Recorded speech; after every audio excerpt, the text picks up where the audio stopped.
Chapter 1. I remember very well the morning I left London. It was a cold, wet day in November 1936, and in the Temple Gardens the trees, now bare of their leaves, swayed and dripped sadly in the bleak wind.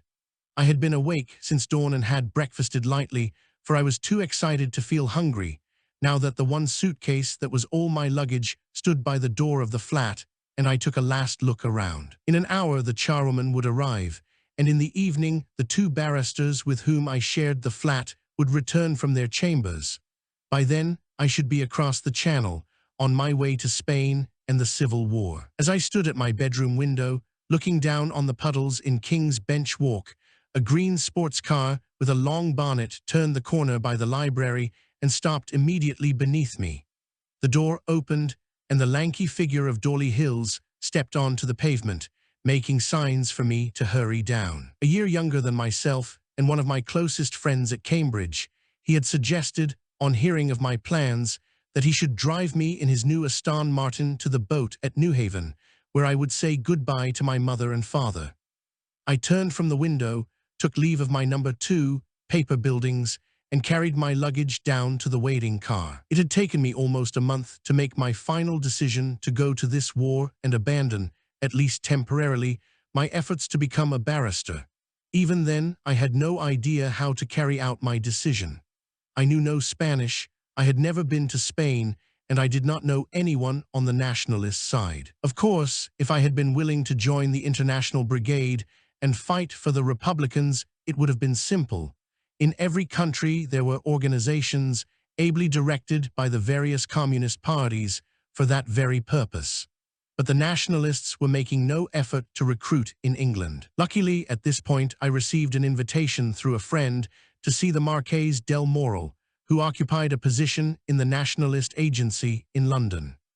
Del Moral, an Englishman by birth who had distinguished himself as a young man in South Africa, received me with some reserve. "So you want to go to Spain?" "Why?" "To fight, sir." "Good." He relaxed a little of his severity. "Well now, I can give you a letter to a friend of mine in Biarritz, the Conde de los Andes. He runs a courier service across the frontier, and I dare say he'd send you as far as Burgos. Better not let him know you're going to fight, though." With all this talk of non-intervention, the French authorities wouldn't be so tolerant of his couriers if they thought he was passing through volunteers for our side, though they don't seem to mind how many go through to the Reds. He smiled rather sourly. "Can you get a journalist's cover? I suggest a chit from some editor saying you are authorized to send him articles and news." "I think I can manage that. But what do I do when I get to Burgos?" "I'm afraid I can't help you there. You'll have to look after yourself, but it shouldn't be difficult. After all, it is the GHQ. Very soon afterwards, I was in Northcliffe House, asking to see my friend, Colin Brooks, then editor of the Sunday Dispatch. At that time, Lord Rothermere's newspapers were supporting the Nationalists.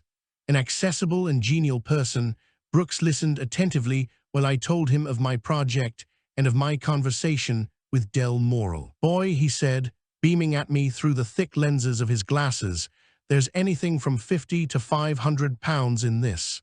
Good luck to you, and send us anything you can." When I left his office, I carried a piece of paper, signed by him, which read, as far as I can remember, "To whom it may concern, Mr. Peter Kemp is authorized to collect news and transmit articles for the Sunday Dispatch from the Spanish fronts of war." We were silent as the car splashed through the suburbs. I was going over in my mind the events of the past fortnight. Everything seemed to have happened so quickly since I had made my decision and written, in some trepidation, to tell my father. A retired Chief Justice of the Bombay High Court, he disapproved, I knew, of many aspects of my life at Cambridge and in London. He had visions of my rowing in the university boat and getting a double first in classics and law, and he was justly disappointed when I gave up rowing after my first year and barely achieved an honors degree at the end of my third. I was surprised, therefore, by his generous reaction to my letter. He came to see me in London, announced that he had told his bank to open a monthly credit for me in Burgos, gave me a great deal of sound advice, and finally took me on a tour of the Army and Navy stores to see you get the right equipment for this sort of thing. I have no idea what equipment we bought, but I remember a bulky medicine chest which seemed to contain chiefly iodine, quinine and cascara, and which I lost within a month of my arrival in Spain. I also bought Hugo's Spanish in 3 months without a master. I rejected my father's offer of his 275 Sporting Männlicher carbine as being likely to cause trouble with customs. The ensuing days I spent in a state of joyful excitement and in the preparations for my journey. One incident only remains in my memory. I was having tea with a friend in her house. We had often discussed the idea of my going to Spain, and now, with my departure imminent, I suppose I had acquired a certain glamour in her eyes. After a while, her father came into the room, an old professional soldier, now retired, with a distinguished record in the Great War and several lesser wars before it. "Daddy," she shouted, for he had become very deaf, "Peter Kemp is going off to Spain." "Spain?" the old gentleman roared back. "Spain? What's he want to go to Spain for?" "He's going to fight in the war, Daddy." What? The colonel turned on me. "You're going to Spain to fight?" "Yes, sir." "You damned young fool. You know what fighting means. It's hell, you bloody young idiot. Ever read Napier's Peninsular War?" "I hadn't." "You damned well read it. Icicles hanging from their noses. Icicles, frostbite, hunger. It's hell, I tell you. You make me sick." We passed through East Grinstead and left the traffic behind. The wind tore across the bonnet in great gusts from the southwest, slapping viciously at the side curtains, while the rain beat in a fierce deluge on the windscreen. Exhilarated by the roar of the engine and by our need for haste, Hills urged the car on through the Sussex countryside towards the coast. The vibration of the wheel in his hands, the hiss of the tires on the wet tarmac, and the splash of mud against the wings, all are still vivid in my memory. More vivid still is a wild moment when he took a sharp curve at close on 80, skidded sideways towards a telegraph pole and a ditch, and straightened out, apparently without effort, on the rim of disaster. I was nervous on corners since the night, a few months previously and shortly before my Tripos examinations, when I had failed to take a double bend at Melbourne, just outside Cambridge, and run a Speed 6 Bentley through a wire fence and a concrete wall into a telegraph pole, damaging myself only slightly but dislocating the telegraph and telephonic communications between London and Cambridge for 24 hours. "Dear Peter," began the typewritten letter from my father a week later, "this deplorable termination of your career at Cambridge. Sometimes," he concluded, "I think that God must have made you for a bet." "Peter," said Hills suddenly, "what the devil is this really in aid of?" "Meaning what?" "Well, all I know at the moment is that you're going to Spain, that you're going there to fight, and that you're going to fight against the government, or the Reds, or whatever you like to call them. Just why are you going? And why particularly do you choose to fight for the insurgents? Or don't you really mind which side you fight for?" "Certainly," I answered tartly, "I mind very much which side I fight for. Nothing in the world would induce me to join the other side. Moreover," I added pompously, "you know the interest I took in politics at Cambridge." "Yes, I remember you were too conservative for the Conservative Association, so you formed a splinter union of your own." He grinned. "I don't care about politics myself. We've had too many politicians in the family. Still, if you hold strong political views, I dare say it's quite a good idea to go and fight for them." "My reasons aren't entirely political. In fact, I think the political motive is about the least important, except that it determined what side I chose. You see, quite frankly, this war has broken out at a particularly opportune moment for me. I've finished my time at Cambridge and taken my degree, but I haven't yet started on a career, and I have still some months to play with before I commit myself irrevocably to a job that will tie me down for the rest of my life. This war isn't likely to last more than 6 months. It's a splendid chance for me to go out on my own, to see a strange country and get to know its people and language, also to learn something about modern warfare. God knows that's likely to be useful enough. Above all, it's a chance to learn to look after myself in difficulty and danger. Up till now, I've never really had to do anything for myself. I mean, I've always known where my next meal was coming from, and that, provided I look both ways before crossing the street, I'm not likely to be in any danger. But there's another thing, just as important. If you've read the news reports published at the beginning of this war, before the imposition of censorship, you'll know that there were appalling scenes of mob violence throughout government territory, wherever the Reds took control. Priests and nuns were shot simply because they were priests or nuns, ordinary people murdered just because they had a little money or property. It is to fight against that sort of thing that I am going to Spain. I stopped for breath after this recital. Reviewing them now, I find my words embarrassingly naive. Perhaps I really was trying to justify my decision to myself, to convince myself for the last time that it was the right one. On that stormy November morning, I did not know what most of us have learned since, that you do not practice to go to war for only a few months, and that it is much easier to get into a war than to get out of it. At least I finished.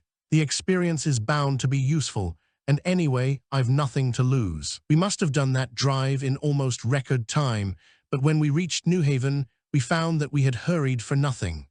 Owing to the gale, the day service had been cancelled, and I had to wait until evening for a boat. I found my mother and father by the jetty.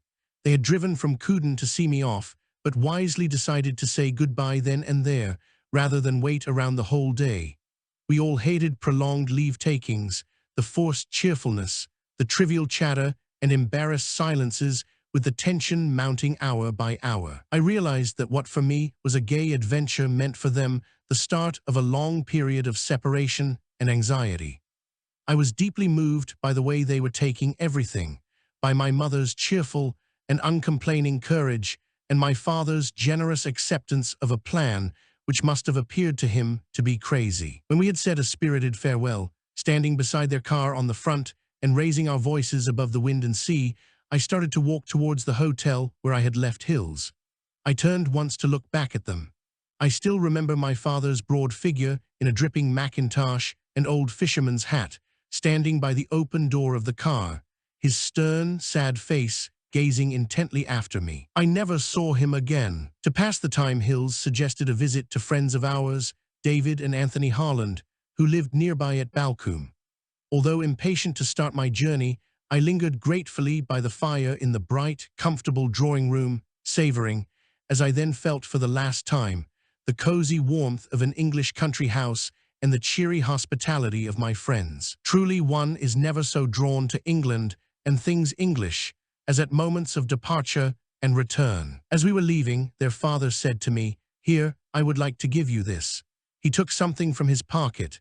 It was a small black idol about 4 inches long, roughly carved in wood and worn smooth and shiny with age and frequent handling. The face had an expression of unusual benevolence and charm. "I bought him in the Congo a few years ago. He's a lucky fellow. Keep him in your pocket." Thereafter I always kept him in my pocket wherever I went, until the day, 2.5 years later, when I was carried to the hospital on a stretcher, barely conscious and at the gate of death. In the following days of pain and oblivion, he somehow disappeared. The Conde de los Andes, seated at a heavy mahogany desk in his study, was brief and businesslike. "I will apply for your salvoconducto today. It will be waiting for you at the Spanish frontier the day after tomorrow. Be here then at 10:30 in the morning, and one of my cars will run you to Burgos." I walked out into the sunshine and strolled along the cliffs, delighting in the fresh breeze on my face and the sight of the long green waves rolling in from the Atlantic and bursting in foam on the black rocks below me.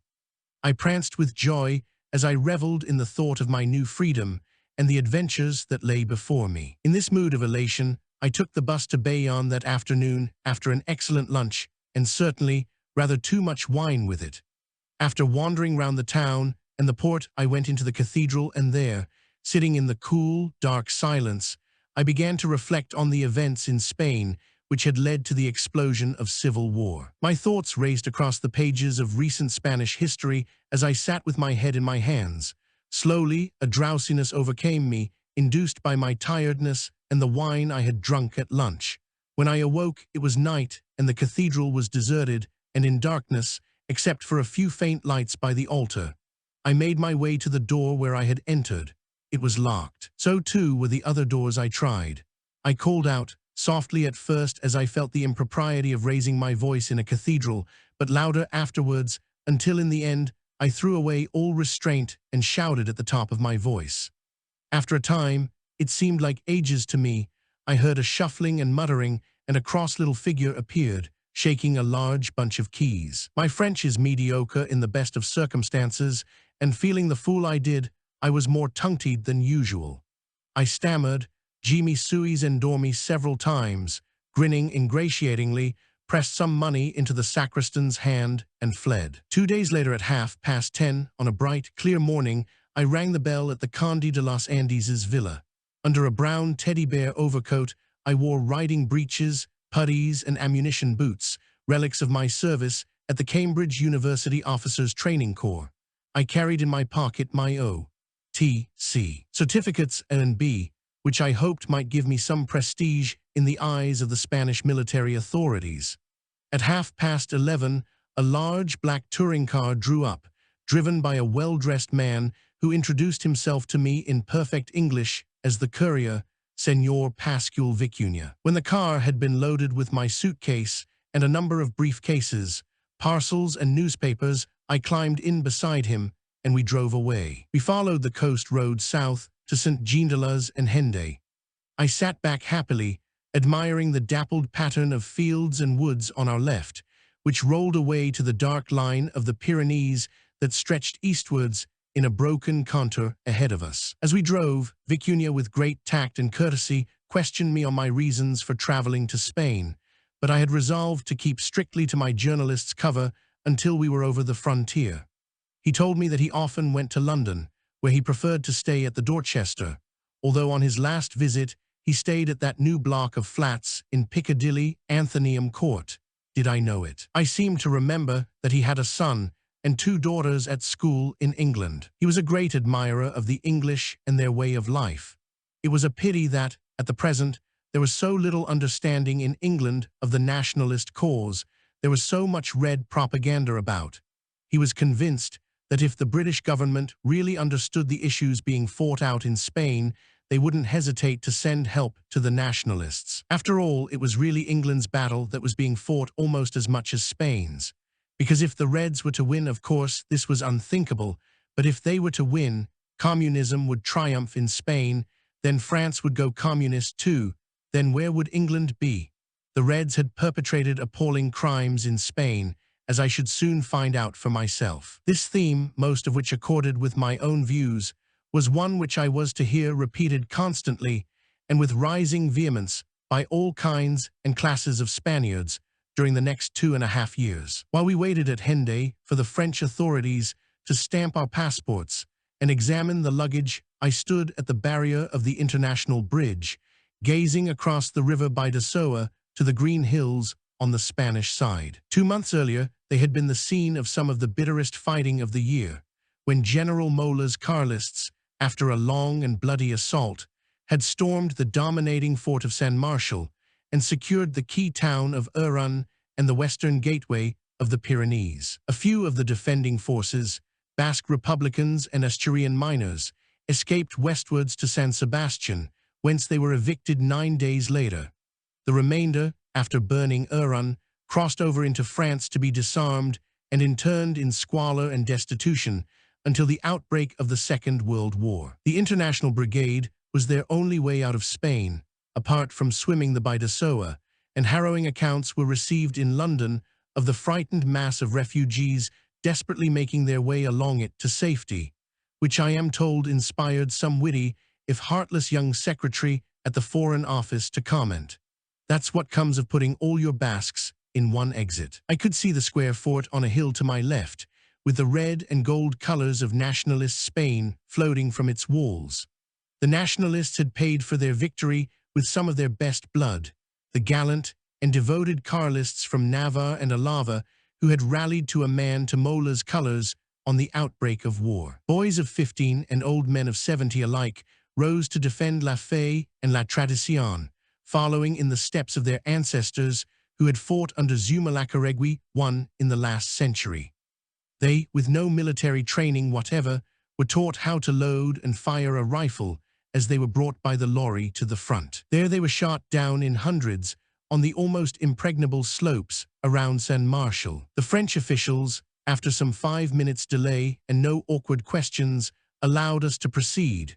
We passed under the barrier and across the international bridge, alongside the railway where the trains no longer ran. Just beyond the Spanish barrier, we halted.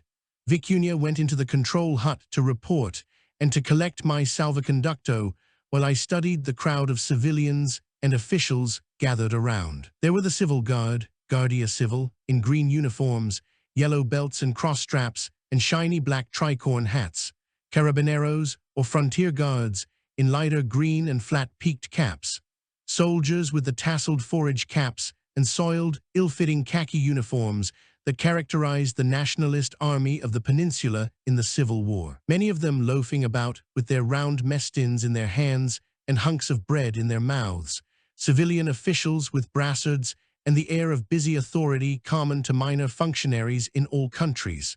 With some complacency, I reflected that my last major obstacle was past. Now I was in Spain. It would not be long before I, too, should be wearing a uniform. The great adventure had begun.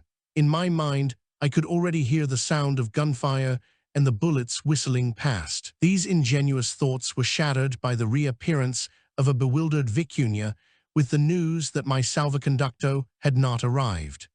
I had appalling visions of being returned ignominiously to France to wait until it should turn up and another courier be available to take me. However, after a quarter of an hour of shoulder-shrugging, gesticulation, and excited chatter between Vicuña and the officer in charge, I was given another pass, allowing me to go as far as Burgos. We drove through the gutted and blackened ruins of Irun and along the road to San Sebastian. We drew up at the Hotel Continental shortly after 2, in excellent time for a drink before lunch, according to Spanish hours. It took me a little time to accustom myself to the Spanish habit of lunching past 2 and dining at 10:30 or later. But once I became used to them, I grew to prefer these hours to the English. Indication, perhaps, of a slothful nature. After lunch with Vicuña's mother, a sweet, white-haired old lady with whom I was unable to converse, because of her ignorance of English and mine of Spanish, we continued our journey towards Vitoria and Burgos. Unlike Irun, San Sebastian had suffered no damage from the war, the only signs of which, apart from the uniforms in the streets, were slogans plastered on houses and walls. The Alistaos a la Falange and Arriba España of the fascists and the Carlist Dios Patria y Rey, the last on a red and yellow background, the former on red and black. The red and yellow was the flag of Spain under the monarchy, but the Republic had changed it to red, yellow, and purple. Red and black were the colors of the Falange, but also those of the F.A.I., or anarchists, on the Republican side, which sometimes caused confusion in battle, since flags were carried in action by both sides. These exhortations were interspersed with others of a more practical kind. Ipidem semper domic, vinos y cognac domic, always order domic's wines and brandy. Our roads led inland, rising gently at first among broken wooden hills with white, red-roofed homesteads dotted on the sides, then climbing and twisting steeply through deep gorges amid thickly forested mountains, until at length, shortly before Vitoria, we were on the Meseta, the flat plateau of central Spain. At Tolosa, Villafranca, and Vitoria, we were stopped by controls and made to show our passes. At Vitoria, control was manned by young requites of 15 or 16 years old, very self-important but very smart in their red berets and khaki uniforms. During the journey, I told Vicuña of my true purpose in coming to Spain. His eyes lit up and he exclaimed, "You will be very welcome with us, and I am sure we can arrange for you to join a fighting unit. In any case, I will introduce you to some friends of mine on the general staff when we get to Burgos." We reached Burgos at 7 and parked outside the Hotel Nort y Landers. The hotel was full, but I found a room in a house nearby kept by 2 women. Like James Pig's cupboard, it smelt strongly of cheese, but was clean and comfortable. Outside, the air was bitter, a breath of ice that went right through my overcoat and clothes, and I was glad to return to the warmth of the hotel. I stood in the lounge waiting for Vicuña to join me and watching the chattering crowd pass through the hall. There were women of all ages, most of them wearing some kind of medallion or badge, attached to their dress by a red and yellow ribbon, and men in smart uniforms or in civilian clothes with red riquete berets or blue phalange forage caps. A tall, broad-shouldered, fair-complexioned man of about 35 came up and introduced himself. "May I join you? I can see you're English. My name is Rupert Belville. Have a drink." Belville was already well known in England as an expert on Spain, an aficionado of bullfights, and a bold amateur pilot, flying his own aircraft. Finding himself in the south of Spain at the outbreak of the Civil War, he had enlisted in a phalange unit and taken part in operations at Andalusia. Horrified and disgusted by the frequent spectacles of atrocities committed by some of the anarchists and communists in the villages and countryside of that backward region, he was little less shocked when required himself to take part in firing squads to execute the criminals. Eventually, he left his unit. What had especially sickened him, apart from a natural revulsion at the shooting of prisoners, was that the victims went on twitching and writhing for some minutes after death, and he could never believe that they were really dead. Certainly, the execution of prisoners was one of the ugliest aspects of the Civil War, and both sides were guilty of it in the early months. There were two main reasons for this. First, the belief, firmly held by each side, that the others were traitors to their country and enemies of humanity who fully deserved death. Secondly, the fear of each side that unless they exterminated their adversaries, these would rise again and destroy them. But it is a fact, observed by me personally, that as the war developed, the Nationalists tended more and more to spare their prisoners, except those of the international brigades, so that when, in 1938, the Non-Intervention Commission began to arrange exchanges of prisoners of war, they found large numbers of Republicans held by the Nationalists, but scarcely any Nationalist soldiers in Republican prison camps. 2. Belville had attended the funeral of Calvo Sotelo, the monarchist statesman whose murder by Republican police was the signal for the outbreak of the Civil War 5 days later. There were about 8,000 people present. The government had forbidden the fascist salute, but on this occasion the feeling was so intense that, although only a few were Phalangists, nearly everyone was making their salute. Shock police, guardias de asalto, posted in side streets on motorcycles, shot up everyone they saw saluting. Belville estimated that there must have been several hundred casualties. "Now I have my aeroplane here," he said, "but I can't get permission to move nearer the front. There's nothing at all in this place except wives and sweethearts sitting around on their bottoms and discussing the latest rumors." At that moment, we were joined by a dark-haired woman of about 35, with a quiet, grave manner, whom Belville introduced to us as the Duquesa de Lacera. She greeted me with a smile of great charm. "And what do you want to do in Spain?" "I want to fight," I answered, feeling rather embarrassed. She looked me up and down coolly. "That is very nice of you. I don't think you will find it difficult." She glided away. Vicuña arrived and Belville left us. I did not see him again for some time, but one day in the following September, he sprang into prominence in the world's news. The Nationalists had launched their final assault on Santander, whose fall was expected hourly. Belville had his aeroplane in San Sebastian when a report came through that the town had surrendered. Resolved to be the first to welcome the victorious army, he and a Spanish friend of a similar temperament, Ricardo Gonzalez, of the famous sherry family, loaded his aircraft with crates of sherry and brandy, took off from San Sebastian, and soon afterwards landed on the airfield at Santander. A swarm of blue-clad soldiers surrounded the aircraft, and Belville and Gonzalez climbed out with glad shouts of Viva Franco and Arriba España, when they realized with astonishment and dismay that these were Republican militiamen and that Santander was still in enemy hands. They were brusquely marched to prison, transferred to Gijon in Asturias just before the fall of Santander, and for a week or two were in grave danger of summary execution. Fortunately, Gonzalez was able to pass as an Englishman, having been educated in England. He was released in order to arrange their exchange for 2 Republican prisoners held by the Nationalists. Meanwhile, Belville stayed in prison, encouraged from time to time by his captors, with stories of what was going to happen him should Gonzalez fail to organize the exchange satisfactorily.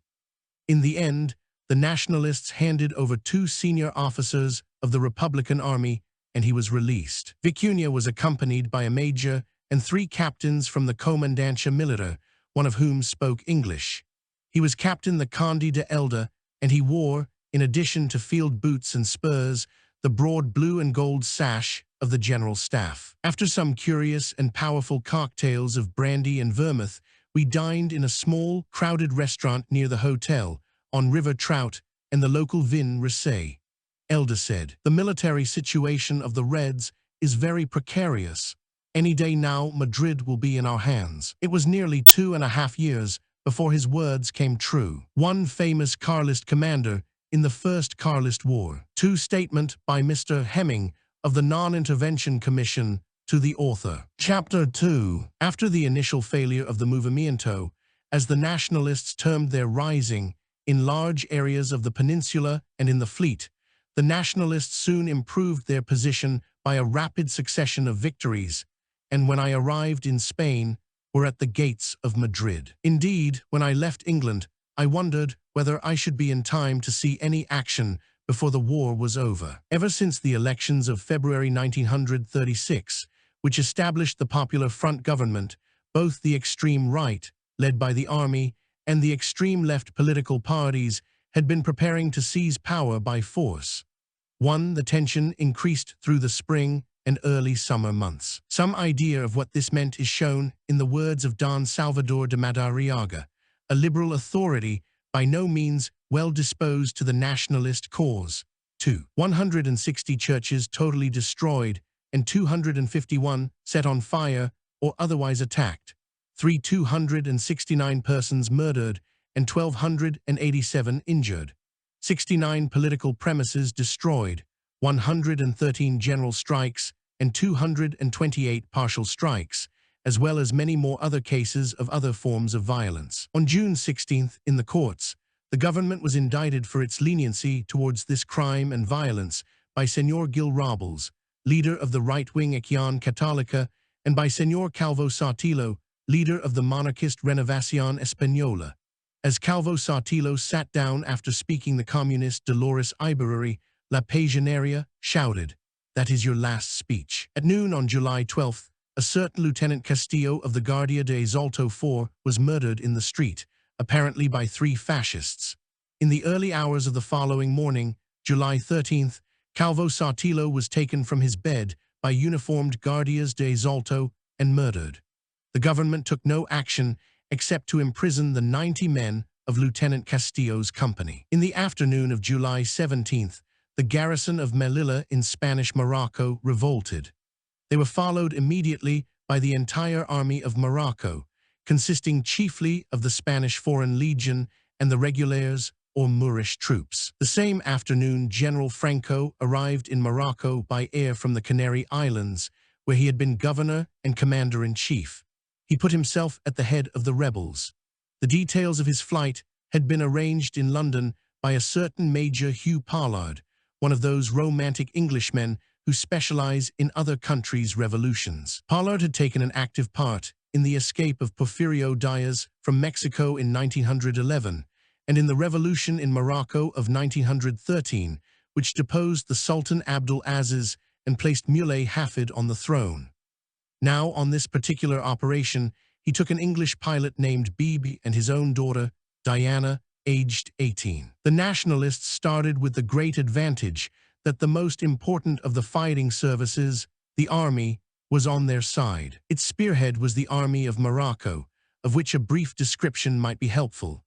The Foreign Legion, or Tercio, was founded in the early 1920s by General Milan Astray with the help of some of the ablest officers of the Spanish army, including General, then Major, Franco. Its inspiration derived from 2 sources, historically and romantically from the tercios of the Duke of Alba in the 16th century, the corps of the Spanish infantry in the days when Spanish discipline was a byword in Europe.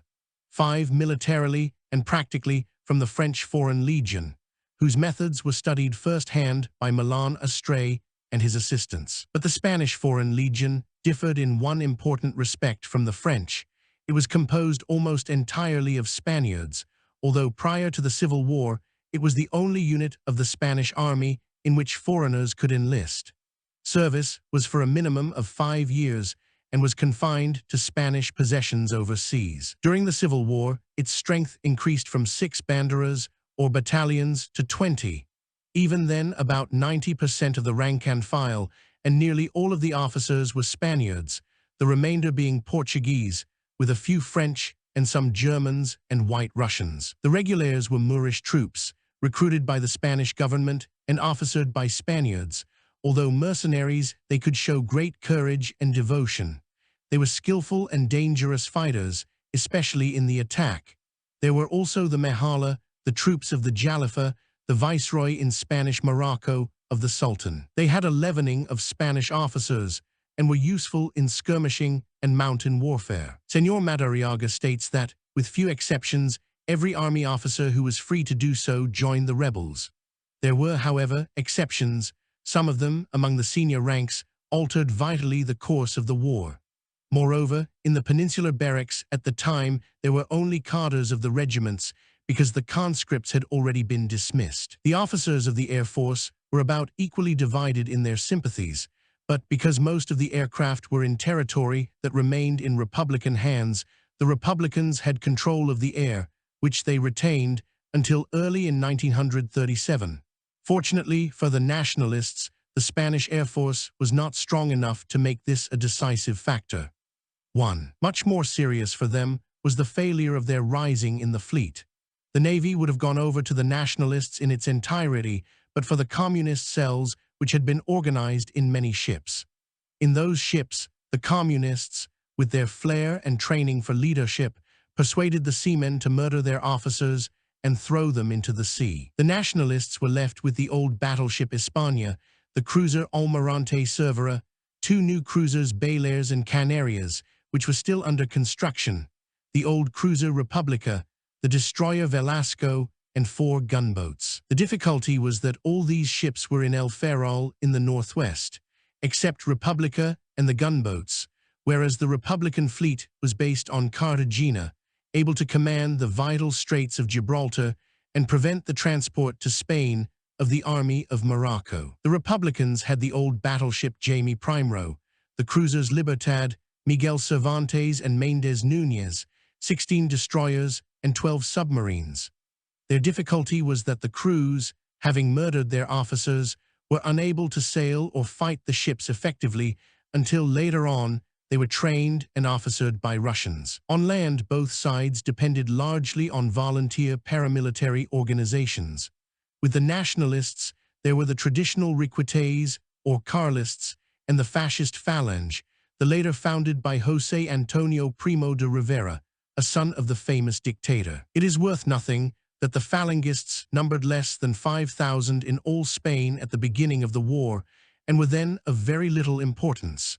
Their numbers were swelled by volunteers after July 18th, and they played an important part in the Nationalist campaign in Andalusia in the early days. Later, of course, they achieved overwhelming political power, but this was certainly not due to their fighting efficiency, which was regarded almost with derision by the various units of the army and by the Requetés. The Requeté movement drew its main strength from the Basque provinces, especially from Navarre, although its name originates in Catalonia. It was a product of the 19th century. Nominally, the First Carlist War, 1833–39, was fought on the issue whether King Fernando Roman VII should be succeeded by his daughter Isabella or by his brother, the infant Don Carlos. Spanish law permitted women to succeed to the throne. Salic law, imported by the Bourbon dynasty in the early 18th century, excluded them. Thus the Carlists, while claiming to uphold Spanish tradition, were ignoring it in this vital matter. Despite this inconsistency, they believed sincerely, even fanatically, in their ideal, for which they gladly gave their lives. In reality, the war was a struggle between the liberales, supporters of Isabella, who wished to centralize authority, reduce local rights, and destroy the political power of the church, and the Carlists, whose ideals are embodied in the words of a famous song, Dios, Furos, Patria y Rey, God, our rights, our country and king. It was also a war between the large towns and the countryside, the latter especially in the Basque provinces, Old Castile and Catalonia, was strongly Carlist in sympathy. It was a cruel war, ending in victory for the liberales and in the disastrous reign of Queen Isabella. Nevertheless, the Carlist movement remained alive, almost a faith in itself. In spite of another defeat in the Second Carlist War, 1870–76, it persisted in the Basque provinces and in isolated pockets of Catalonia and Old Castile, and as a political faith, it still exists today. 7. After the 1936 elections and throughout the succeeding disorders, the Riquites prepared for another war. In the towns and villages, and among the wooded mountains of Navarre and Alava, in country house and farmstead, in cottage and hovel, the red beret and ancient rifle of a father or grandfather hung above the hearth, in memory of one or other of the Carlist wars. Obsolete as they were, the weapons were taken down and cleaned, ready for instant action. Within 3 weeks of the outbreak of war, 30,000 Riquites rallied to General Mola in Pamplona. The women enlisted as margaritas, as nurses for all duties short of bearing arms. Only the very young and very old remained to do work in the countryside. Once again, a Carlist song catches the spirit of those weeks. Calcem las alpargadas, dame la boina, dame el fusil, que voy a matar mas rojos que flores tine el mes de abril. 8. Such was the shortage of troops that these had to be thrown into battle at once, without training or discipline, without adequate arms or equipment, against the fortresses around Irun and San Sebastian, and over the Guadarrama passes of Samosira and Alto de Leon towards Madrid. It was a glorious thing to die in defense of La Tradición and El Ideal, and so they died, holding their lives cheaply and taking no care to protect themselves from the fire of the enemy. A company in the attack was led by the captain and the chaplain, one grasping his pistol, the other his missile, all in their scarlet berets, presenting a superb target. So perished, in the first few months of the war, the finest flower of Spain. Afterwards, the Nationalist command, knowing the value of their courage and enthusiasm, sent the Carlists some of the best officers in their army. The Republican paramilitary organizations were provided by the various workers' unions. Of these, the principal were the anarchist FAI, Federación Anarquista Ibérica, the anarcho-syndicalist CNT, Confederación Nacional del Trabajo, and the Trotskyist POUM, Partido Obrero Unificación Marxista. After the movimiento, one of the first actions of the Madrid government was to throw open the state arsenals and distribute arms to these popular militias. Less wisely, they opened the prisons. These, as Señor de Madariaga points out, 9 had been emptied months earlier of their political prisoners by an amnesty of President Azaña, and so could disgorge only common criminals. The latter were immediately enrolled in the various militias, and were responsible for much of the violence and horror that disgraced Republican Spain in the early months of the war. Women, too, enlisted in the militias and fought beside their menfolk, often with even greater courage and resolution. They were also employed as jailers to guard female political prisoners, several of whom told me that they suffered much worse treatment from the militianos than from the men. Of the police forces, the civil guard were nearly all on the Nationalist side, although in a few places, notably Barcelona, their sense of loyalty to an established government proved stronger than their natural antipathy to mob rule.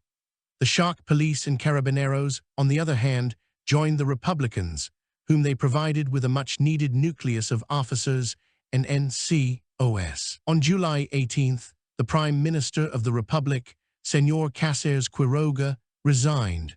President Azaña replaced him shortly afterwards with Señor Gerol and a ministry of his own friends. But this government, having armed the unions, found itself at their mercy.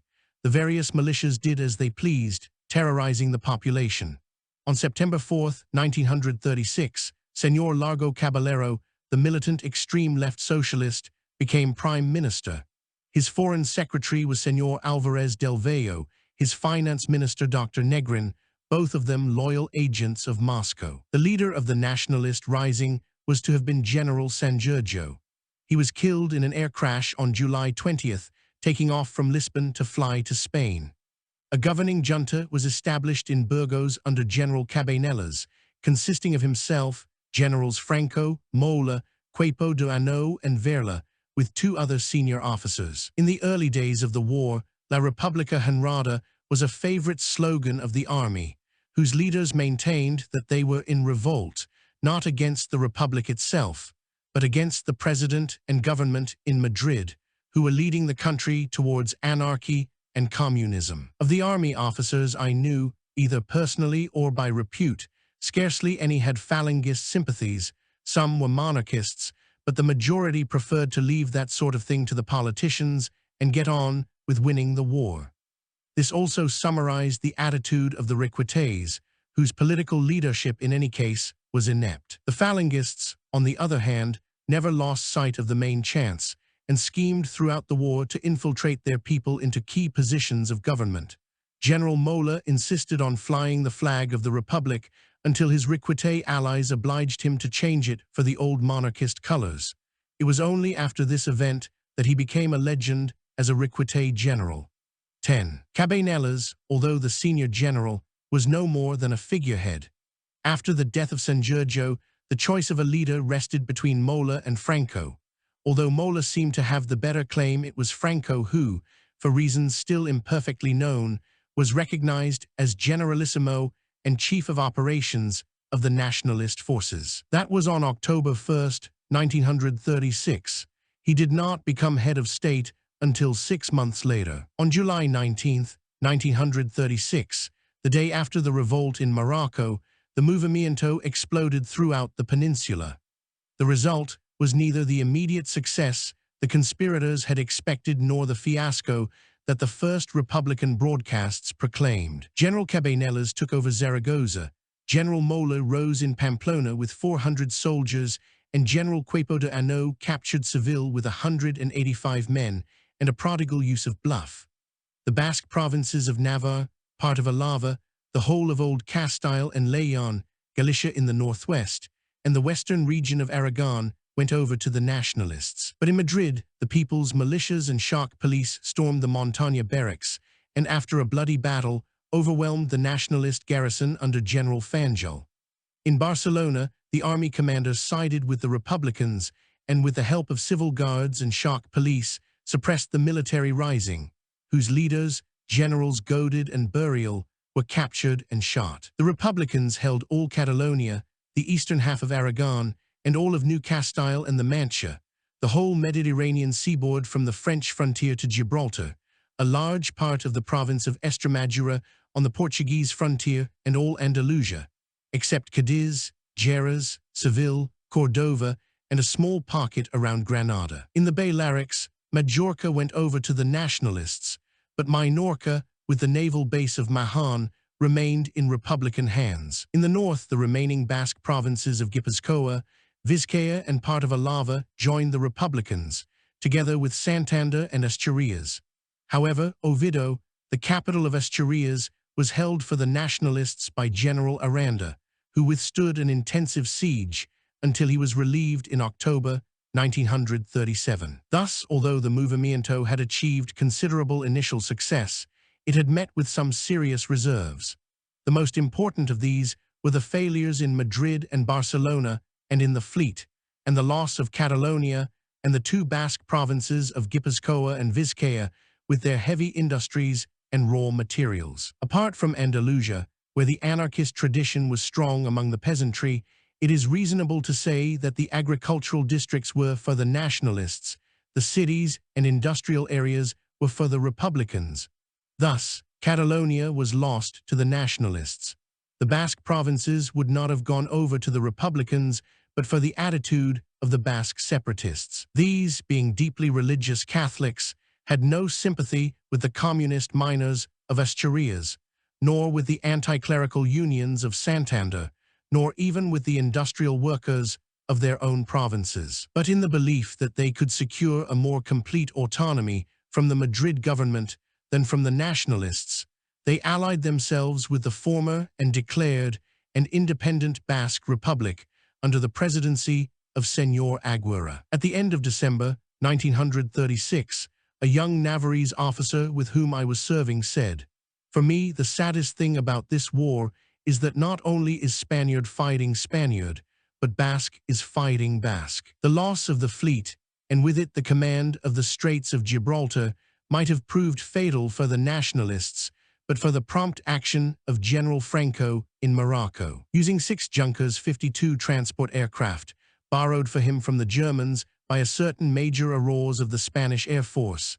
11. He immediately ferried troops across the straits to Spain, took Algeciras and La Linea, and pushed a column, under Captain Castiglione of the Foreign Legion, up to Seville to secure General Queipo de Hanau's hold on the city. By the end of July, after a naval action in the straits in which the Nationalist gunboat, Dardo, escorting a convoy of troops from Morocco, beat off a strong Republican squadron, the control of these waters had passed to the Nationalists. Thereafter their communications between Morocco and the peninsula was secure. Castiglione wasted no time in Seville, but sent flying columns of the Tercio and Regulars, aided by Phalange auxiliaries, through Andalusia. Within a very short time, he had occupied the whole province as far as Malaga in the east and the Portuguese border in the west. This included the valuable mines of Rio Tinto near Huelva and Peñarroya near Cordova. With reinforcements arriving by sea and air from Morocco, Franco's forces advanced northwards to Mérida, which they captured on August 9th, and Badajoz, which fell to them on August 15th. These towns were taken by storm, with very heavy casualties on both sides. By the capture of Badajoz, the Nationalists secured the whole Portuguese frontier. More important, their southern army under Franco was able to join with Mola's forces in the north. The latter, having secured the Guadarrama passes of Somosierra and Alto de Leon, and held them against the sporadic attacks of the undisciplined militianos from Madrid, turned to attack Irun and San Sebastian. Their object was close to the French frontier, isolating the Republican territories in the north, and secure for themselves the railway link with France. Tolosa, the capital of Gipuzkoa, fell on August 15th, Irun on September 5th, and San Sebastian 8 days later. After these successes, the northern front was stabilized, with most of Gipuzkoa and Alava in Nationalist hands, including the capitals of both provinces. 12. After the capture of Mérida and Badajoz, the Nationalists launched their attack up the Tagus Valley against Madrid. At first, it seemed as though nothing could stop it. Oropesa fell on August 29th, Talavera on 3rd September. The only opposition came from the militianos, who fought with courage but without discipline or military training. They were, moreover, handicapped by the lack of any organized command. Some units appointed their own commanding officers and took orders from them alone. In others, there were no officers, each man acting as he pleased. It was easy for the veterans of the Tercio and Regulars to outflank them, shoot up their rear communications, and drive them back in disorder upon the next defended village. On September 22nd, the Nationalists reached Maqueda, where the road to Toledo branches southward from the main road to Madrid.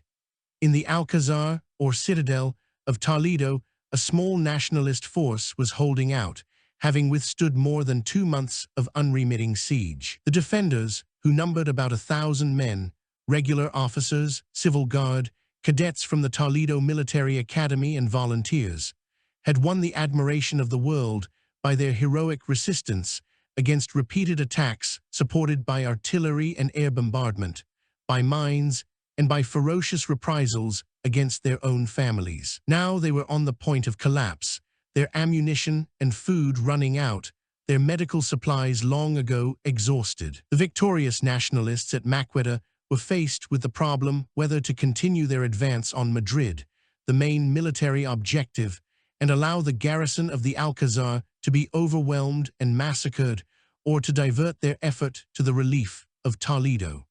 Considerations of prestige and military honor impelled them to the latter course. On September 29th, the 5th Bandera of the Tercio and a Taber 13 of Regulars entered Toledo, fighting their way up the steep ascent from the Puerta Visagra to the Plaza de Zacadova. The siege of the Alcazar was over. Colonel Moscardo staggered from the ruins of his fortress to greet General Franco, saluted and delivered his report, in a phrase now famous throughout Spain.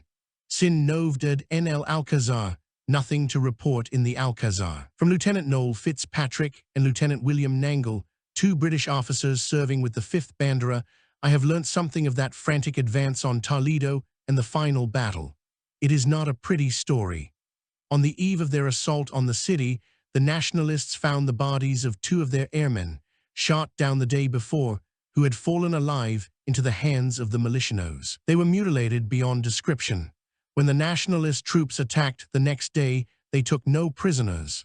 Fitzpatrick told me that the gutters by the streets leading down from the Alcazar to the city gates were running with blood. The diversion to relieve Toledo cost the Nationalists one vital week. Had they pressed on directly from Maqueda to Madrid, there is little doubt that they would have taken the city without difficulty.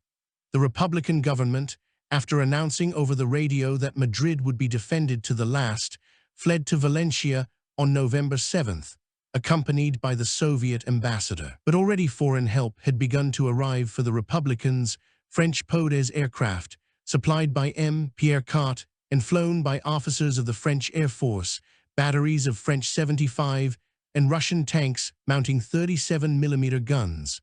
The Nationalist advance was slowed, but not halted. On the 7th of November, their troops held the whole bend of Manzanares, and it is said that one tabor of regulars penetrated as far as Puerta del Sola. The next day, the entire attack was thrown back in confusion. The international brigades, volunteers from all over Europe raised by the various communist parties and trained in southern France, had arrived. They were sent immediately into battle with all necessary support from aircraft, artillery, and tanks. Within a few days, they had expelled the Nationalists, whom they outnumbered heavily, across the Manzanares into the outer suburbs of Madrid. A prompt withdrawal saved the Nationalists from envelopment and annihilation. Only in the university city were they able to maintain a precarious hold across the river in the capital itself, a hold which cost both sides innumerable casualties in the next 2 years. During the succeeding weeks, the Nationalists, as yet ignorant of the strength that opposed them, launched a series of futile attacks against the city.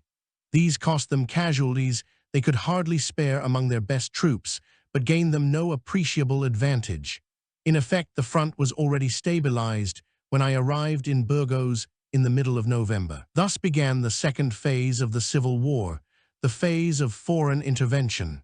To meet the threat of the international brigades and increased French assistance to the Republicans, the Nationalists invoked the help of Italy and Germany. Both supplied arms and technicians, obsolescent tanks, aircraft, anti-aircraft and anti-tank artillery, together with skeleton crews whose task was to train Spaniards in the use of their weapons. They were gradually withdrawn as Spaniards became qualified to replace them.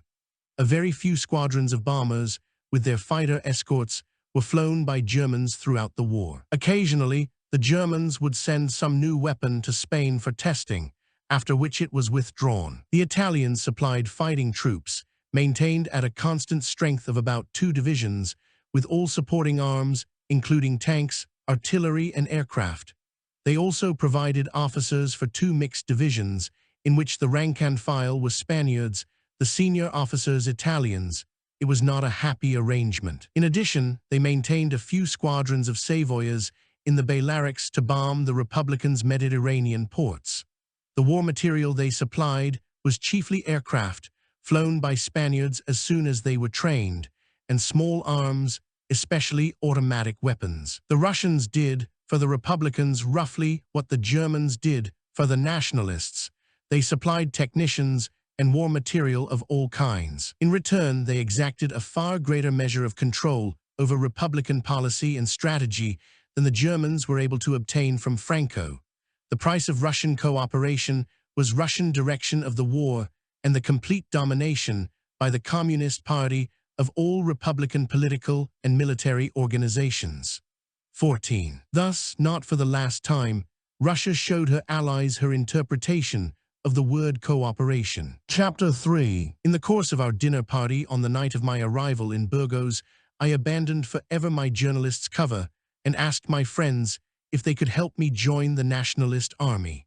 They explained that the only units in which a foreigner might enlist were the Foreign Legion and the Requite and Phalange militias. I was strongly advised not to join the Legion as a private soldier, advice which I was subsequently glad I took.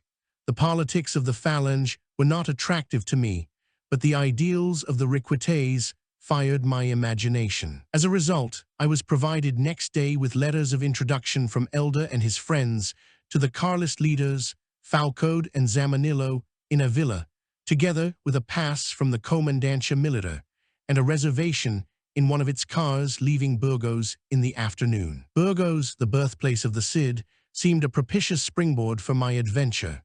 After a visit to the magnificent 13th-century cathedral, I spent the morning wandering through the streets in the bright sunlight and crisp, clean air, wrapped in a naive, romantic daydream featuring myself as a modern campeador. At this time, the town was General Franco's headquarters, General Mola having moved south to Avila.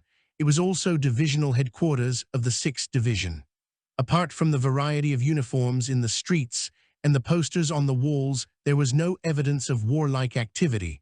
For that, I was told, I must go south to Avila, Talavera de la Reina, and Toledo. I left Burgos about 3:30 in the afternoon in an old saloon car with 2 officers.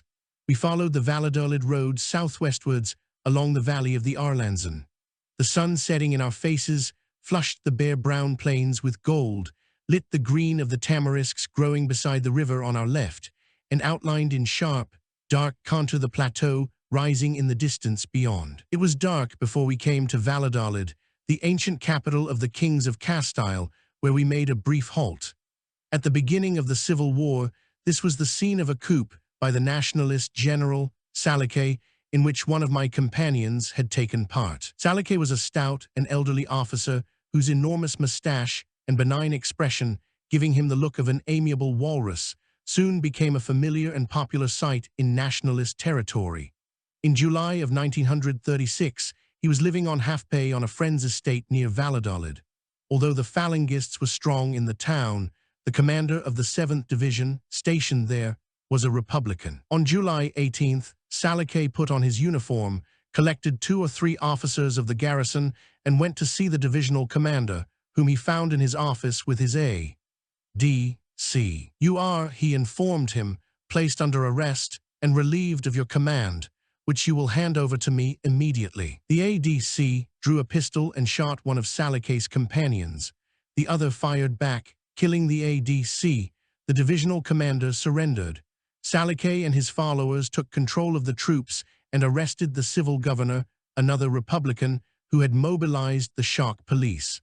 The latter thereupon declared for the Nationalists. A similar technique was adopted by General Quipo de Ano to gain control of the troops during Seville.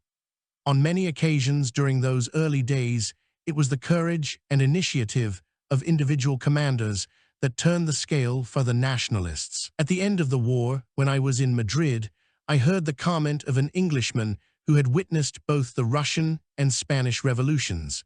If Franco's generals hadn't had more guts than the white Russian generals, Spain would now be communist. It was 9:30 when we arrived beneath the battlements of Avila and drove through a gateway in the ancient walls into the narrow cobbled streets of the town. We went to the Comandancia, where we found a crowd of officers and civilians loitering around the ante-rooms. Forcing a way through, my companions introduced me to the duty officer, an amiable old major with glasses and a sallow face as creased as a prune. Falcond and Zamanillo, he explained, were not here, but at Toledo, which was now the base for the main assault on Madrid.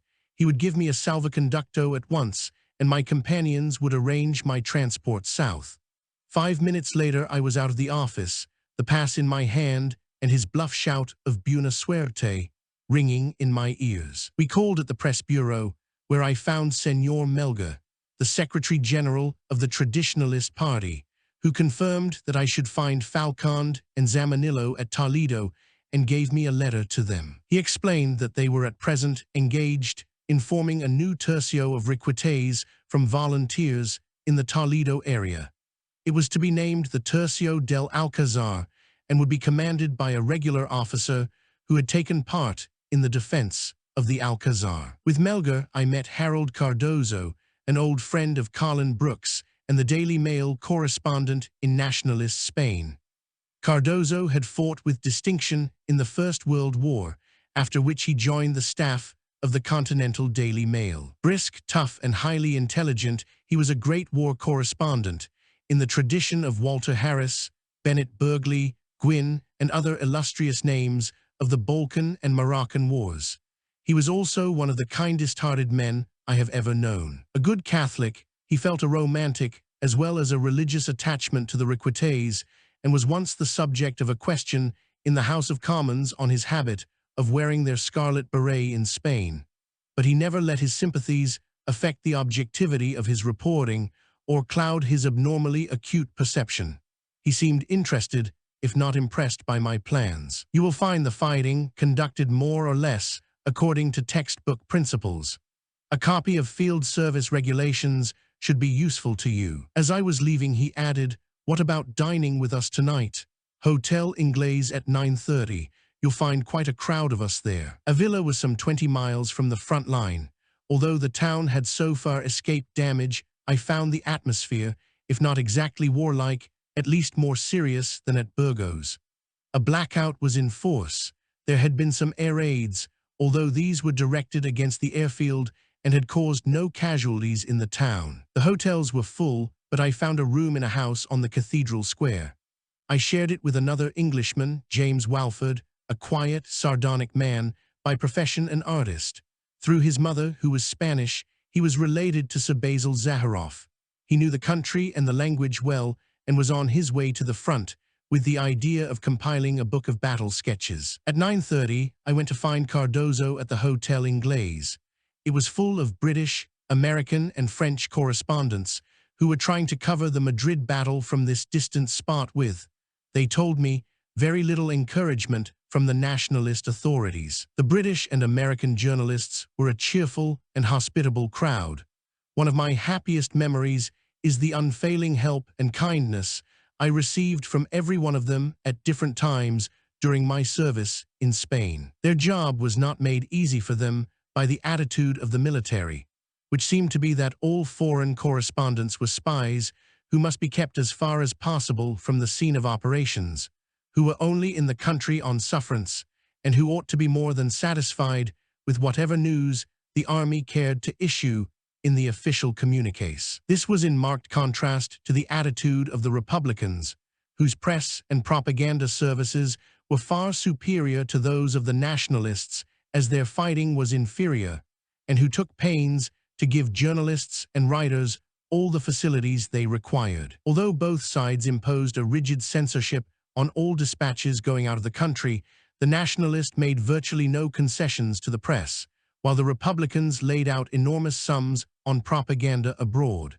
These factors account in a large measure for the poor press which the Nationalist received, and of which they ceaselessly complained, in England and the United States. The dinner was excellent, the wine abundant, and the conversation animated everywhere except at the head of the table, where sat the Spanish press conducting officer. An elegant, middle-aged cavalryman with a handsome, dissolute face, he sat through the meal in gloomy silence. He seems to have some secret sorrow, I commented to the American on my right. He laughed. Well, in a way I should say he has. You see, he used to live in Biarritz, where he had a very glamorous girlfriend, some titled Spaniard, I forget her name. I guess she used to put the horns on him quite a bit. Anyway, about 3 months ago, just after this war started, she gave him the bird, finally, and for good. So he came to Spain to forget his broken heart in the hell and shellholes of Avila. After a pause he went on. What got me was our friend's description of their poignant parting scene. When he asked her, "Do they mean nothing to you, those nights of love we spent together?" All she said was, "Don't be ridiculous. Sleeping with you was just like sleeping with my brother." Avila is one of the highest and coldest towns in Spain. I was reminded of this as I walked back to my lodgings and undressed in the bare stone-flagged bedroom. War in this temperature, I reckoned, was going to be no picnic. The next morning I breakfasted in the hotel. At a neighboring table sat a dozen German pilots in the khaki uniforms of the Condor Legion. They were operating from the airfield south of the town, flying Henschel biplane fighters of an obsolescent type. They seemed very gloomy that morning, speaking little and only in monosyllables. Later I heard that they had lost their leader over Madrid the previous day. They had cheered up by the evening when I next saw them and were filling the hotel with their noisy singing. At the press bureau, Melgar told Walford and me that a car would take us to Toledo the next day, starting at 9 in the morning. The direct road through San Martin de Valdegalles and Maqueda was blocked by the Republicans, and so we should have to go by the route over the Sierra de Gredos to Talavera. Standing on a mound in the middle of a wide plain, encircled by battlemented walls and associated forever with the name of Saint Teresa, Avila is renowned as Tierra de Cantos y Santos, land of stones and saints. We went for a walk along the top of the famous ramparts. Built about the end of the 11th century, they have been kept in a fine state of preservation and are, I believe, the most perfect example of medieval fortifications in existence. From the battlements, we looked southward across the bare plain beyond the airfield to the horizon where the peaks of the Gredos, as yet only lightly touched with snow, gleamed in the diaphanous sunlight. Walford said, "I've been thinking I might join the Requetés with you. After all, this war concerns me personally. 3 of my relations have already been murdered in Madrid." The Sierra de Gredos, a southwestward extension of the Guadarrama Range, forms a barrier rising to 8,000 feet between the plains of Old Castile and the valley of the Tagus. The northern face in winter is harsh rock and bare snow, but the southern slopes are thickly covered with pine and fir. On a fine day, the sun lights them with a brilliant green, picks out the sparkle of 100 torrents, glistens from the rock, and strikes blinding on the snow. The road across these mountains, with its gravel and dirt surface, its sudden ascents and declivities, its blind curves and hairpin bends flanked by unguarded precipices, might have been designed by some motor racing enthusiast as a test track for a mountain rally. There is the extra hazard that round each corner you are liable to meet a string of mules with their cursing drivers, a heavy cart loaded with timber, or a large lorry, either in the middle of the road or on your side of it. I had a Spanish friend who told me that he made it an inflexible rule on this route to drive on the wrong side round corners. Thus, he affirmed, was the only way to avoid collisions, provided, he added, that the other driver is a Spaniard. If you were to meet a foreigner, you would be completely spoilt. Our driver, on this bright morning of November 18th, clearly had the same idea. A serious young man with a melancholy face and horn-rimmed glasses, who gave the impression of carrying a load of official secrets, the burden of which was intolerable to him. He had arrived at the hotel a couple hours late, picked up Walford and me and a pretty young Margarita on her way to Talavera, and driven like a demon to the foot of the pass. This was the famous Puerto del Pico, which was captured for the Nationalists in the first week of September by Colonel Monasterio, who started from Avila with 2 regiments of cavalry. This was one of the most brilliant actions by mounted troops during the Civil War, and a remarkable feat in such steep and broken country. We had to take the ascent slowly, with frequent stops whenever the radiator boiled. But once over the pass, we picked up speed and whirled downhill, skidding round corners with the tires screaming, swinging out over precipices, swerving sharply to avoid a cart or lorry, and braking suddenly when it seemed we had lost all control. After some 40 minutes of this, I noticed that the young Margarita sitting beside me in the back was being quietly sick into her handkerchief. We stopped to let her finish this operation in a small copse beside a stream. After further halts, for a puncture and a mechanical breakdown, we ran into Talavera in time for a very late lunch at the only hotel. During the ensuing months, I saw a good deal of this small town. Now I remember it chiefly for its dirt, its ugliness, and the cloudy color and revolting taste of its drinking water. However, it occupied a position of considerable importance to the Nationalists at the junction of their communications between the Madrid front and the north, west, and south in Spain. Situated on a bend of the Tagus, it faced Republican territory across the river on the south bank. The enemy used to launch sporadic attacks on the town without achieving any success. It is a measure of their disorganization on this sector that the Republicans made no serious attempt to capture so vital a center of communications. For the duration of the war, it was the depot of the Tercio, but so far as I know, it never contained more than a very small garrison. Darkness was falling as we left the town. On our way out, we overtook a column of Requite cavalry, wild-looking men, dark and squat, with black beards. They seemed to have come a long way and sat wearily hunched over their saddles, wrapped in their capotes against the icy wind from the Sierra. Our road ran straight and level, but we were obliged to travel slowly, for the surface was pitted with small shell holes very roughly repaired. There were further traces of September's fighting in the frames and burnt-out lorries and cars on the side of the road. After passing through Santa Olalla, we saw ahead of us the dark mass of the castle at Maqueda on its hill, commanding the fork, where the Madrid and Toledo roads diverged. We bore right, crossing the Madrid-Talavera railway at Torrijos, and soon afterwards ran under the walls of Toledo. We turned in at the Visagra gate, climbed slowly up the narrow street, and came to rest in the Plaza de Zacadova in front of the ruins of the Alcazar. It astonishes me even today that Toledo, one of the most fascinating cities in Spain, should be so poorly furnished with hotels. In November 1936, barely 2 months after its occupation by the Nationalists, we thought ourselves lucky to find a room in the only one open, a drafty, ramshackle building without charm or comfort. We awoke to a raw, grey morning with overcast skies and a chilly drizzle. We set out early for the Requite headquarters, through narrow, cobbled streets running with muddy water. Like Burgos, the town was thronged with troops, regular army and foreign legion, Moors in fezes with blue capotes over their thin khaki tunics, Requites and phalange. But the difference is that here the men's faces were lined and battle-weary, their uniforms ragged and dirty. The Madrid front was barely an hour's journey by lorry, and most of them were in Toledo on 24 hours leave. We found the headquarters in a 2-story building, guarded by a pair of sodden sentries in red berets and capotes. Inside, we climbed a flight of stairs to a large room crowded with people. There was an atmosphere of bustle, even confusion. Groups of men stood around in voluble discussion. Clerks sat at untidy desks making out orders, passes, or lists of stores. Orderlies hurried in and out of ante-rooms. Nobody took any notice of us. We approached a young man, wearing the silver fleur-de-lis of a Requite officer, who was seated at a long table.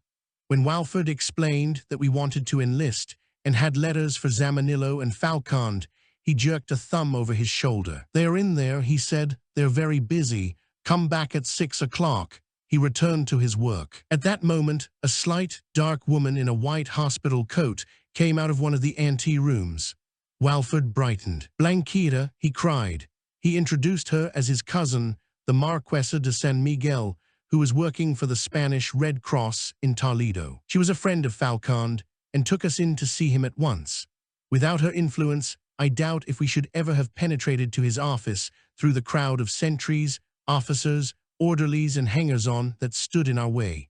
We found him talking with Zamanillo in a small room at the back of the house, but they broke off their conversation when they saw Doña Blanca. It appeared that Falcond dealt with political affairs, Zamanillo with military organization. Our business was therefore with the latter.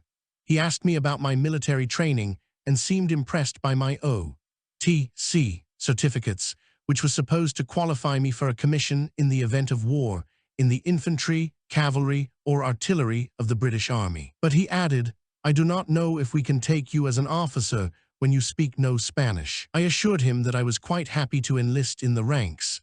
Then I remembered the cavalry we had passed in Talavera.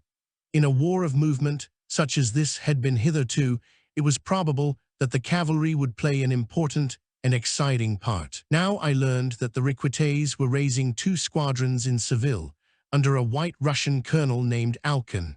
The horsemen we had seen yesterday were the 1st Squadron, commanded by the Requite Captain Baron, who was in Toledo at this moment. Eventually, it was decided that we should enlist in the Requites immediately, after which we could make up our minds whether to join the cavalry or the infantry. The former seemed to me to offer more exhilarating opportunities, but it might be a while yet before they could come into action, whereas the infantry battalion, the Tercio de Alcazar, was already in the line in the Casa de Campo sector and fighting hard. Afterwards, we went with Doña Blanca to lunch in a little restaurant below the walls on the northern side of town, the Venta de Iris, where we had the local specialty, partridges richly cooked in olive oil and herbs. We were served by the son and daughter of the house, while the proprietress sat in the background, crying quietly to herself all the time. "She sits there weeping all day," explained Doña Blanca. Before they left Toledo, the Reds shot her husband. Poor man, he had never done them any harm. Next day we reported to Don Aurelio González de Gregorio, the Requite officer in charge of recruiting in Toledo. He gave us an enthusiastic reception, called us my bravos. He said he was proud to have us, and made us drink a bottle of dark, sweet Malaga wine with him.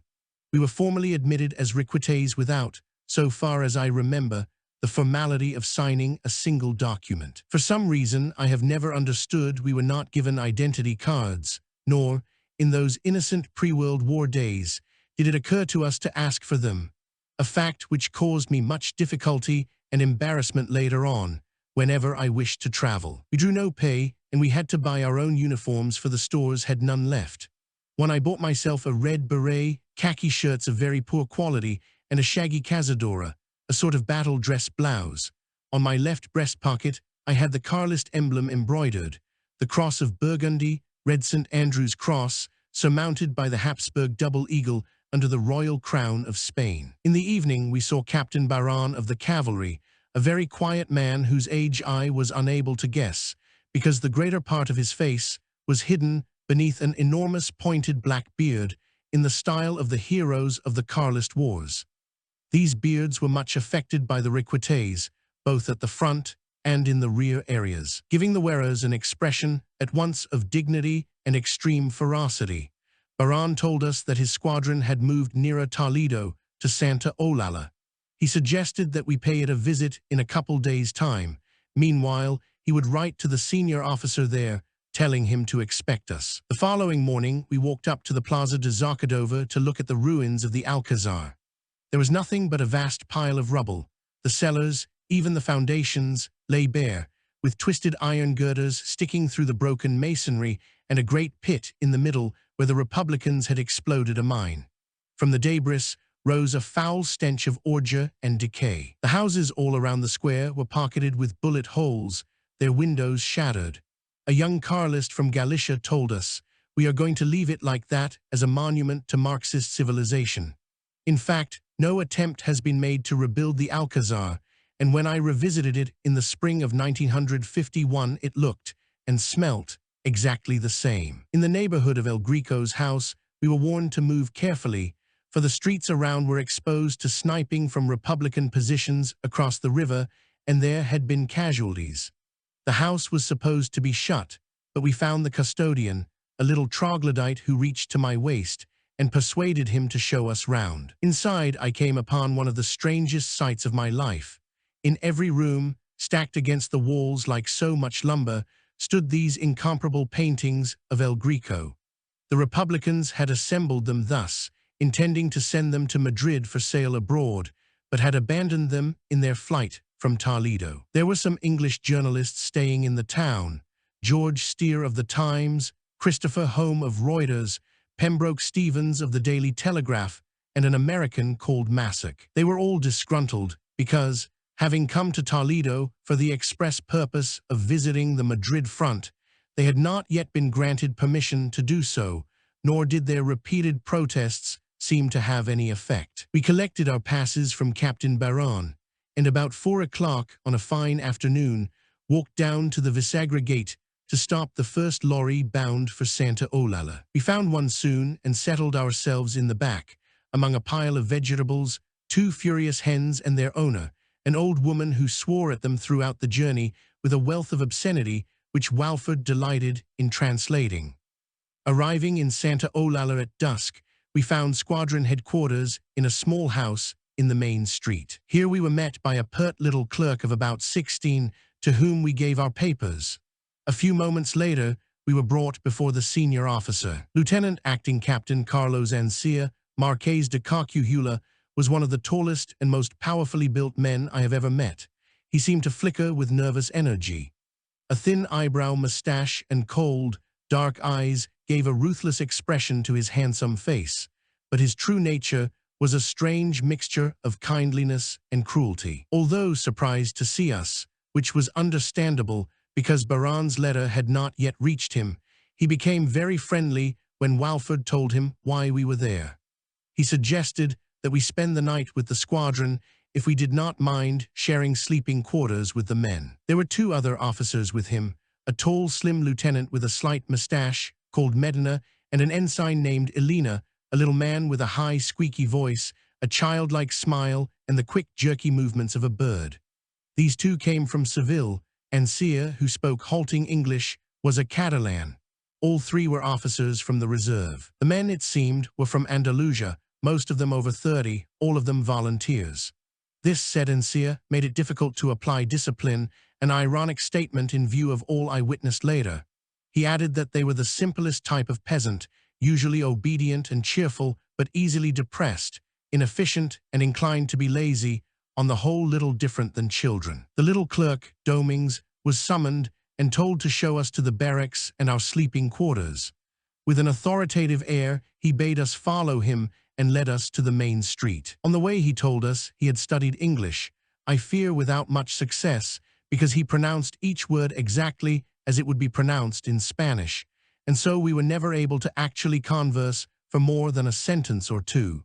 The barracks was a bare stone building of 2 floors at the eastern end of the village. Outside, the men were lining up for the evening meal, which seemed to consist of alubias, a stew of white beans which they collected in their mess tins from a great cauldron, and a mug of red wine each. Our dormitory proved to be a barn.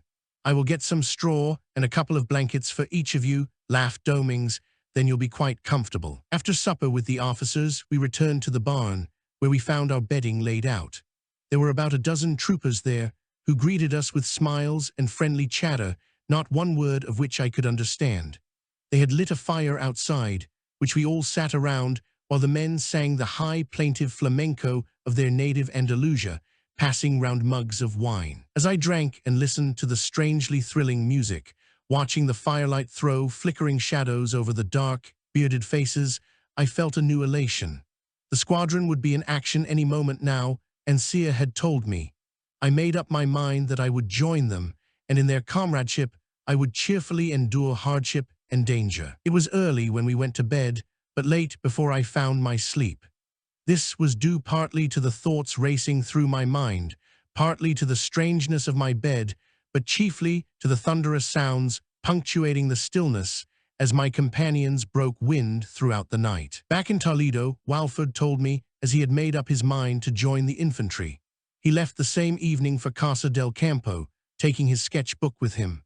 I have never seen him since, but I know that he acquitted himself well in the ferocious battle that raged in that sector when the Tercio del Alcazar was surrounded and beat off repeated attacks by Republican infantry and Russian tanks. I owe him much, for I do not know how I should have fared during my first days in Spain without his contacts and knowledge of the language. After saying goodbye to him, I reported to Captain Baran, who gave me a pass to take me to Santa Olalla in the morning. With him was a short, stocky figure with a doughy complexion and a frog's mouth, who spoke in a deep, guttural voice. He wore a beret with the 2 golden fleurs de lis of a requite lieutenant colonel. He proved to be the White Russian Alcan. When my Baran told him that I was joining the squadron, he asked me my nationality. He shook his head sadly when I told him I was English. Later I heard that, like many of his countrymen, he had little love for the English. I met another like him, nearly 2 years later, in San Sebastian, who informed me that he was so disgusted with the British for the way they had let down his Tsar that he had ceased altogether to drink whiskey. Santa Olalla, never an impressive village, had been the scene of severe fighting during the march on Toledo. Now it made a sad picture. A dozen private houses and 2 or 3 taverns survived intact. In one of the former was located the squadron office and officers' mess. When I reported, I found Ancia talking with a fat little man of about 40, with a sallow complexion and a very gloomy expression. He turned out to be the squadron doctor, having been a prisoner of the Republican militianos in Ronda until its capture by the Nationalists at the end of August. he could hardly believe that he was alive. He scarcely ever spoke, never about his experiences as a prisoner. Ancir explained to me that the squadron was well below strength, consisting at the moment only of 3 troops, in total about 100 sabres. Reinforcements of men, horses, and equipment were daily expected. The squadron's operational duties were first, the protection of a sector of the Talavera-Arlido road. Secondly, and following from this, reconnaissance of the few miles of country between Santa Olalla and the Tagus, beyond which lay enemy territory. This road was vital to the Nationalist communications between their rear areas and the Madrid front. There were Republican forces in the mountains to the north, as well as in the country beyond the Tagus to the south.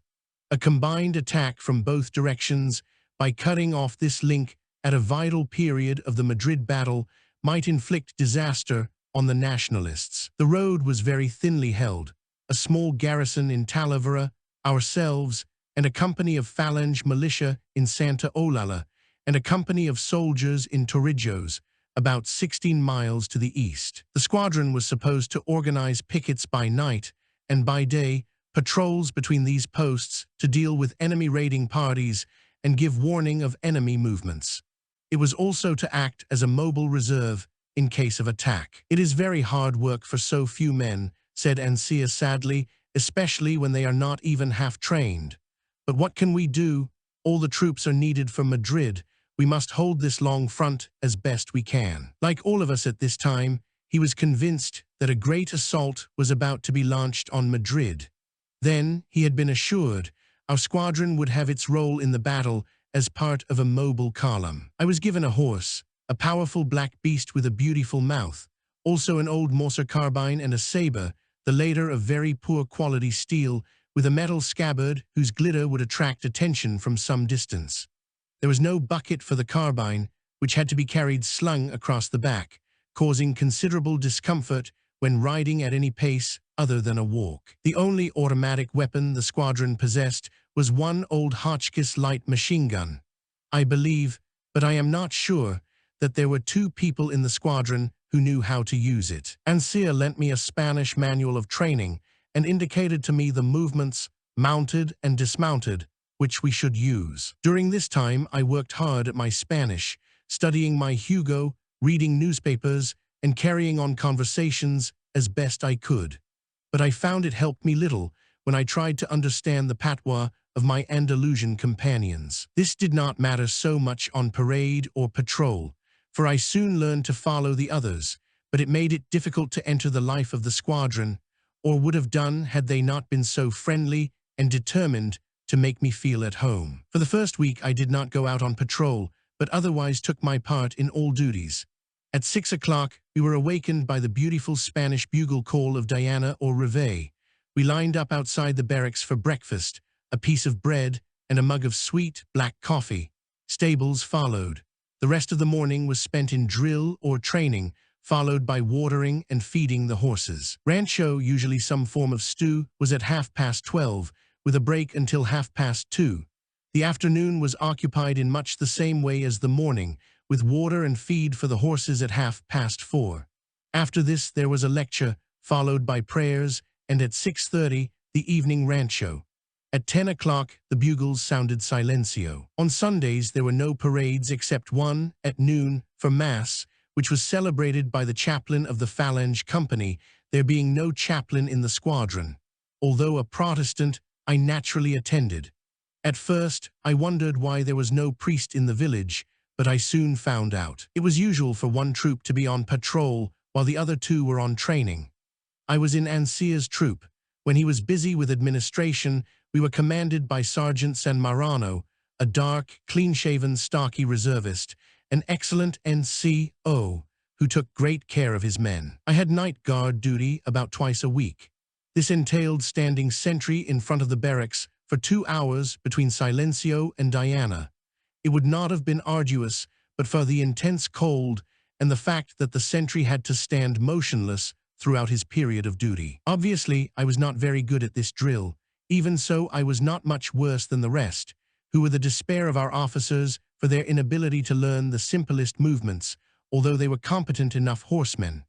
Officers and sergeants carried fustas, pliant riding crops, which they laid across the shoulders of any defaulter, mercifully excluding me. This punishment was usually taken in good part by the victim, accompanied by howls of joy from his companions. But there was a grimmer side to the discipline, which reminded me how far I was from the O.T.C. The day after my arrival, 2 troopers reported for duty incapably drunk. Apparently they were old offenders. The following evening, Ansia formed the whole squadron in a hollow square in the main barrack room. Calling out the 2 defaulters in front of us, he shouted, "There has been enough drunkenness in this squadron. I will have no more of it, as you are going to see." Thereupon, he drove his fist into the face of one of them, knocking out most of his front teeth and sending him spinning across the room to crash through 2 ranks of men and collapse on the floor. Turning on the other, he beat him across the face with a riding crop until the man dropped half senseless to the ground.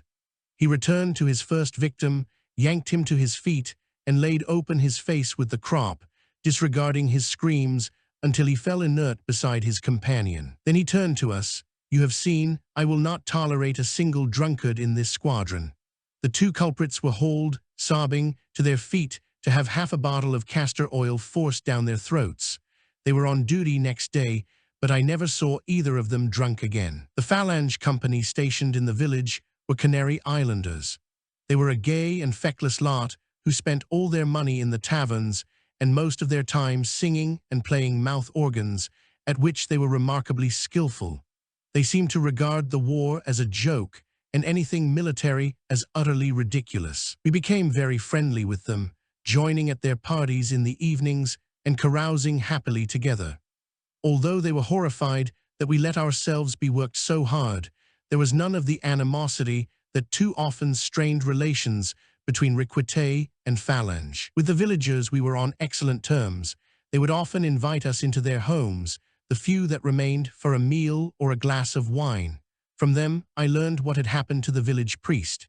In August, militianos had come to Santa Olalla from Madrid, strangers to the place. After shooting a number of prominent villagers, they crucified the priest in front of the rest. The villagers, who were fond of him, would have saved him if they could, but they were powerless before this armed rabble. At Alcaban, 5 kilometers from here, they told me, the militianos burnt the priest alive. For all I have been able to find out, it seems that a very large number, if not the majority, of such atrocities were committed by armed bands who came into the countryside from large towns, rather than by local peasants. By the end of November, I was allowed to accompany my troop on patrols. This was the most satisfying part of our work. We would ride out in the clear, keen air of a December dawn, when the first sunlight was flushing the snowy tops of the Gredos with fingers of rose. Usually we patrolled southward over the brown fields and through the olive groves towards the Tagus. As the morning ripened, the tawny, undulating landscape with its silver olive trees and sunlit hillocks unfolded in brilliant clarity, a pattern of bright light and blue shadow rolling away to the river and the mountains beyond. There lay enemy territory. The enemy would occasionally cross over to raid or ambush, and so we had to move with care. Sometimes we would split into sections, each under a corporal, to carry out our various tasks of reconnaissance. After being in the saddle all day, with the occasional halt to rest the horses or to eat, we would reform as a troop towards evening and trot back to Santa Olalla in the dusk. At about 3 o'clock one morning, about the middle of December, we were awakened by shouts and the sound of distant gunfire. There was a message that the enemy was attacking Talavera. We turned out and made ready to move off. No orders came until, just before dawn, we heard that a Republican force of unknown strength had crossed the river and attacked a guard post between Santa Olalla and Talavera. At the same time, artillery had shelled the town. After a brief fight, the enemy had retreated and were believed to be making their way back across the river. We were to intercept, if possible. We moved off about 7, one troop to the northwest, in case the enemy made for the mountains, the remaining 2, including mine, towards the Tagus. We split into groups of 3 to reconnoiter the country, but took care to keep in touch with Ansia and squadron headquarters. After we had ridden for 2 hours without seeing anything, Sergeant San Marano halted us while he sent out scouts. We were in a field of watermelons, on which we breakfasted, not sharing Mr. Hemingway's views on the only proper use for the Castilian melon. Suddenly we received orders to mount. We closed in to join the troop in the cover of some olives on a small hill. I noticed my companions pointing and talking excitedly. Following their gaze, I saw, some distance away to the right, a mass of dark specks moving across a wide gully. What could this be but our enemy? We drew our sabers, formed line, and cantered down the hill and up the opposite slope. As we came over the crest, San Marano gave the order, "Charge." Spurring our horses, we swept downhill in a cheering line, leaning forward on our horses' necks, our sabers pointed. In a moment of mad exhilaration, I fancied myself one of Subbutai's Tartars or Tamerlane's Bahadurs. Whoever, I exulted, said the days of cavalry were past. Preoccupied with these thoughts, and with my efforts to keep station, I never thought of looking at our target, nor, it seemed, did anyone else. For the next thing I knew, we were in the middle of a bleeding, panic-stricken herd of goats, in the charge of 3 terrified herdsmen. A sharp crack on the elbow from the butt of my carbine shattered my dreams. So ended my first and only cavalry charge. One morning I was standing in front of a doorway with Ansir and Medina when we heard the sound of an aircraft approaching. As we looked up, we saw at the end of the street a biplane circling about 50 feet up. We had time to glimpse the red marking on its tail before it banked and dived towards us. As we leapt for the shelter of the doorway, bullets began to spatter the street and the walls of houses nearby. The aircraft circled again, fired several more bursts at the barracks, then made off in direction of the river. There were no casualties, but Ansir said gravely, "You will have to watch out for those birds when on patrol." About this time a new ensign came to us, the Polish Count Orlowski. He was small, dark, and beautifully turned out. To my joy, he spoke perfect English as well as Spanish, pronouncing both languages in a careful, precise manner, as though each word were a tripwire that might set off an explosion. Having served in the Polish cavalry, he was not only a superb horseman, but also had a fair knowledge of horsed cavalry tactics. He was horrified by our slovenliness, incompetence, and ignorance. I was now a sergeant, owing my promotion more to Ansir's kindness than my own merit, though he may have been impressed by my O.T.C. certificates. Colonel Alcan was good enough to confirm my appointment. On the only occasion he favored us with a visit. Much as I enjoyed my life in the squadron, and fond I was of the officers and men, I was getting impatient at the delay in bringing us into action and at our obvious unfitness for operations. None of the expected reinforcements had arrived. Not a man, not a horse, not one round of ammunition. It would clearly be a matter of months before we could hope to operate effectively. My impatience was shared by all ranks throughout the squadron. Captain Baran, who was supposed to command us, had not yet put in an appearance. From time to time, I was given 24 hours leave to go to Toledo, where I would collect my letters and money from the bank. On one of these visits, a few days before Christmas, I dined with a delegation of 6 British Conservative members of Parliament, which was visiting the Madrid front. There was a Spanish press officer in charge of the party, one of the most remarkable characters I have ever known. Don Gonzalo de Aguilera, Conde de Alba de Yelts, Grandee of Spain, was a hard-bitten ex-cavalryman of what I believe is known as the old school. That is to say, he was a personal friend of King Alfonso Roman XIII, a keen polo player and a fine sportsman. He spoke English, French, and German perfectly. He told me that he had a Scottish mother. Although widely traveled, he was no absentee landlord, but spent the greater part of his time looking after his estates near Salamanca.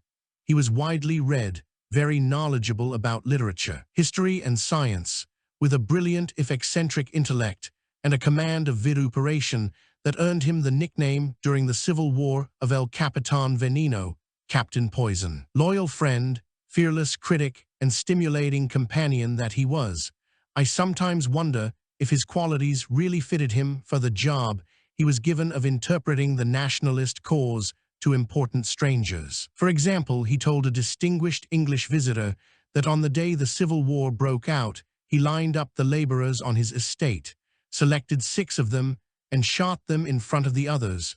Poor encourager, less orders, you understand. He had some original ideas on the fundamental causes of the Civil War. The principal cause, if I remember rightly, was the introduction of modern drainage. Prior to this, the riffraff had been killed off by various useful diseases. Now they survived and, of course, were above themselves. Another entertaining theory was that the Nationalists ought to have shot all the bootblacks. The bootblack is as integral a part of the Spanish scene as the man who sells newspapers. My dear fellow, he explained to me, it only stands to reason. A chap who squats down on his knees to clean your boots at a cafe or in the street is bound to be a communist, so why not shoot him right away and be done with it? No need for a trial. His guilt is self-evident in his profession. For the Requite ideal, he had an amused contempt. They call themselves traditionalists, and what is this tradition that they are always talking about? The Salic law, imported from France by the Bourbon kings, which has no place whatever in Spanish law or custom. For the Church, in fact the Christian faith, he appeared to have no time at all. Yet he was no Nazi. Indeed, he hated all isms and was scornful of all authority, except that of the hereditary nobility of Spain. He sympathized with my impatience to see more active service. I'll fix that for you, he said. I'm taking these fellows, he indicated the M.P.S., to see the front tomorrow. I'll have a word there with my friend, Colonel Rader. He's Inspector General of the Requites and also commands the Central Sector. When I saw him the following evening, he said it's all arranged. You're going to be attached to Rader's staff. Your movement order will be sent to your squadron in a few days. I don't know what Rader will do with you, probably give you a motorbike and let you carry dispatches. Anyway, it ought to be more interesting than what you're doing now. About this time, I was disturbed to receive a letter from my mother, saying that my father was ill in bed. Although there was no indication that anything was seriously wrong, I worried because he had already taken the greatest pride in his physical fitness, and it was very unlike him to take to his bed. I spent Christmas with the squadron. On Boxing Day, my movement order arrived from Rader's headquarters. Chapter 4. I reached Toledo too late in the evening to continue my journey to Getafe, where Rader had his headquarters. Having booked a room at the hotel, I went to one of the cafes on the Plaza de Zarcadova, where I found the journalists Steer, Home, and Massac, with whom I spent the evening. Both Steer and Home subsequently quarreled with the Nationalist authorities and were expelled to return to Spain on the Republican side. They covered the fighting on the Northern Front during the Nationalist offensive against Bilbao in the summer of 1937. Both played an important part in working up feeling in England against the Nationalists over the bombing of Guernica, of which I shall have something to say later. I know nothing of the reasons for Home's expulsion, but Steer, whom I had known before as a man of initiative and courage, could fairly be described as a natural rebel. The incident which precipitated his expulsion is worth recording, as illustrating the fury of an Englishman confronted with Spanish plumbing. It seems that the Nationalists' authorities eventually decided to grant the journalists' pleas for a visit to the Madrid front. They laid on a specially conducted tour, starting from Toledo. There were not only English and American journalists, but French, Italian, German, and some South American as well. There were some senior staff officers from the army to explain the situation as it should be presented. A senior official of the Ministry of Press and Propaganda was in charge. A fleet of cars was assembled, ready to leave from the hotel at 8:30 in the morning. Soon after 9 o'clock, the party was ready to start, but there was no sign of Steer. After waiting a while in a fury of impatience, they were about to start without him when he appeared on the steps of the hotel with a set, exasperated expression on his face. In clear tones, he addressed the assembled party. You pull and pull and pull and nothing happens. You pull again, and the shit slowly rises. That's Spain for you, he roared in a nutshell. I arrived at Getafe in a lorry in the middle of an artillery bombardment. It was not a heavy bombardment, but scattered shells were falling around the village. A leaden grey sky was fading into the night. It was bitterly cold. I dismounted, retrieved my suitcase, and started to walk up the deserted main street. The north wind whistled sadly over the roofs of houses, most of them empty. Here and there, a few candles flickered through open doorways. An atmosphere of squalor and gloom, rather than of danger, pervaded the place. I found raiders' headquarters off a side street, in a house that might once have been a rich man's villa. An orderly showed me into a room where several officers were sitting. Some of them were requetés, other in army uniform. I was greeted in English by a spare, clean-shaven requité lieutenant, who gave his name as Espa. He told me he was the doctor. "The colonel is busy in his office now. We'll see him at dinner." Espa took me across the road to his own house, where we sat in virtual darkness, lit only by one candle, for more than an hour, before going to a tiny, dirty tavern for a glass of vermouth. An occasional shell still exploded nearby, but before long the bombardment had ceased. "We nearly always have this in the evening," he explained. "The Reds have an excellent observation post at the top of the Telefonica building in Madrid. Those guns are Russian 12-40s. They're good guns, which they handle very well. At the moment this sector is quiet, although of course there's always something happening down the road at Carabanchel Bajo. Our positions there are in houses, right next door to the enemy." Colonel Rader was a cheerful, tubby little man who spoke with a strong Andalusian accent.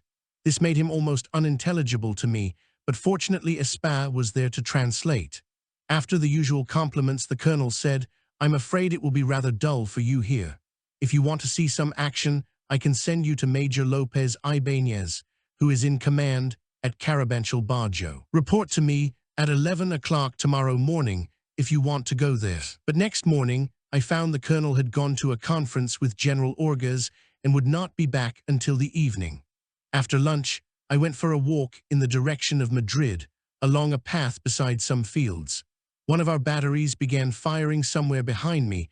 I could not see where the shells were falling, but I heard them sighing as they passed on their way above. Enemy artillery replied, their shells whining close overhead to land in or behind Getafe. Other batteries joined in. Soon the air was humming with projectiles.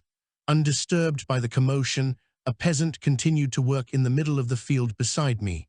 To him, all that mattered was his field. If other men were fools enough to waste their time in fighting, that was their affair. Reporting the day after, I found the colonel with a gaunt, lanky lieutenant in army uniform who fortunately spoke some English. "Lieutenant Urmaneta," said Rader, introducing him, "will conduct you to Major Lopez Ibanez at Carabanchel. Good luck to you." I thanked him. "Go with God," he said. The lorry stopped with a jerk, causing me to bang my head against the windscreen. Urmaneta, sitting beside me in the driver's cabin, smiled, showing an irregular line of yellow teeth with gold stoppings. We jumped down and stood for a moment stretching ourselves in the drizzling rain. 100 yards ahead of us, the road came to an end in a high barricade of sandbags, behind which huddled a sentry. It was a depressing scene, bare, crumbling red brick buildings, the street torn with shell holes and littered with rubble. No sound but the occasional sharp impact of a bullet against a wall and the faint rumble of gunfire to the north. On the right of the barricade was a small hut built of wood and sandbags. Inside, the smell of gun oil blended with the reek of cheap tobacco, wet clothes, and unwashed men. 3 soldiers were lying sprawled about a machine gun, a pre-1914 Hotchkiss, whose barrel pointed through an aperture in a parapet of wooden beams and sandbags. Looking through this opening, I saw a patch of grass-covered open ground, 300 or 400 meters wide, and beyond it more houses and another barricade, all that was visible of our enemy. "It seems quiet enough, doesn't it?" said Urmaneta, "but don't show your head or you'll have it shot off. People get careless." We all ducked instinctively as there came a sharp whir followed immediately by an explosion and the sound of spattering fragments. "That's a mortar bomb," he explained. "We get them all the time.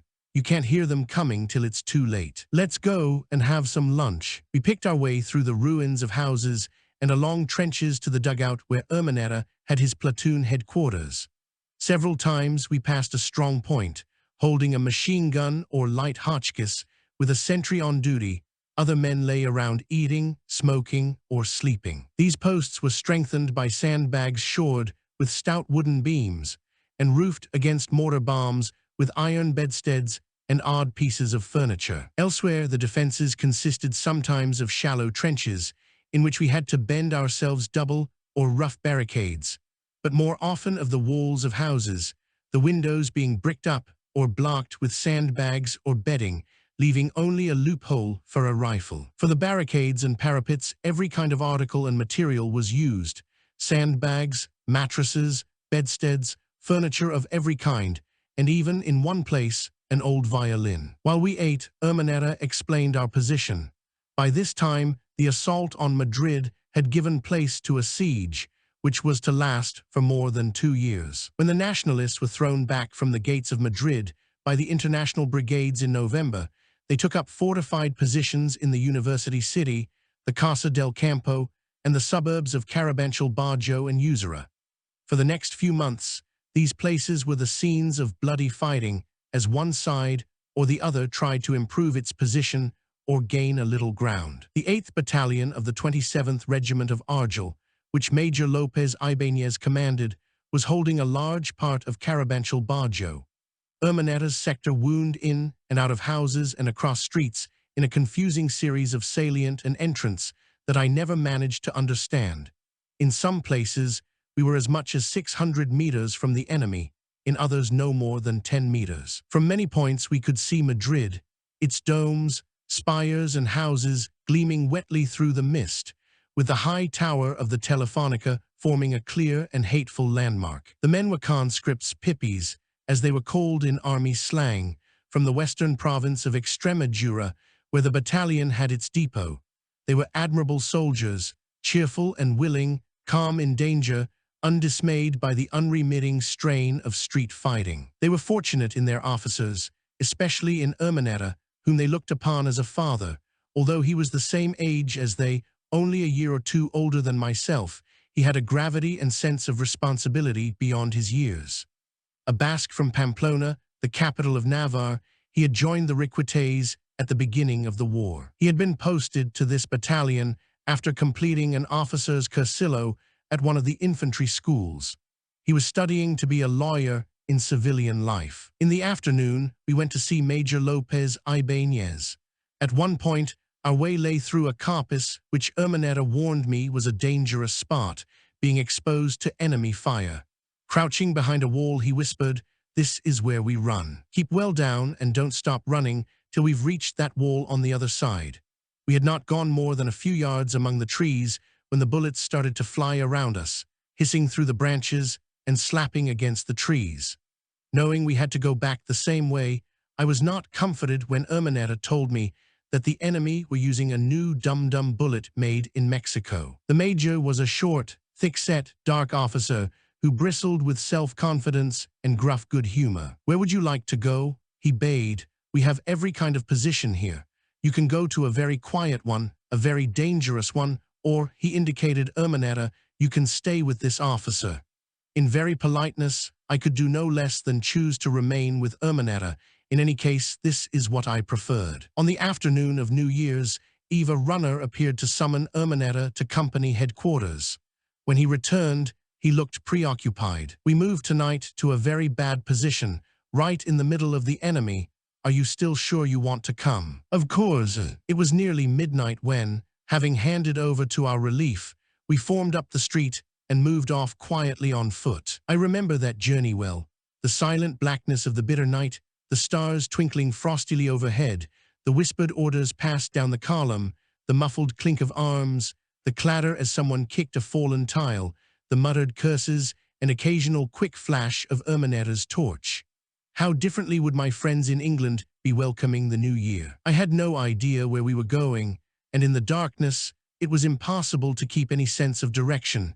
It was all I could do to follow the man in front of me. There was a faint gray light in the sky when Ermanetta halted us and went forward to see the company commander. Returning half an hour later, he said to me, "You stay here with platoon headquarters while I settle the men into our new positions." I heard them shuffling off into the gloom. It was daylight when he came back. "Let's go, keep close to me. When you see me duck, keep well down and run like hell when I tell you. There are some places that are dangerous to cross in daylight. Above all, when we reach the position, don't speak above a whisper. The enemy are very near." I kept close behind him, followed by his batmen and the 2 platoon runners. Twice we were fired upon. I never knew from which direction, for I did not stop to look, but we reached the first house of our new position without a casualty. This was a small, single-story building with a patio opening off a street. It was held by one of the two sections of our platoon. We stopped here for a rest, while Ermanetta spoke with the sergeant in command. Between this and the other house in our position ran a broad, straight street, both ends of which were held by the enemy. This was crossed by a narrow tunnel built on the surface, consisting of a double line of loopholed sandbags and roofed with planks and sandbags. It was defended by two light machine guns, one pointing each way. It was just high enough for a man to crawl through on hands and knees, just wide enough for him to edge himself with difficulty past the defenders. Crawling through the tunnel, we came to the main position held by the remaining section. This was a two-story building built round a patio like the first.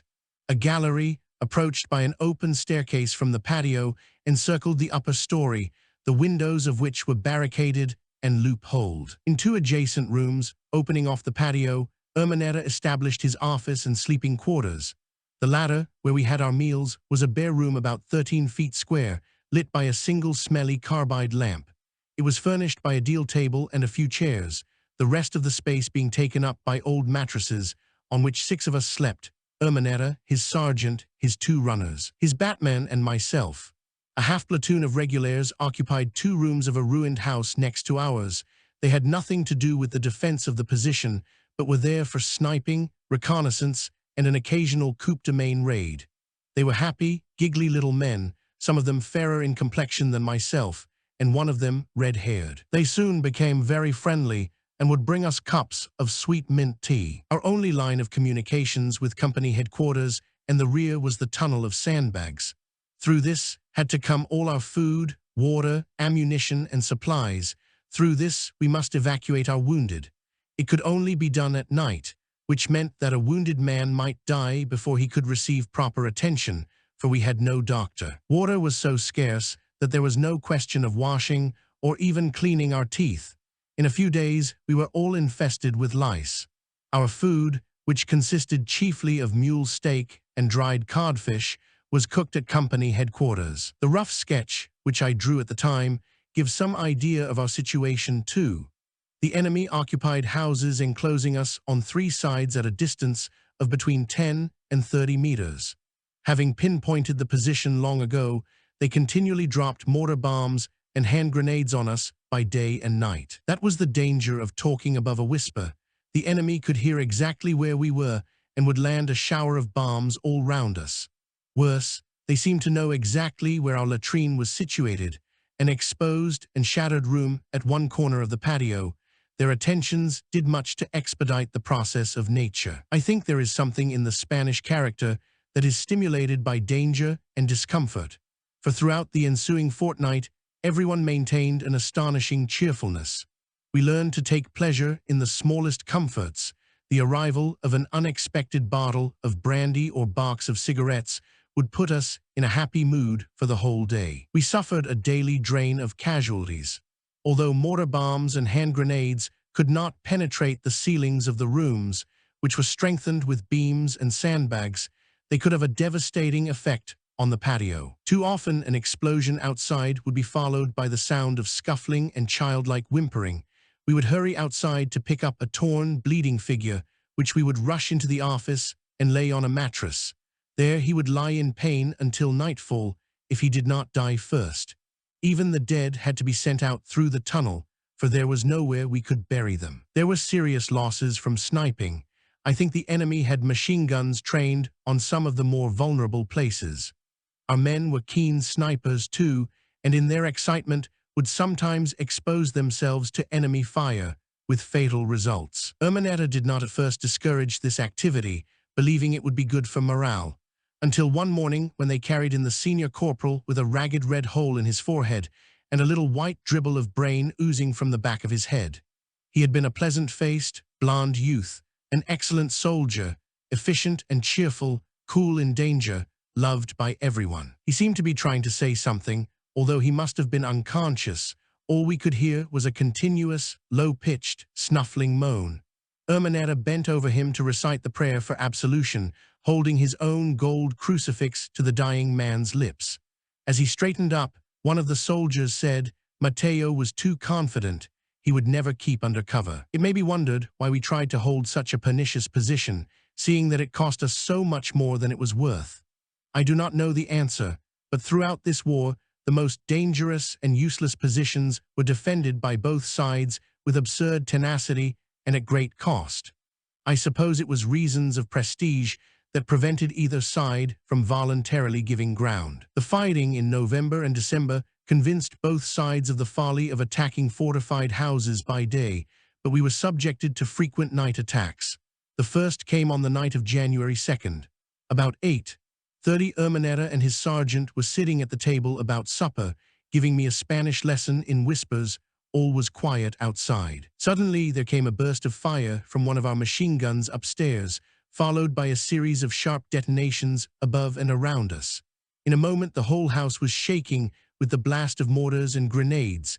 The night became a chattering cacophony of rifle and machine gun fire. I snatched my rifle and followed Urmeneta and the sergeant through the door. In the few hideous moments of danger, as we raced across the patio and up the stairway of the gallery, I saw the darkness lit everywhere with flashes.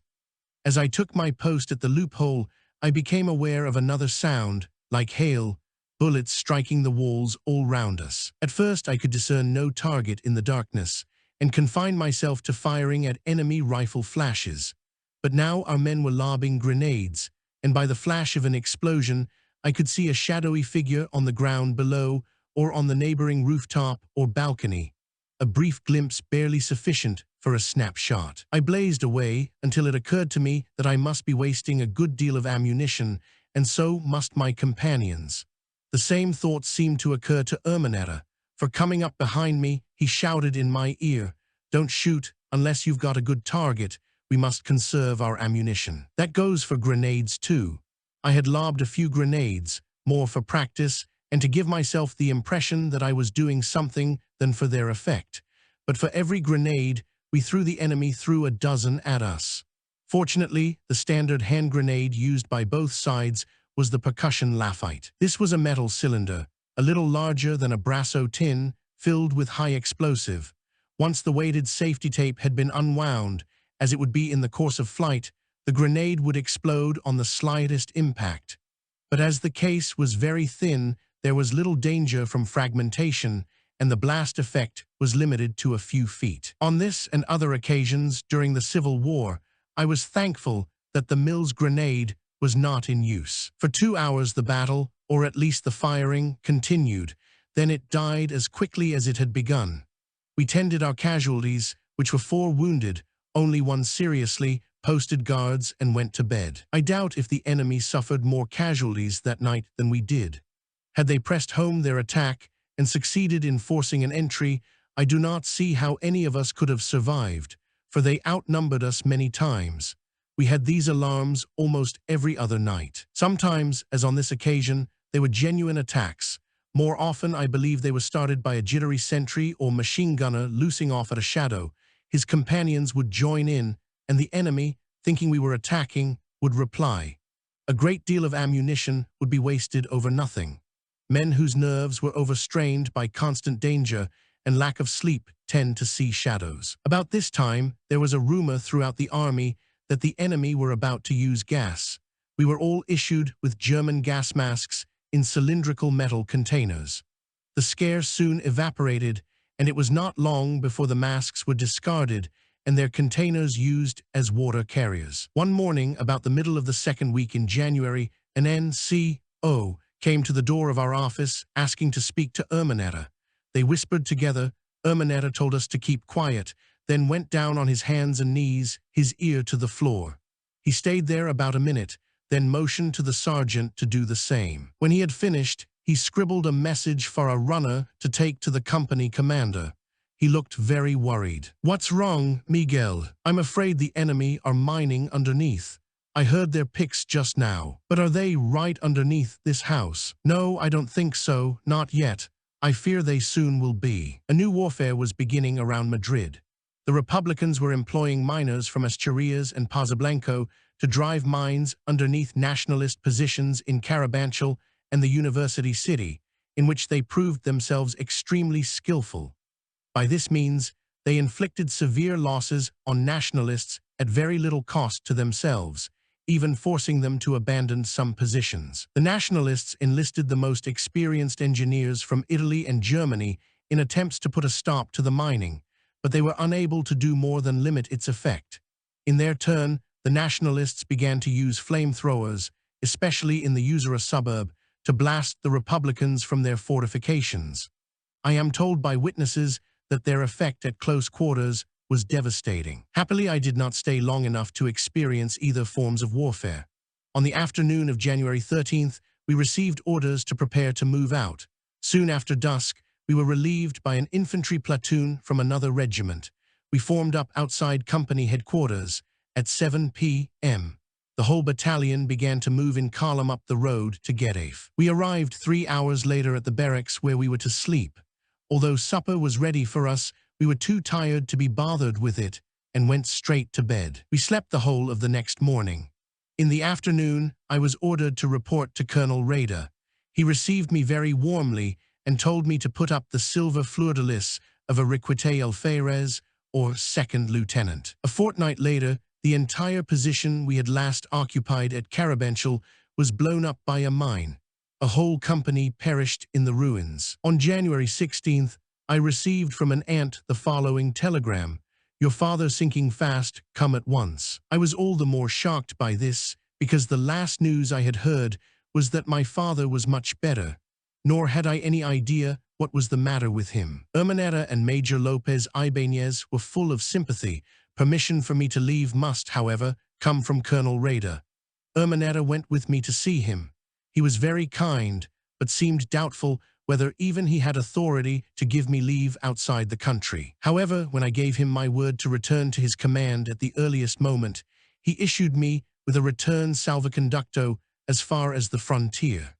Within 2 hours of receiving the telegram, I was sitting in the back of an open lorry bound for Toledo. As I huddled myself into my overcoat against the bitter wind, I tried to detach my mind from contemplation of the tragic circumstances that must have inspired that telegram, and how to concentrate on my immediate problem, how to get home with the least delay.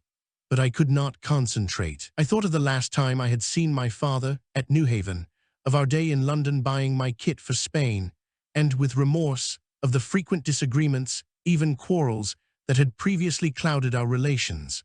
I thought of how lonely my mother was going to be, with my brother at sea in the Navy and myself in Spain, for I must keep my word to return to Colonel Rader. I could not doubt for a moment that my father was dying. Such a telegram would have never been sent if there were any reasonable hope of recovery. My great fear was that he would die before I could see him. I had no idea how I was going to get to the French frontier, but decided I was to make for Avila, where I hoped to find a train. Another difficulty was that I had no civilian clothes, so that I should have to cross France and arrive in England in my requite uniform. Perhaps my teddy bear coat and scarf would conceal it satisfactorily. In Toledo, I stopped long enough to draw the rest of my month's allowance from the bank, about £10 in pesetas, and to have a café cognac to fortify myself against the numbing cold. In Talavera, after various inquiries, I found 3 men who were leaving for Avila in a very old, small car. I had difficulty in persuading them to take me, for they were doubtful if the car would get them to Avila over the snowbound Gredos. They had grounds for their fears, because we broke down twice on the Puerto del Pico, arriving in Avila about 9 p.m. I found there was a train at 11:30 as far as Medina del Campo. There, I must change and catch the Salamanca-San Sebastian Express. This would at least give me time for a meal, my first since breakfast. In the Hotel Inglés, I found Harold Cardozo, Pembroke Stevens, and other journalists. They were naturally eager for a first-hand account of the fighting around Madrid. I willingly answered their questions, stipulating only that my name should not appear in print, because the British government was beginning to enforce the policy of non-intervention in the Spanish Civil War, and I was anxious to avoid any trouble in getting back into Spain. I reached San Sebastian the following afternoon, after a cold and uncomfortable journey. There I was lucky enough to meet a friend who gave me pounds and francs for my pesetas and drove me as far as Oran. I had some anxious moments passing through the French frontier control at Hendaye. I was afraid I should be made to take off my overcoat, thus revealing my requité uniform. But I caught the night train to Paris without difficulty, and was home late next afternoon, 24 hours after my father's funeral. I stayed a fortnight in England. It was neither easy nor pleasant to explain to my mother why I must return to Spain so soon. It may be that I was wrong to go. Let those judge me who have been in a like situation. My mother made no complaint and did all she could to hide her distress. She would be quite alone, for my brother, who had been given only 24 hours leave to attend the funeral, had rejoined his ship before I arrived. 2 days before my departure, the local police superintendent rung up. Somehow he had heard of my activities in Spain and of my intention to return. He did not propose to try and stop me, but only warned me that I might find myself liable to prosecution under the provisions of the Foreign Enlistment Act of 1880, or some such date. I said I doubted whether the act applied to civil wars, and anyway I would chance it. He was kind enough to wish me luck. The major on duty in the Comandancia Militar in Avila was clearly in a very bad temper. He was not at all impressed by Colonel Rader's salvoconducto. A fussy, bald, bespectacled old man evidently dug out from a peaceful retirement. He regarded me with unconcealed suspicion. It was obvious what was going through his mind. What did this damned Englishman think he was doing, asking him for transport to Getafe? Whoever heard of an Englishman in the Requités? Everybody knew the English were all on the red side in the international brigades. Obviously, the fellow was a spy. He might have fooled the Requités, but he wasn't going to fool the army, least of all an old regular soldier with 40 years' service. These thoughts he presently expressed to me, forcibly and fast, through ill-fitting false teeth that obscured the details but left the general meaning only too clear. He ended by saying that if I appeared before him again, he would put me under close arrest. "Do me the favor of removing yourself," were his concluding words. This was really too bad. I had expected some difficulty in getting back into Spain, but this was the first time I had met with anything but courtesy and helpfulness in the country. I had crossed France wearing the same clothes as before, with an overcoat and scarf over my uniform. In Biarritz, the Conde de los Andes warned me that, owing to the non-intervention regulations, I should require a visa from the British vice-consul in Bayonne in order to get through the French frontier control. The British vice-consul turned out to be a bad-tempered old Swede with a white, pointed beard. He seemed very suspicious and was only partially satisfied by Carlin Brooks's letter, but he gave me the visa. I crossed the frontier without difficulty in one of Andes's cars, which took me as far as Salamanca. This was now Franco's general headquarters. I arrived there late on Sunday night, the 7th of February. Next day, the Nationalist troops entered Malaga. This offensive was the first occasion on which Italian troops were in action. They played an important part in the fighting, but did not endear themselves to the Spaniards, who had also fought hard, by their claims to have captured the town unaided. Particular indignation was caused by some Italian officers who had the words, "Vincere di Malaga," printed on their visiting cards.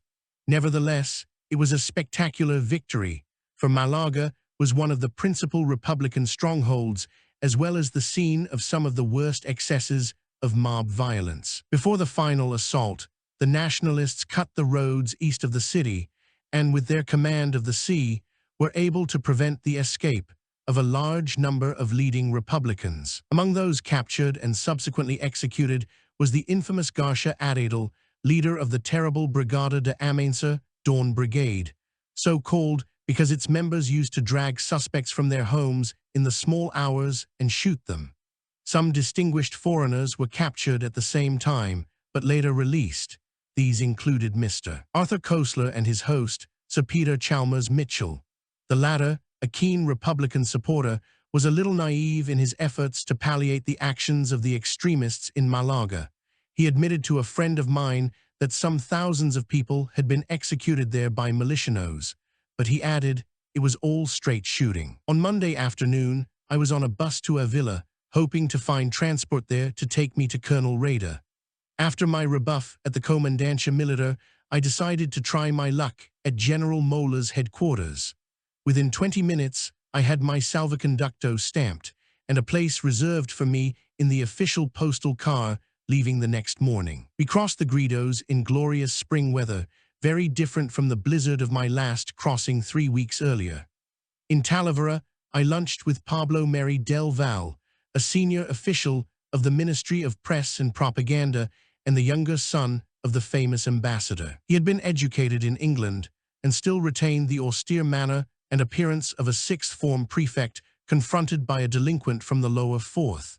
He became a very good friend of mine, and I am indebted to him for a great deal of kindness, but I always had the feeling that at any moment he might tell me to bend over and take 6 of the best. On the road to Toledo, I passed my old cavalry squadron, now in Torrijos.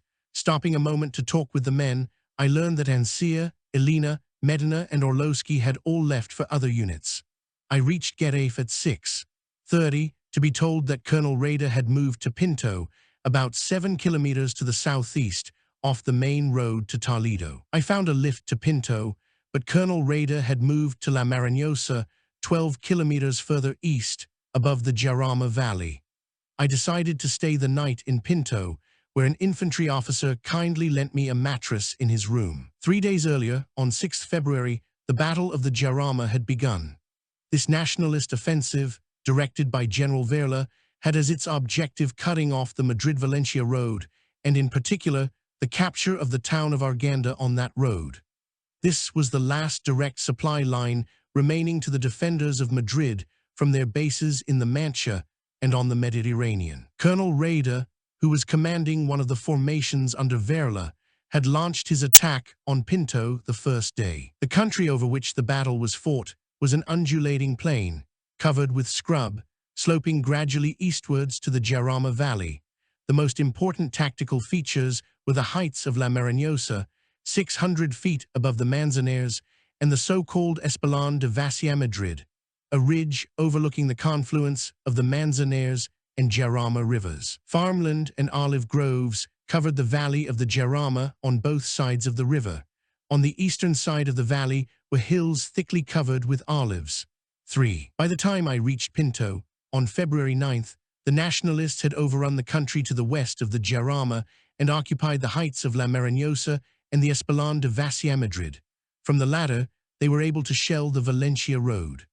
On February 11th, they forced the crossing of the Jarama and occupied the hills beyond to a distance of about 4 kilometers from the river. There they were held by the determined resistance of the international brigades, including the British, who suffered very severe losses. Heavy fighting followed. The Republicans counterattacked all along the line, but failed to regain any ground. By February 24th, the battle was over. The Nationalists failed in their main objective, which was the capture of Arganda, but they were able to dominate the Valencia road with their artillery fire and deny its use to the enemy. Thereafter, the only ground communication between Madrid and Valencia was along the Aragon road through Alcalá de Henares and across the country to Cuenca. The morning of the 10th February was bright, clear, and spring-like. As I sat in the back of an open lorry, jolting along a very bad road towards La Marinosa, and looking at the fresh, quiet countryside, I found it hard to believe that a battle was being fought only a mile or 2 away. But I was soon reminded of the enemy's proximity by the sight of a battery of anti-tank guns deployed for action by the side of the road, their German crews crouched alertly behind them. La Marinosa could scarcely be called a village. It consisted of about a dozen houses on either side of the track from Pinto and a disused ordnance factory. Immediately to the north, the ground rose to the heights where our positions were situated.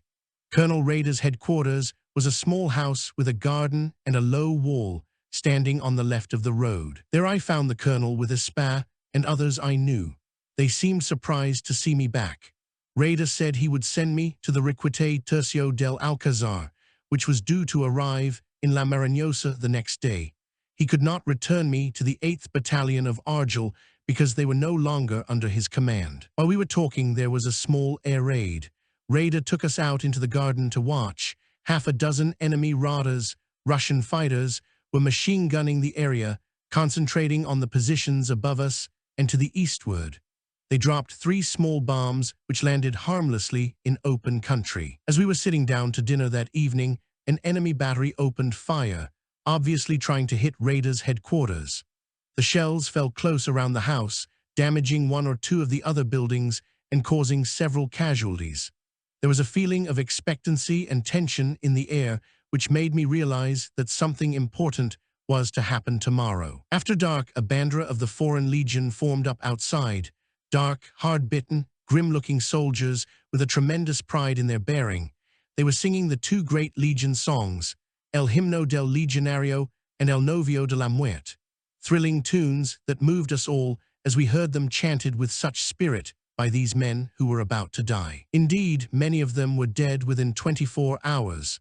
At dawn, they went into action, nearly 600 strong, to force the crossing of the Jarama. By the evening, there were barely 200 left. Next morning, the Tercio del Alcazar moved into La Marinosa. I reported to the commanding officer in his headquarters opposite Colonel Raiders. Major Emilio Alemán was tall and stout, with a loud guttural voice. He was a fine soldier, skillful, experienced, and courageous. He had distinguished himself in the defense of the Alcazar of Toledo, in which he had been wounded. By nature, a jovial and good-hearted person, he was clearly still suffering from the strain he had undergone during the siege. This made him liable to sudden and unreasonable outbursts of temper, terrifying in their violence. He spoke no English and was clearly not very pleased to have a strange Englishman thrust upon him, but he received me well enough. He said that I had better stay with him at battalion headquarters for the present. I was allowed a batman and a corner of a room in an adjoining house to sleep in. This room I shared with 5 others, including a French alferez, a jolly, tubby, middle-aged man with a voluble manner and a passion for his food. He used to spend a lot of time in the kitchen, before and after every meal, giving hell to the cooks. An additional sleeping companion was a tiny mongrel, who hung around the kitchen by day and came to sleep on one or other of our beds at night. We were all fond of him, and would have been fonder but for his habit of making a mess on the bed of his choice. Our chief discomfort was lack of water, for there was no local supply and all our water had to come from Pinto in lorries. There was barely enough to drink, none for washing. The wine, though not scarce, was atrocious. The first 2 days were uneventful, but for intermittent shelling from across the river. This ceased on the 3rd day. Air raids continued, usually in the early hours of the morning. They seldom came by day, for 2 reasons. Firstly, because we were well protected by anti-aircraft. Secondly, because the Nationalists were beginning to win command of the air from the Republicans. Credit for this was due primarily to the initiative of one man, the fighter pilot Garcia Morado.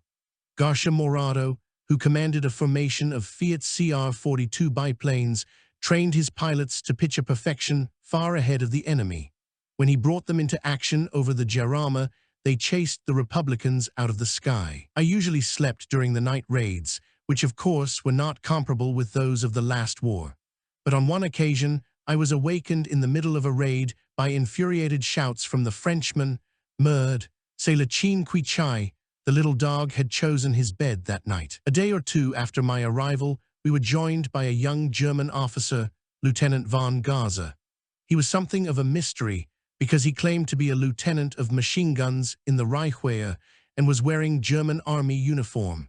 Yet it seemed extraordinary that he should be sent by himself. He spoke English but no Spanish. He was polite but formal in his manner, speaking in a precise, clipped voice and seldom smiling. He told me that he came from East Prussia and that he was an orphan, his parents having been murdered by the Russians in Riga after the First World War.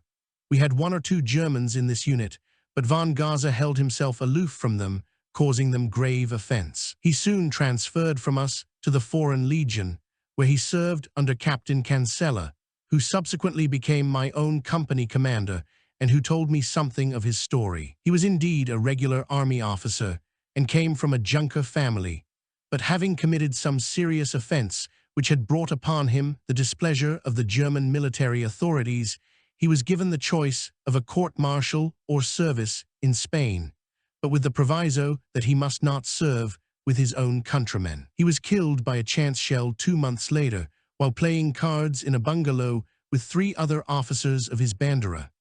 Cancela told me that he was the best officer he ever had. There was a German press photographer called Franz Roth, who had taken up his quarters in La Marignosa, with whom I became very friendly.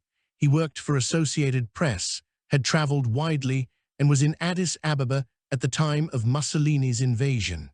He and I used to climb one of the hills overlooking the Jarama to watch the fighting on the other side. Through our binoculars, we could see the battle raging among the olives, white puffs of bursting shrapnel in the air, the dark smoke of high explosive between the trees, and the incessant sound of machine gun fire reaching us faintly from across the valley. One day Roth asked me to accompany him down to the Jarama. He had heard a report that a company of Frenchmen from the international brigades had been destroyed by a tabor of regulars while trying to cross a bridge over the Jarama, and that the Moors had castrated their victims. I agreed to go because I felt that this sort of report should be checked, in view of the wild atrocity stories that were circulating about the Moors. Anyway, I wanted to see the Jarama. We set off on foot in the early afternoon, and after about a mile descended into the Vega, or cultivated plain, of the Jarama. Beside a ruined farmhouse, we came upon a German anti-tank gun, with its crew commanded by an officer. We made to approach, and Roth called to the officer in German, but they shook their heads and would not let us come near. The bright sun shone golden on the fields and the olives. It shone also on the huddled corpses of the Frenchmen heaped around the bridge where we had expected to find them. Most of them had been stripped of their boots and outer garments by the Moors, and lay there in their underclothes in every attitude, grotesque and stinking, shriveled by 2 days' hot sun. With ghoulish intensity, Roth probed among the bodies, urging me to do the same. We found no trace of mutilation, but after 10 minutes of this grisly business, I was violently sick, and told Roth I could not go on. My legs would hardly carry me back to La Marignosa, where I drank nearly half a bottle of Roth's brandy before I began to recover. If this is the sort of thing I have to do to prove myself a man, I thought, I think I'll stay a mouse.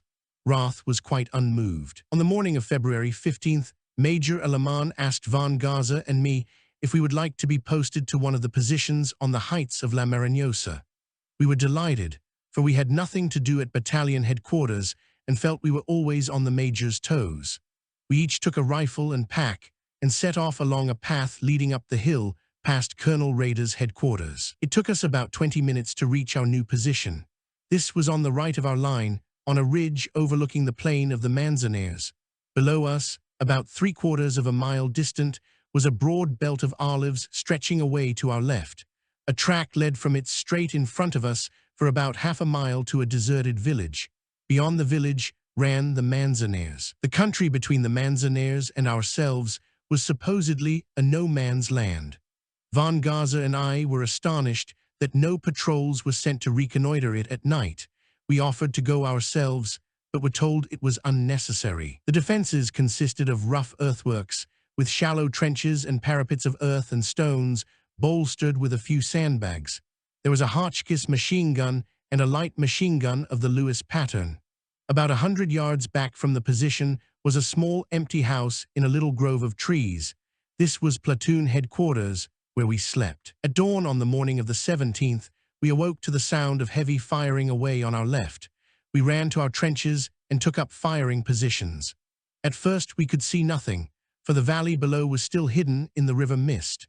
But as the haze rolled back in the rising sun, we saw groups of little dark figures moving towards us along the track from the village and across the fields. We held our fire, letting them reach the olive trees undisturbed. Surely, I thought, they can't mean to attack across those open fields in front, with no artillery preparation. It's sheer suicide, although they do outnumber us many times. But in a moment, they emerged from cover and began to advance at a trot towards us. We waited until they were well in the open. Then, at a sharp word from the platoon commander, our machine guns opened up. We joined in with our rifles. The little trotting figures halted and toppled down in heaps. A machine gun in the Olives started firing at us, its bullets flying high overhead. Some of the enemy in the open tried to cover the advance of their comrades with light automatic weapons, but in those fields, devoid of cover, they stood no chance against our fire. Soon they were running back for shelter, leaving their dead and wounded strewn among the stubble. Many more fell as they ran. It's sheer bloody murder, I said to myself. What criminal staff officers they must have to send them into battle this way. Possibly, well-trained, experienced troops might have been able to find some dead ground for cover, though I doubt it. Certainly no experienced commander should have asked them to do it. It may bet that they counted on surprise, but if so, they had planned it very badly. From the sounds of firing, I judged that the attack was being pressed on both our flanks. I was a little disturbed that we seemed to have no artillery, but the enemy had, for soon there was a whistle as a shell passed overhead. It was followed by several more, each one landing a little closer. It was fortunate that we could hear them coming, for our earthworks were flimsily built and our trenches much too shallow, so that we had to crouch down each time a shell came over. It was clear that they were shooting at the house, and so the platoon commander ordered its evacuation.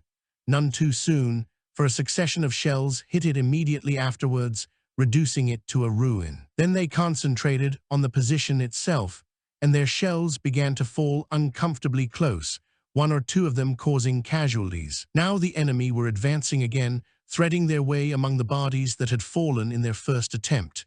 Again we opened fire, and again they were thrown back, leaving more of their number on the ground. Yet a third time they advanced, fewer of them now, and flagging in their pace. "Hold your fire," shouted our platoon commander. "Let them get a bit closer this time." We kept under cover. They came on in bounds, one group giving covering fire while another advanced.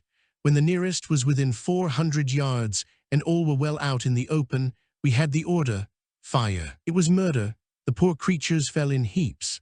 The survivors turned and ran for cover, dropping their weapons in their haste. When the last few survivors had vanished into the olives, the whole plain in front of us was littered with bodies. Von Gaza told me he saw 2 officers shot by their own men while trying to stop the rout. Our own casualties numbered some half a dozen. For a while there was a lull and no movement in front of us. Suddenly we heard the sound of heavy engines, and from our right front appeared 6 Russian tanks, each carrying a 37mm gun in its turret. One after the other, they crossed in front of the olives, then turned towards us and began to approach in line. This looked awkward for us, and would have been if any infantry had followed them, but the latter had no fight left in them. If the tanks had preceded the earlier attacks, the result might have been very different. Even so, we were expecting rough handling. At that moment, our artillery, silent before, came into action. It found the range quickly, and soon we saw black puffs of smoke bursting all round the tanks. They wavered, then came to a halt. A moment later, one of them was enveloped in black smoke. As a shell struck it squarely, it began to burn. Then another was hit at the base of the turret. The remaining 4 turned, spread out, and made off. About midday, when the fighting had died down on our front, a runner arrived with news that the 2 companies on our left had suffered heavily and were in need of reinforcements. Our platoon commander was required to send any men he could spare to report to battalion headquarters. Von Gaza and I were among those who went. At battalion headquarters, we found a young man, Felipe Pallejà, a Catalan who spoke good English. He told us that the positions in the center and on the left had been under heavy fire from artillery and mortars all morning. Major Alemán was up there now, and Pallejà would take us to him. The enemy were evidently respecting the hour of the siesta, for everything was quiet when we arrived. The major was in very good heart, although he expected the attacks to be renewed in the afternoon and next day. Most of our heavy machine guns were concentrated on the center position. Von Gaza was sent there, where his special knowledge would be most useful. For the moment, I was to stay with Alemán. During the afternoon, we were subjected to intermittent shelling, but no new attack developed. It seemed that the enemy were regrouping for a further assault on the morrow. They had established themselves in the olives. I accompanied the major on visits to our 2 positions. These followed the crest of the heights, the center facing north across the valley of the Manzanares and the belt of olives, the left curving back and facing more to the northwest, towards Madrid. The major expected the main attack to be launched against the latter, in an attempt to turn our left flank and cut the road to Pinto. It was arranged that Palajar and I should move up there in the evening. The defenses had not been as severely damaged as I had expected. The enemy artillery could not have been of very heavy caliber. Most of the casualties had been from mortars. In places where the parapet had been demolished, men were repairing the damage with earth and sandbags. It struck me that the trenches were very badly constructed, being much too shallow to give proper protection and dug almost in a straight line instead of with traverses. Throughout the Civil War, it was my experience that Spanish troops could not be induced to dig proper trenches. This applied even to the Foreign Legion. They seemed to think it indicated cowardice to dig themselves in securely. We returned to battalion headquarters to snatch a meal. There I found the French lieutenant.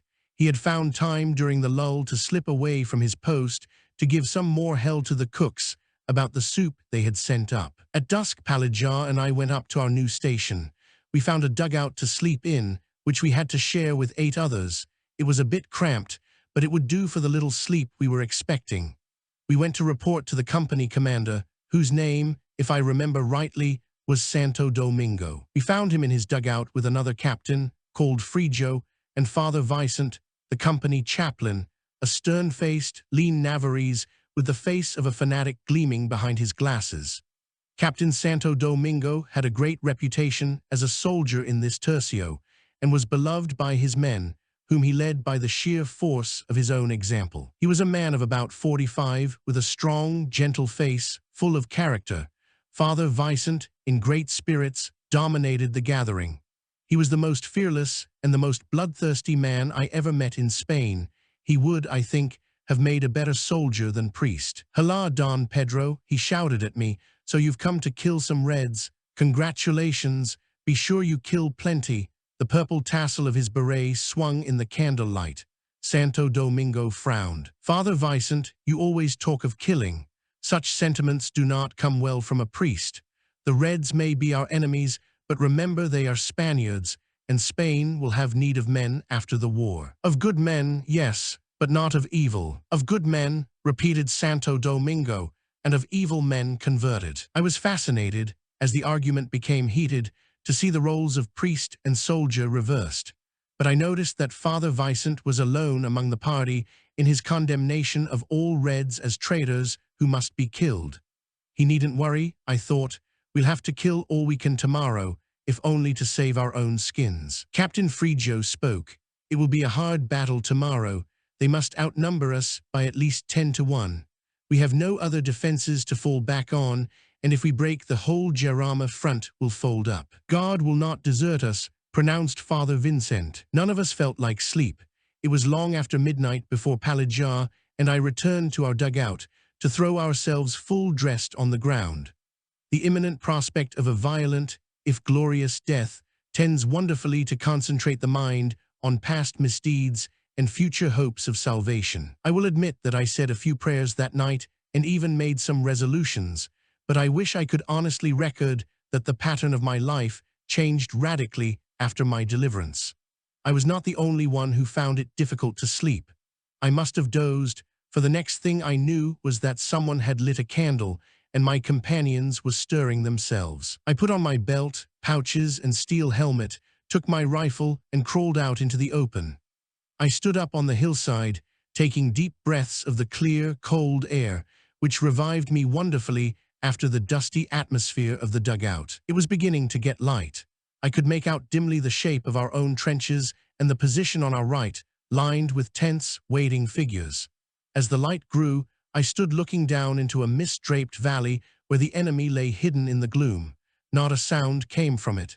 Now I could see the tops of the olives beginning to appear through the gray blanket. From the right, a single shot broke the stillness. The next moment, the whole valley exploded into countless flashes and the thunderous noise of firing. The air around me was humming with bullets. I ran the few yards to the trench and flung myself against the parapet, with my rifle to my shoulder, as our own line burst out in reply. All around us, the earth was thrown up again by shells and mortar bombs.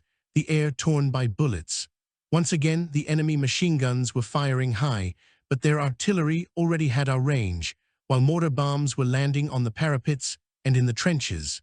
As the mist parted, we saw that under its cover, the enemy had been moving towards us. The plain in front of the olives was full of them, and more could be seen coming up from the river.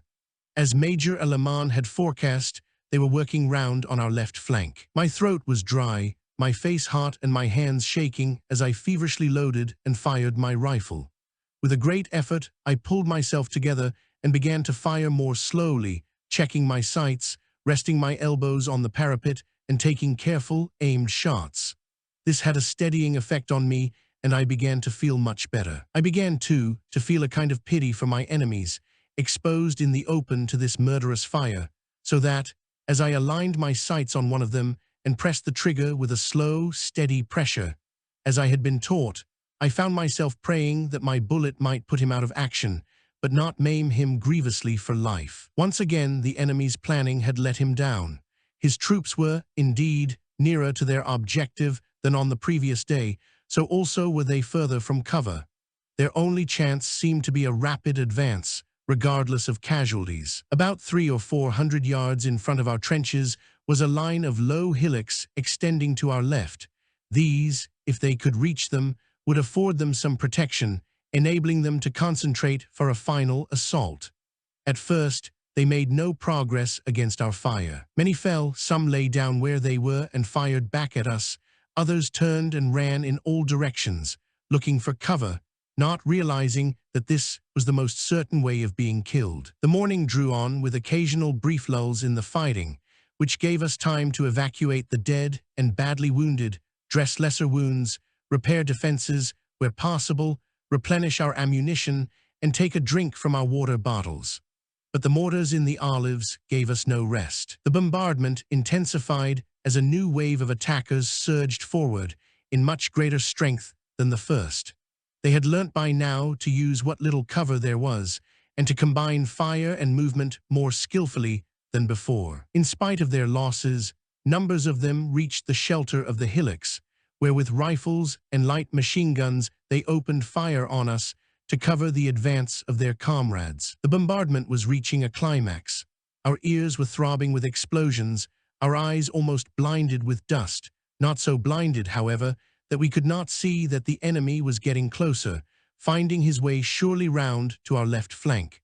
Bullets from his light machine guns were slapping against the parapets and whistling by our heads. Sometimes a Riquet, carried away by excitement, would clamber up on the parapet, half out of the trench, to get a better shot.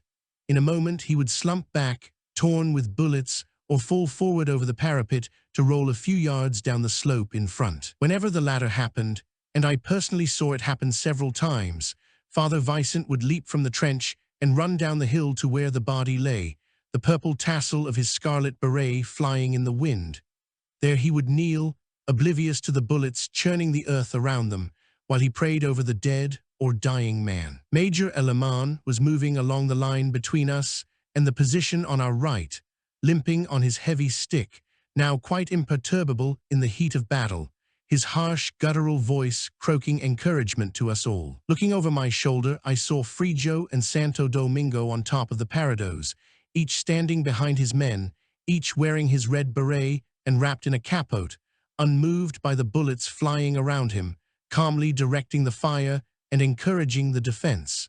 This was the true Riquet tradition. Even when Frijo collapsed with a shattered shoulder and was carried away unconscious with pain, the inspiration remained with us. My ammunition pouches were empty. The barrel of my rifle was too hot to touch.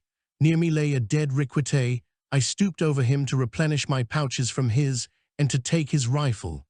As I straightened up to return to my firing position, there was an explosion almost on top of me, which threw me to the ground, where I lay for a moment with my ears singing. Realizing that I was not hurt, I got up, adjusting my steel helmet.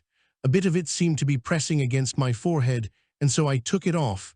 I found a large dent in front, where a piece of metal had hit it. Hitherto, I had been inclined to laugh at tin hats. It was nearly noon.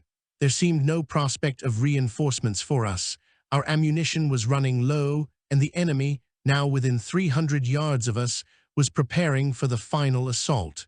We were so heavily outnumbered that there could be only one outcome if he reached our trenches. The firing died away and a lull descended, while the enemy collected his forces for the attack, and we made ready to meet them. Then we heard a new sound from the left flank beyond the enemy, the sound of tank engines. In a few moments, a column of our own light tanks swept into view, about 16 of them, each with 2 machine guns.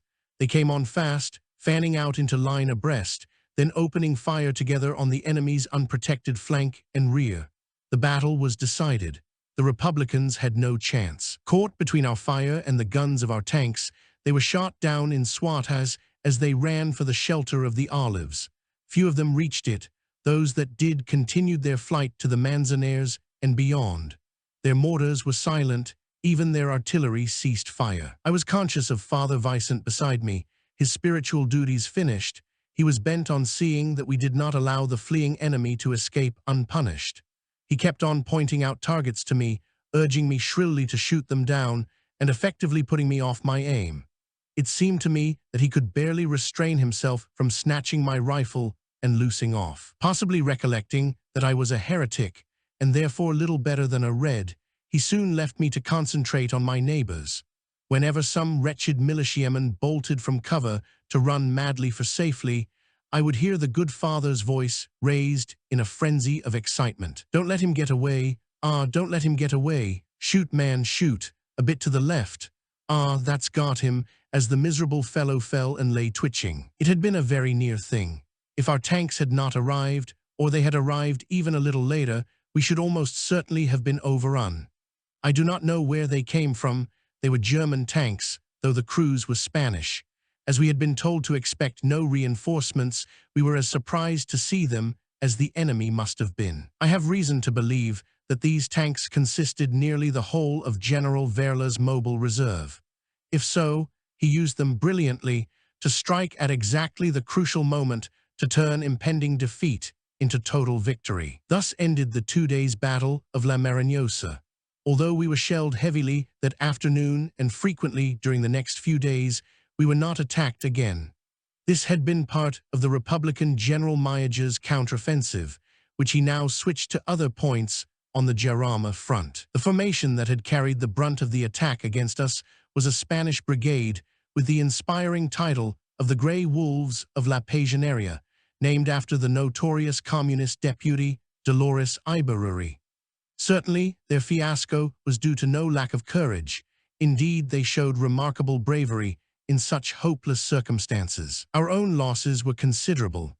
At the beginning of the battle, our fighting strength was about 300. Of these, we lost more than 100 in killed and seriously wounded. I think we were lucky to get off so lightly. Major Alaman, who had contributed notably to it, expressed himself as well satisfied with our performance, and both Colonel Rader and General Verla sent us personal messages of commendation. By the 24th February, the Republican counteroffensive was exhausted. Conducted as it was, it is not surprising that it achieved no success. The Battle of the Jarama might have been a decisive victory for the Nationalists if they had had more troops.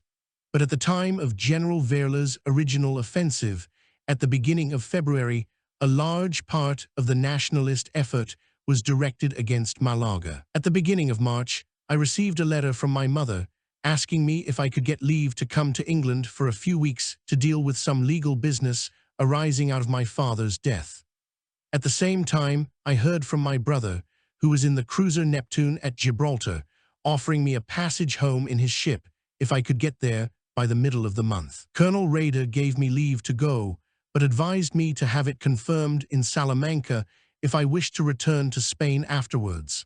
I left for Salamanca the next day. Chapter 5. It was something of a shock to find a constable in the uniform of the Metropolitan Police answering me in fluent Spanish.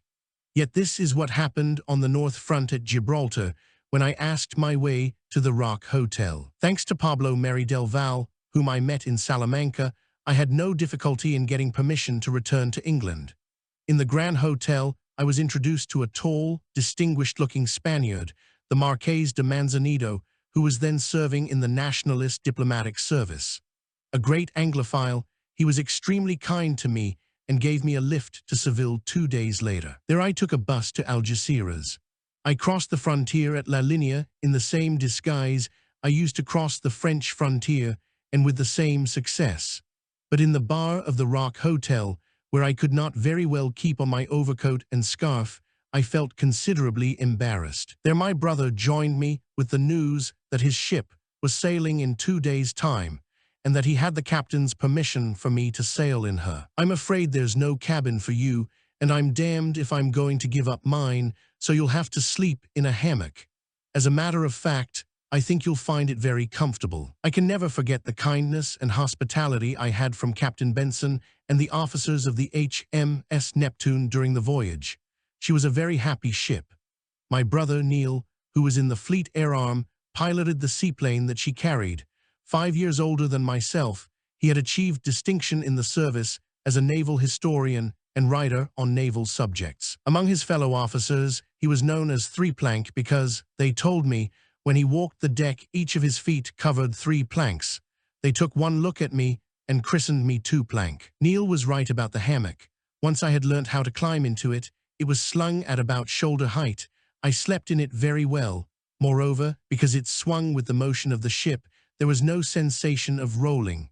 But there was one drawback. It was slung immediately over a hatch, usually open, which led down to the boiler room. This did not worry me when I went to bed loaded with wardroom whiskey, but it gave me a fright, on waking with a thick head, to look over the side into a gaping black pit. It was my brother's last voyage in Neptune. She was paying off in England before going out to South Africa.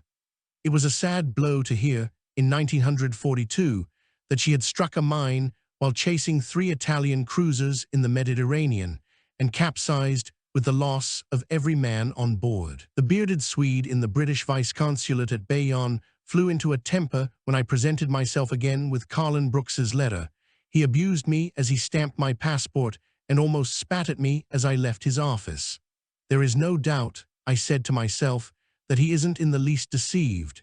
If I have to cross this frontier again, I must find another way." It was now the middle of April. After the failure of their offensive against Guadalajara, the Nationalists finally abandoned their efforts to take Madrid. Instead, they began a full-scale offensive against Bilbao. Despite their superiority in aircraft and artillery, they were faced by an enemy fully as brave and determined as themselves, well entrenched in positions that they had been preparing all winter, by some of the most difficult terrain in the peninsula, and by weather that often made operations impossible.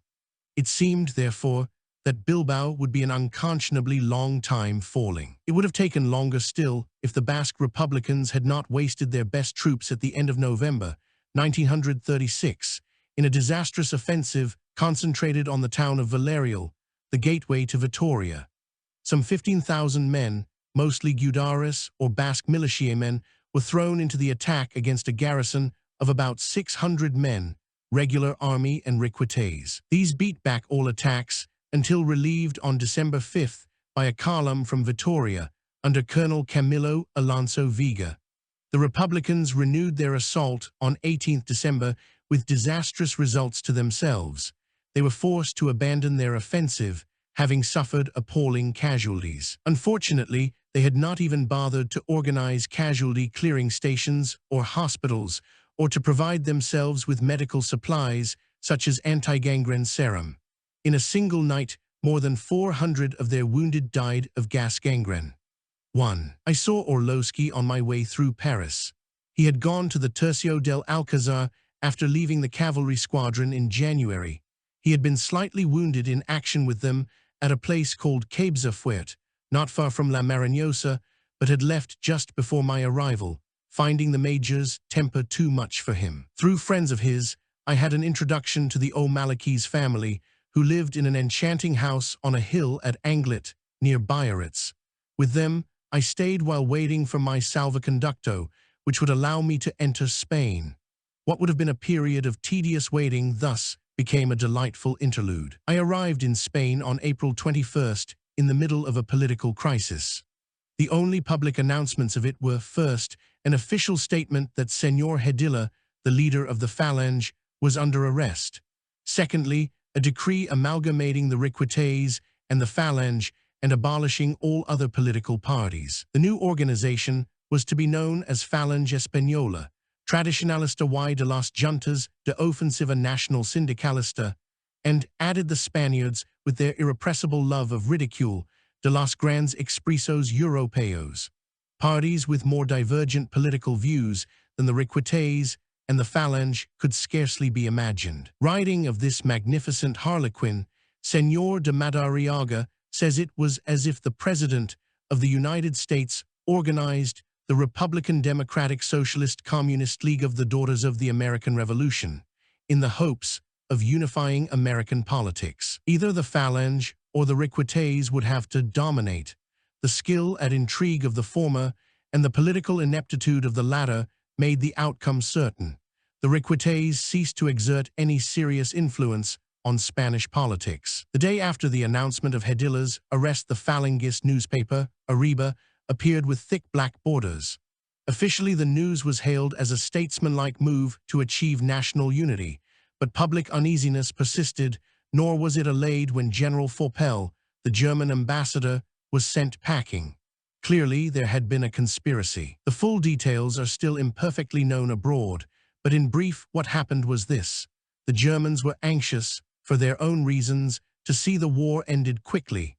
For some months, they had been dissatisfied with General Franco, whose strategy they regarded as archaic and likely to lead to an indefinite prolongation of hostilities. But General Franco is a Galician, with all the obstinacy and subtlety of that race. It was his war, and he was going to run it as he thought fit. The Germans therefore decided to replace him with a creature of their own. Señor Hedilla, as the leader of the most pro-German party, was their ideal tool. He was persuaded by General Foppel to stage a coup d'état, which very nearly succeeded. But General Franco reacted vigorously, suppressed the conspiracy, sent Hedilla to prison for 10 years, and demanded the recall of Foppel. To complete his ascendancy, he appointed himself head of the new and only party. He continued to run the war in his own way, and it was not until March 1938 that he launched an offensive along the lines advocated by the Germans. Having made up my mind to be transferred to a unit on the Bilbao front, I went to Salamanca to arrange a posting. From there, I was sent to Avila to see General Monasterio, the ex-cavalry leader, who was now in command of all militia forces.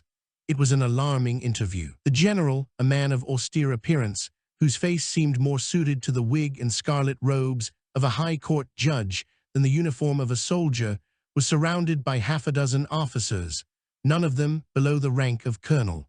They fired a bewildering succession of questions at me in Spanish, to which I could only reply in a high-pitched croak, for I was suffering from laryngitis. Sweating and trembling, I left the room, with orders to await my posting in Salamanca. Architecturally, Salamanca is one of the most beautiful cities in Europe.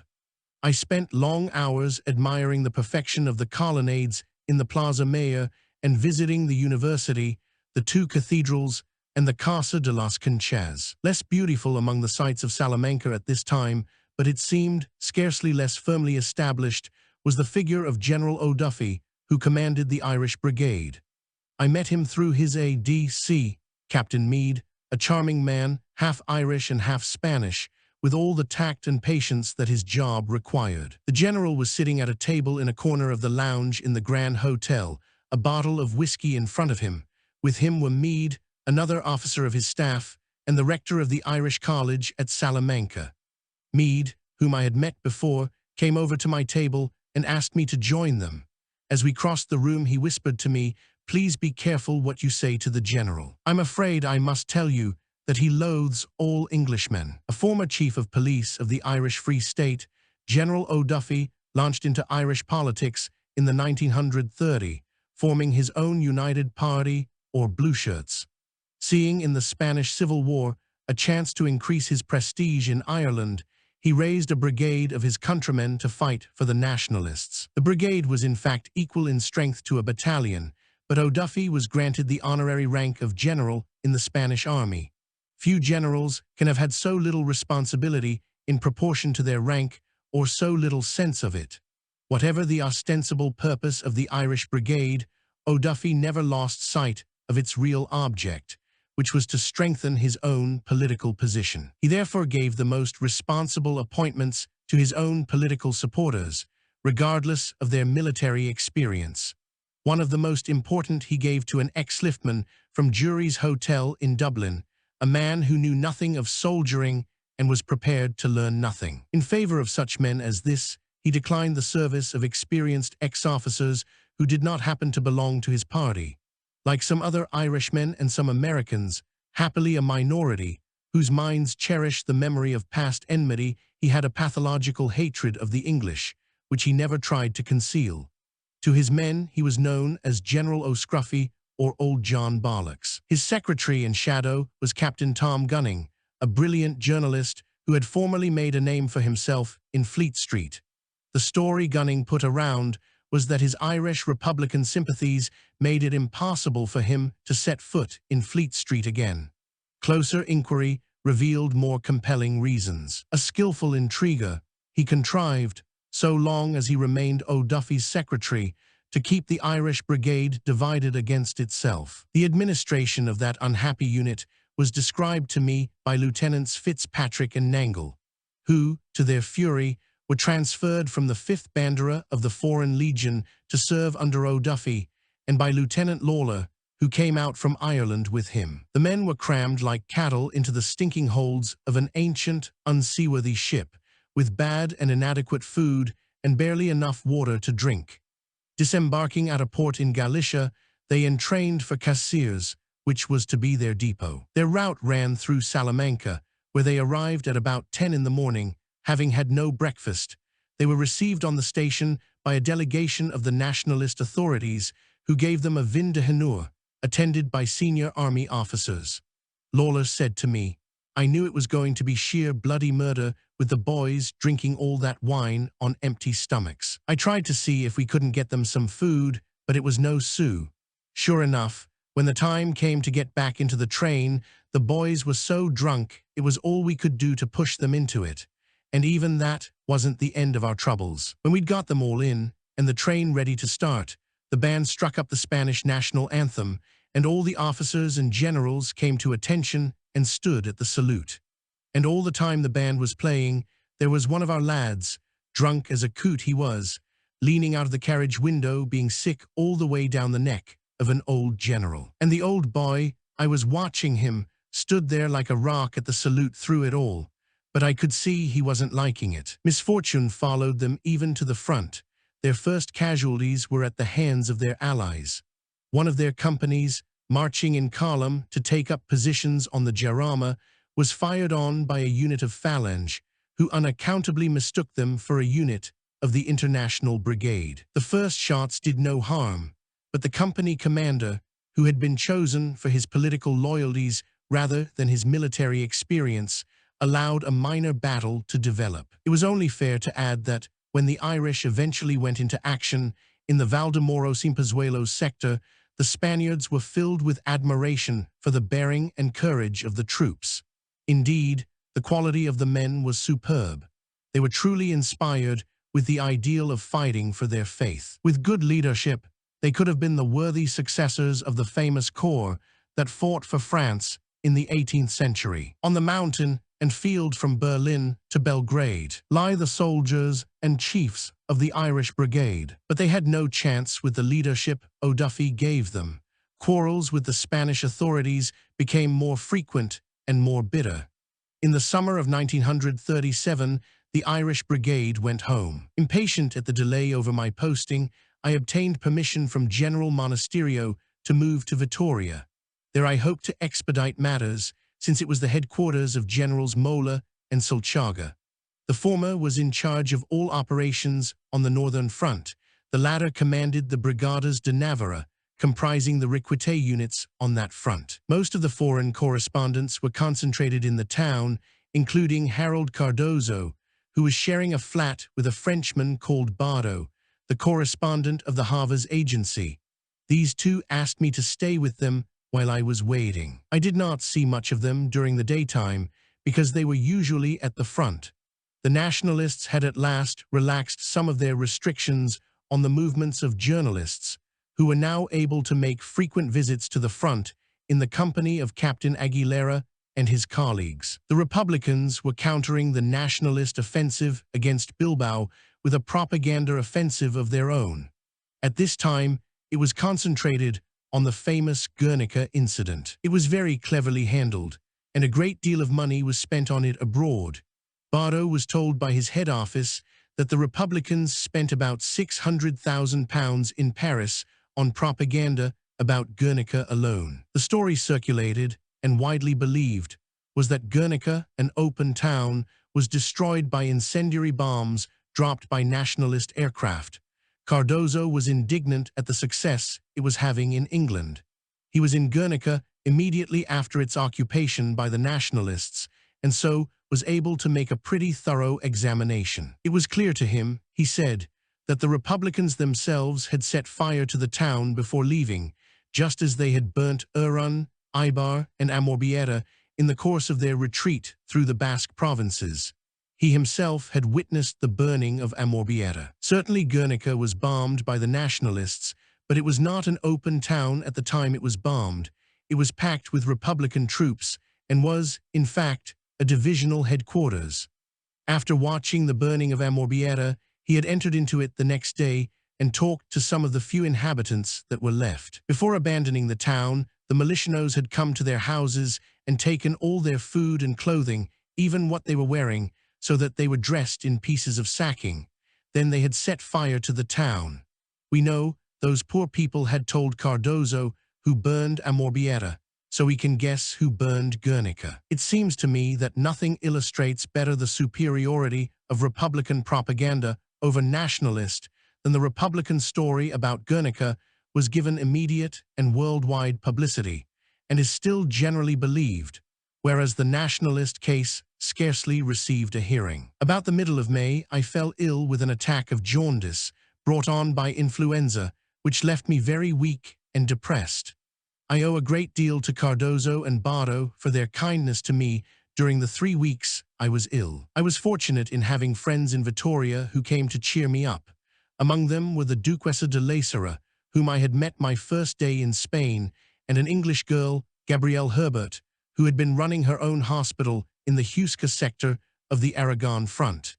Huesca was invested on 3 sides by the enemy, and Miss Herbert's hospital was under direct fire from enemy artillery for several months. I approached Captain Aguilera about my posting and, as usual, found him sympathetic and helpful. Through him, I obtained entry to the headquarters of Generals Mola and Solchaga. Here I met with courtesy, compliments, and promises. General Mola was particularly affable, but nothing materialized. I was beginning to despair of ever getting to the front when I met an Englishman called Edward Earle, a leading Bilbao industrialist. He had financed a tercio of Riquetes, named the Tercio de Nuestra Señora de Begoña, after the Virgin who is the protectress of Bilbao. He promised that I should be taken on its establishment.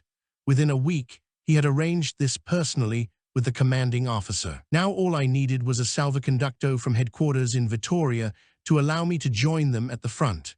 On June 9th, I applied for it, only to be told that I must first produce a certificate signed by Colonel Rader, my last commanding officer, granting me permission to serve on the Bilbao front.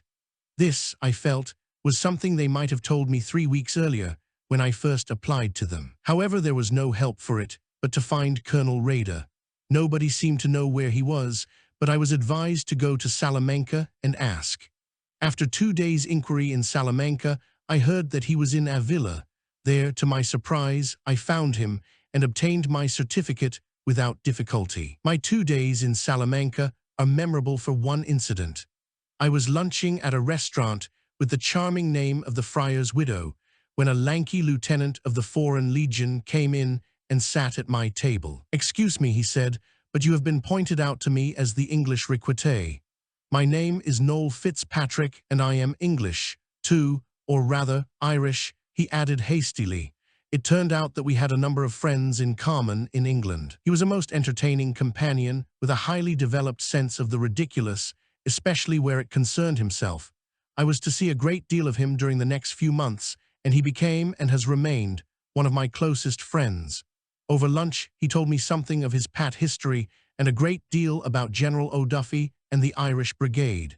He was now in his early 30s. After leaving Sandhurst, he had been posted to a famous line regiment, which he later left, he said, with the enthusiastic cooperation of my commanding officer.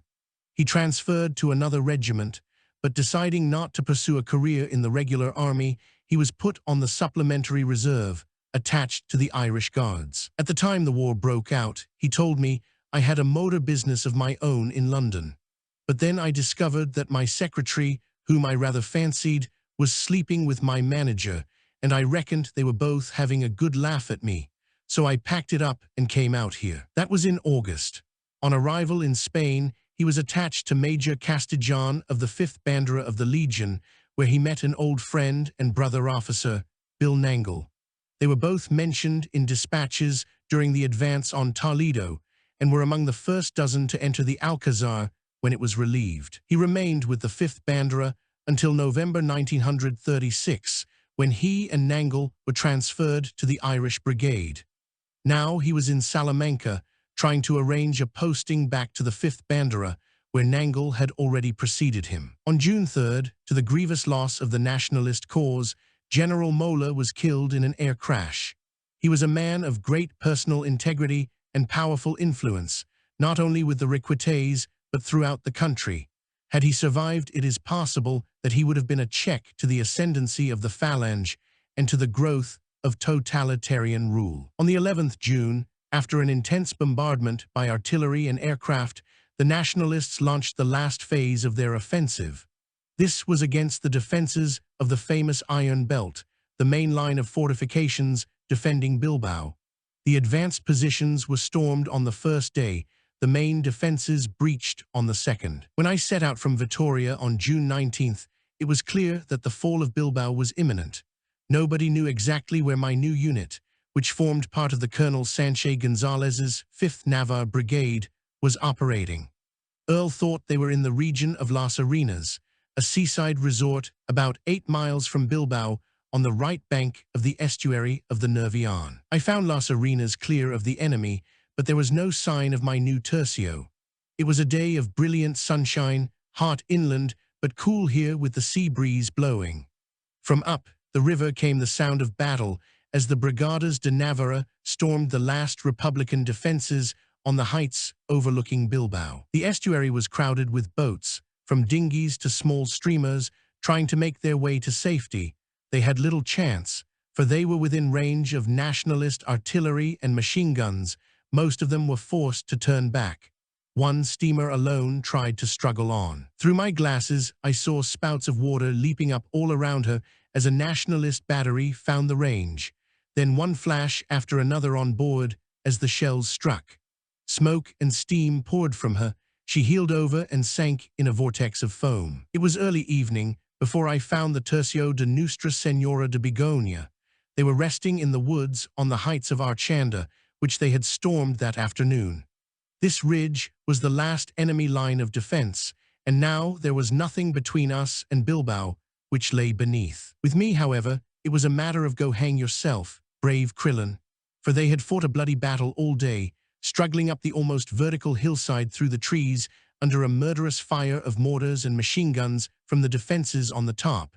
Defenses, moreover, manned by fanatical Asturian miners, who did not run away or surrender, but stayed and fought it out to the last man. This tercio, already well under strength, had started the assault with 170 men. There were barely 40 left when I joined them. Among the 40, however, I found my old friend, Father Vicent, from the Tercio del Alcazar, who had joined this unit at the beginning of the offensive. Today he had led one wing of the assault, mounted on a white horse and still wearing his scarlet beret with the purple tassel, a perfect target.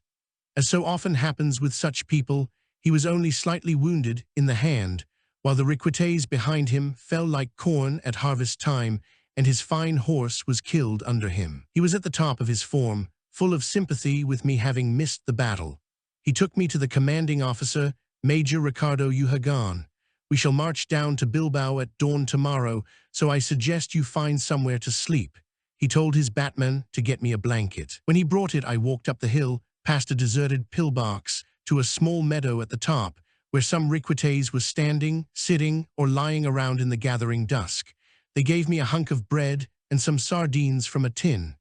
I was very thirsty, but so was everyone else, and there was no water nor wine either. A grinning requite offered me a canteen full of brandy. Like a fool, I drank some and became much thirstier. When I handed it back, he tilted it to his lips and appeared to swallow most of its contents in 3 or 4 gulps. "Why do you drink it like that?" I asked him. "It all goes down at once and you get no pleasure from it." "Of course I do," he laughed. "Now it's all inside me and the pleasure comes from there." This was the way that nearly all Spanish soldiers used to deal with a bottle of brandy when they got hold of one. I was terribly cold that night, even with the blanket. After months of sleeping in a bed, and after my illness, the hard ground pressed painfully against my hips and shoulders. I lay awake for hours, feeling ashamed of my softness and very lonely among these strangers. It was still dark when we were roused, and I stood up to stretch my cold and aching body. My requite friend gave me some more of his brandy, and this time I was really glad of it. By daybreak, we were formed up on the road, awaiting the order to move. The sky was clear, and the day promised to be hot. At 6 o'clock, we had the order to march and moved off in column down the almost vertical, winding road towards Bilbao. I was marching with Major Uhagan at the head. There was no sign of Father Vicent. Our tercio led the line of march, and we thought we should be the first troops to enter the city. But halfway down we heard that the enemy had evacuated it yesterday, and advanced elements of our forces, principally tanks, had entered the previous evening. On the way we passed groups of civilians, looking thin and strained, who watched us apathetically. Lying in a deep valley, hemmed in by almost perpendicular heights, Bilbao on a fine day has a steamy, relaxing atmosphere. By the time we had reached the river, or Ria, as the Nervion is locally called, I was already feeling tired. Here we turned left and marched into the Plaza de Arenal. This is a wide square with a small public garden beside it, on the bank of the Ria. The bridges had been blown, and sappers were working to construct pontoon causeways. Nearby, field kitchens were working, where we were given a mug of black coffee and a piece of bread. It was Sunday, the 20th of June. After breakfast, we formed up in the Arenal for Mass. There must have been well over 5,000 troops assembled in the square, facing the church at the eastern end. The Tercio de Nuestra Señora de Begoña was in front. The Mass was attended by senior officers of all 3 services, including the Generalissimo himself. Who should preach the sermon but Father Vicent, his bandaged hand in a sling, his enraptured, ascetic face raised to heaven, his loud, strident voice thrilling with emotion as he poured out his words of faith and triumph in stately measured periods, thundering the repeated refrain of his text. Contra Dios no se puede luchar, too. Although it wore a sad, neglected appearance, Bilbao seemed to have suffered remarkably little damage during the long siege. She is a town accustomed to sieges, having suffered many during the Carlist wars of the last century. The streets were full of broken glass and debris. Some of the windows were smashed, others sandbagged and loopholed for defense, but generally the houses and shops were intact. There seemed to have been remarkably little looting, at least during the evacuation, although there had been more during the early days of the war. Factories and industries were undamaged, though without power. Most serious was the shortage of drinking water, for the enemy had cut off the city's supply, and it was a month before it could be restored. The condition of the civilian population was tragic. The first day we were constantly besieged by pathetic, emaciated figures, men and women of every age and class, with wasted flesh, sallow skins, and eyes bright with famine, begged piteously for a little bread. The Nationalists tackled the problem at once, rushing in supplies of meat, potatoes, rice, and bread, and opening restaurants where any civilian could get a free meal. The city came back to life very quickly. By the middle of the week, power and light were restored, and trams were running. Even the shops were open, although there was very little in them. There were a few cases of typhoid, but no epidemic. We stayed a fortnight in Bilbao, recruiting officers and men from sympathizers who had remained underground among the civilian population during the Republican regime. We had more applications than the shortage of equipment and instructors allowed us to enlist.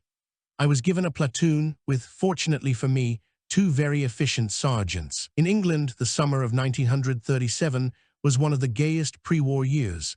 To me, in Spain, it was a period of extreme frustration. Having worked so hard to get into a fighting unit on a fighting front, I had arrived too late for the battle. Now I was to spend my time in training and garrison duties on a front that had become stabilized. Moreover, I began to receive letters from well-meaning friends and relations at home, urging me to think of my future. In other words, come home and find myself some more permanent and lucrative employment than that provided by the war in Spain. Of course, they were right. But having continued so long in the war, I could not bring myself to leave it before the end. Nor did the promise of financial security appeal to me. Early in July, we moved to Las Arenas, where we were headquartered in luxurious villas belonging to émigré Basque nationalists. This was a relief from the heat, humidity, and dirt of Bilbao. We were now about 400 strong, and all our working time was spent in training the recruits. As an Englishman, my prestige in Las Arenas was very high. This was due to the selfless courage of an English governess, a Miss Boland, who had lost her life while trying to save her employer's family from execution during the Republican regime. They were Basques called Zuberia, who lived in Las Arenas. Miss Boland had been the children's governess and had remained with them after they were grown up. There were 4 sons, the youngest still a schoolboy, the eldest married just 1 year. The day before the Nationalists entered Las Arenas, militianos came to arrest the 4 boys and the wife of the eldest. Knowing that they were going to be shot, Miss Boland went too. In her efforts to save them, she was herself executed, the first of them all. Our training completed, we left towards the end of July for a small village on the border of the provinces of Vizcaya and Santander, near the sea. The village, El Castaño, the chestnut tree, was in the mountains a few miles north of Valmesta. The positions marking the front lay across the top of 2 peaks connected by a ridge, about half a mile above the Hose, where we had our battalion headquarters. Now we formed part of the 2nd Navarre Brigade under the command of Colonel Muñoz Grand, a magnificent soldier, and incidentally a man of great charm, who later became well known as the general officer commanding the Spanish Blue Division operating against the Russians in 1942. Before leaving Las Arenas, we received a large draft of officers who had just finished Casillos at infantry schools. This brought our officers' strength above establishment. As fully trained officers, the newcomers were obviously entitled to commands in preference to volunteers like myself, and so I reverted to the status of supernumerary officer at battalion headquarters. We stayed idle at El Castaño for nearly a month. We were in reserve, the positions above being held by an army battalion. Although unsatisfactory to me, it was a pleasant enough existence. Having few duties, I spent much of my time bathing in a small cove a mile or 2 away, or walking in the hills of that lovely country, in company with other officers of the Tercio. Sometimes I went to Bilbao to have a talk and a drink with Tom Pears, the British consul, and Charles Pergold, a British resident of San Sebastian, who had come to Bilbao to broadcast to England on the Nationalist radio. Our sector of the front was very quiet, interrupted only by occasional exchanges of artillery fire. Between ourselves and the sea were grouped the Italo-Spanish mixed brigades of the Flechas Negras and Flechas Azules. There was no love lost between the Italians and us. The Vincitoria di Malaga were very much above themselves, not that they had any reason to be, for they had suffered some sharp reverses because of their own impetuous stupidity during their advance along the coast during Bilbao. From these, they had to be rescued by neighboring Spanish units. Spanish soldiers, though they fight stoutly under their own officers, are seldom amenable to foreign command. During this month, we were daily expecting to resume our advance, this time against Santander. The reason it was delayed until the middle of August was the Republican offensive against Brunit on the Madrid front. The Republicans knew that the Nationalists had concentrated a large part of their fighting strength on the campaign in the north. It was only to be expected that they would try to relieve the pressure there, and at the same time exploit the Nationalist weakness before Madrid, by taking the offensive themselves. They had a very able chief of staff in General Vincent Rojo, a regular army officer, who was the contemporary and, before the war, a friend of my former commanding officer, Major Aleman. He had been caught in Madrid with his family by the outbreak of the Civil War, and to save his family, consented to serve the Republic. This did not excuse him in the eyes of the Nationalists, who would have shot him if he had not escaped from Spain at the end of the war. He was responsible for the planning of the Brunete operations. They were well planned, but not well carried out. On July 6th, the Republicans attacked with 50,000 men in the region of Brunete, northwest of Madrid, and with a further 25,000 in the sector of Villaverde, southwest of the capital. Their objective was Navalcarnero, the main center of communications for the whole Nationalist front. Had they succeeded, they would have inflicted a major disaster on the Nationalists. The battle raged savagely in intense heat until July 26th and resulted in the total rout and virtual destruction of the Republican forces. It has been estimated that their casualties were in the neighborhood of 30,000. However, the offensive did oblige the Nationalists to withdraw large numbers of troops from the north, and so delayed their attack on Santander. On August 14, the Santander offensive began, but from the south, and not, as we expected, from the east, where we were stationed. For the moment, our orders were simply to stay where we were while the main attack, launched by 3 Spanish Navarre brigades and 2 Italian regular divisions, broke through the enemy defenses round the town of Reynosa. For the first 2 days, the Republicans fought stubbornly in terrain particularly suitable for defense. But on the 16th, the Navarrese took Reynosa, while the Italians, attacking boldly in the face of determined opposition, stormed the Escudo Pass. These 2 victories forced the gateway through the Cantabrian Cordillera, and the Nationalists continued their advance against rapidly disintegrating opposition. On August 22nd, the 6th Navarre Brigade on our left occupied the positions in front of them without firing a shot or finding an enemy. At 10:30 the next morning, we received the order to advance. We climbed steeply for 2¼ hours under the blazing sun, then started to advance along a spur leading towards the enemy trenches. We were at the tail of the column, but we should have been in no greater danger had we been at the head. The enemy had fled the night before, and there was no sign of them. I noticed that their trenches were skillfully sited and deep. During the afternoon, we continued our advance westward along the top of a ridge. On either side of us was a deep valley, with a corresponding ridge beyond it, along which I could see parallel columns of troops advancing. Progress was slow, and when we halted for the night, we seemed to have covered only a few miles. Where we rested were some dugouts, abandoned by the enemy, with dry straw inside. Thinking I should be warmer there, I very stupidly lay down to sleep in one of them. But I found sleep impossible, owing to the attentions of a million fleas. The advance continued soon after dawn. Our tercio was detached to act as a flank guard to the column, which meant that we had to go down into the valley on our left and reconnoiter the villages there, picturesque little mountain hamlets with enchanting, evocative names like Nuestra Señora de las Nieves, Our Lady of the Sorrows. There were no traces of the enemy, but we had plenty of hard work climbing in and out of the ravines that intersected the valley. In the early evening, we arrived at a cluster of white, red-roofed houses, surrounded by cornfields and orchards, called the Bridge of Gurizo. Here was a crossroads and a bridge over the river Agra that had not been destroyed. We had orders to halt for the night. Major Uhagan detailed one company for outpost duties. Another was sent to patrol the village, on the lookout for enemy stragglers who might be in hiding and for booby traps. A series of small explosions soon showed that this last precaution was fully justified.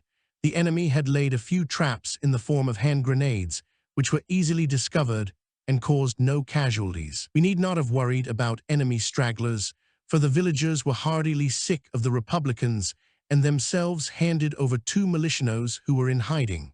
When Uhagan, by nature a kind and gentle person, heard what these men had done in the village, he had them shot out of hand. The following morning, the remainder of the 2nd Navarre Brigade arrived and halted around the village.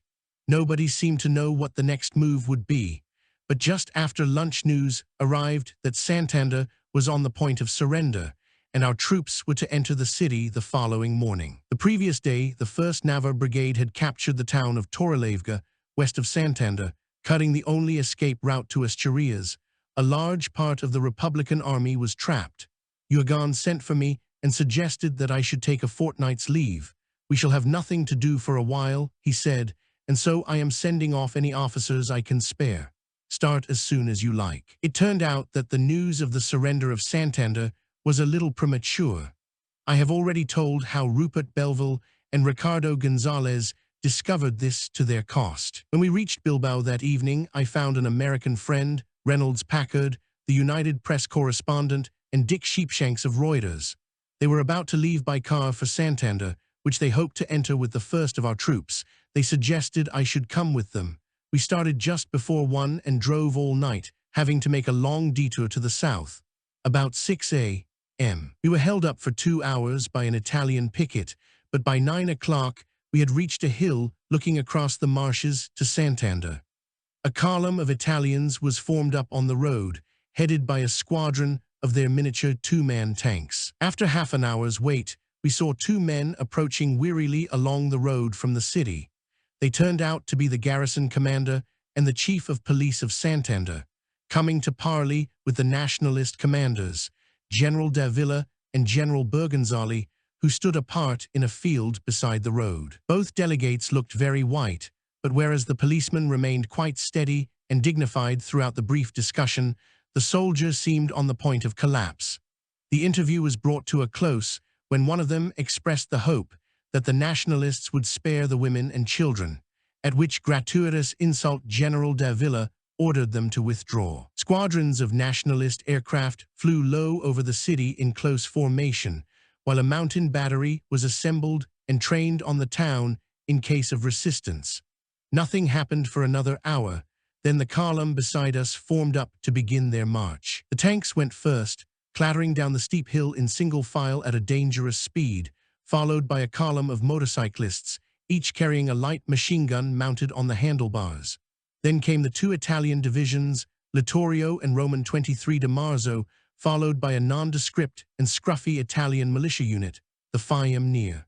Spanish troops were entering the town by another route. We left our car to walk with the leading Italian infantry. It was a hot, glaring day, and we were choked by the dust thrown up by the tanks and motorcyclists. Parties of Guardia Civil accompanied our column, some on foot, others on motorcycles. On our way, we met groups of men hurrying away from the town. Most of them were wearing blue overalls, clearly militiamen making a last pathetic attempt to escape. They were rounded up by the Guardia Civil and made to fall in at the rear of the column under escort. Later, they were all herded into the bullring to be screened. I was walking with a Spanish friend, a Riquite temporarily attached to the press office. We had outdistanced the infantry and were some way ahead of the column when we saw a camouflaged car coming towards us from the town with 4 militiamen inside. We held it up with our pistols and ordered the occupants to produce their papers. When they failed to do so, we made them get out, disarmed them, and handed them over to some police who appeared at that moment. They were too demoralized to resist. My friend, who had his own car, suggested that I should take possession of this one, a fine new Citroën coupe. Thinking it would be useful to my Tercio, which was very short of cars, I drove it a little way off the road, locked it, and rejoined the column. As we neared the center of the town, we found the road lined deep with civilians, who waved to us, pelted us with flowers, and cheered as though they had gone mad. I noticed women and girls wearing their best clothes, pathetically shoddy though they were, their faces transported with joy, yet showing the signs of months of fear and famine that no makeup could conceal. Republican rule in Santander had been particularly savage. Hundreds of Nationalist supporters were thrown to their death from the top of the cliffs near the lighthouse on Cabo Maya. I left the triumphal procession to wander through the town on my own. Almost the first thing that struck me was that the side streets were crowded with dejected militiamen, some of them still carrying arms, but all paralyzed by the suddenness and extent of their disaster. They ignored me, showing neither hatred nor fear at the sight of my uniform. The civilians, on the other hand, were far from indifferent when they saw my red beret. Men would come up to me and shake me by the hand. Women would embrace me, kissing me on both cheeks. Much more often old women than young, I reflected wistfully. Noticing my height and fair coloring, they would ask me if I were German. When I replied that I was English, their enthusiasm was overwhelming. Some of the Nationalist soldiers were natives of Santander. There were moving scenes as they found members of their families or anxiously questioned friends for news of them.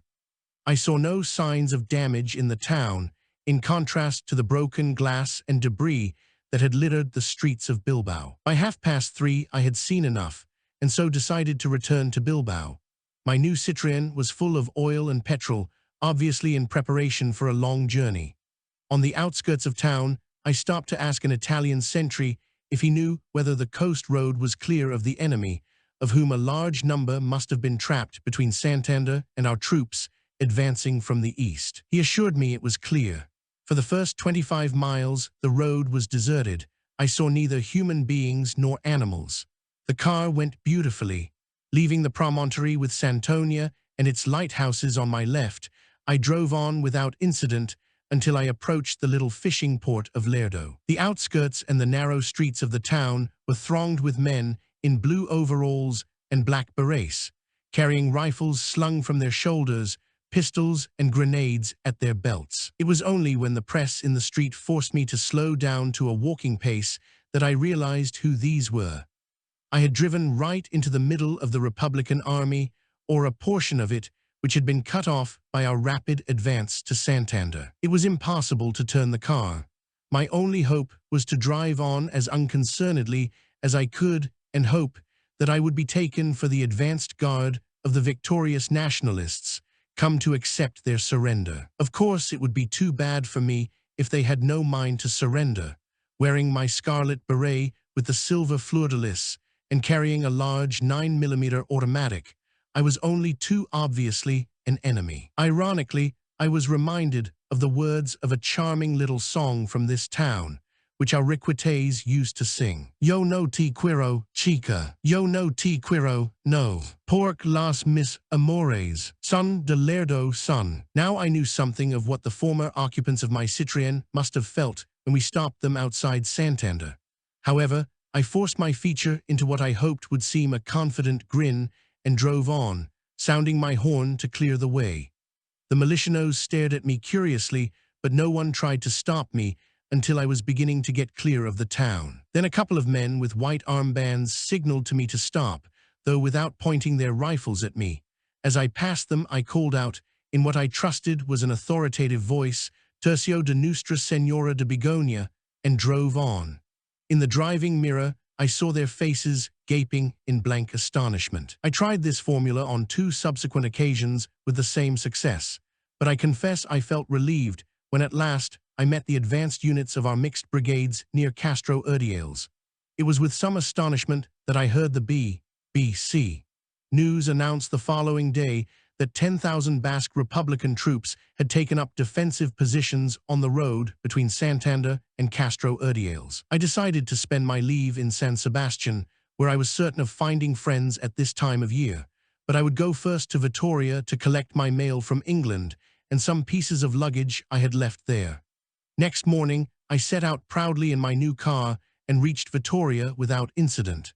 Their disaster overtook me through my own inexperience and stupidity. I was foolish enough to think that I could get oil and petrol from the Army Service Corps with the excuse that the car was to be used by my tercio. As I had no papers to support my statement, and as the car had a Santander number plate, it was promptly impounded. Moreover, I had no identity card, and in the heat of Vitoria and my chagrin at losing my new car, I flew into a rage, was very rude to the officer at the depot, and was lucky to escape arrest. I was not disappointed in my expectation of finding friends in San Sebastian.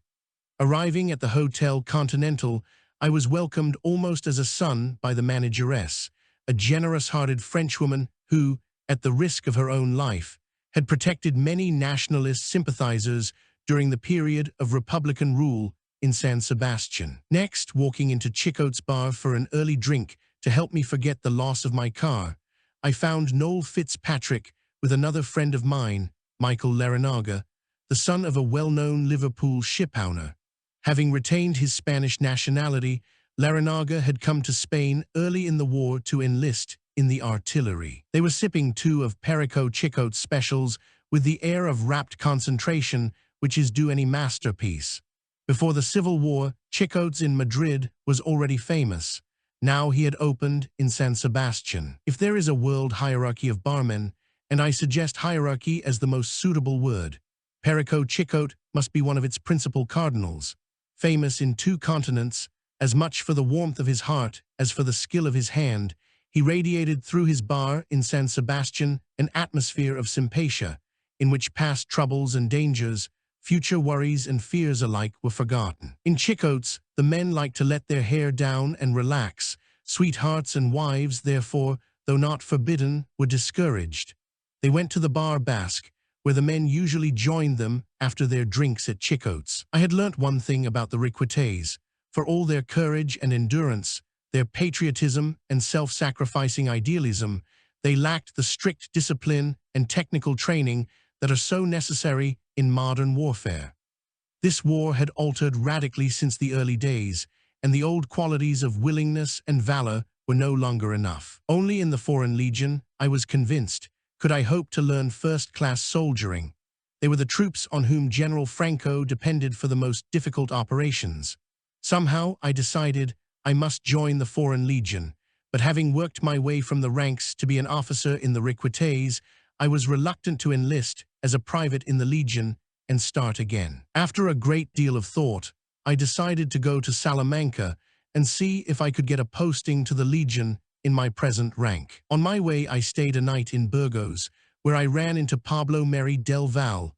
With him was Sir Arnold Wilson, Member of Parliament for Hitchin, whom I had met when I was the secretary of the Conservative Association at Cambridge. One of the most controversial figures of his time, Sir Arnold Wilson had a distinguished and sensational career, mostly in the Middle East. He was an outstanding authority on Persia and Iraq. A man of abnormally forceful personality, absolute integrity, and decided political views, he could tolerate no opposition, however sincere. He therefore made numerous and powerful enemies. He was gifted with truly phenomenal mental and physical powers. For instance, he could memorize a book after reading through it once, and his idea of a pleasant summer holiday was to sign on for 3 months as a stoker in a cargo boat in the Persian Gulf. When the war broke out with Germany, he became, at the age of 55, a pilot officer and rear gunner in the RAF, having passed every physical test that could be devised to stop him. I will not, he said, shelter behind a rampart of young bodies. He was killed the same year when his aircraft was shot down in flames over Holland. His character was a remarkable mixture of ruthlessness and kindness. Personally, I experienced the greatest kindness from him and will always value the memory of his friendship. Over dinner, I told them of my wish to join the Foreign Legion. "You're in luck," said Meri del Val. "General Milan Astray is here in the hotel. I'll have a word with him afterwards and see what can be done." General Milan Astray, the famous father of the Legion and its co-founder with Franco, was the most famous, even fabulous, figure in nationalist Spain because of his legendary courage and the number of times he had been seriously wounded. A flamboyant personality, with one arm and one eye and a severe limp, he attracted immediate attention in any gathering. In matters concerning the Legion, his power was absolute. Meri del Val spoke to him for a few minutes, then called me over. The general shot questions at me like a machine gun, concentrating his one eye upon me in a fierce, unblinking glare.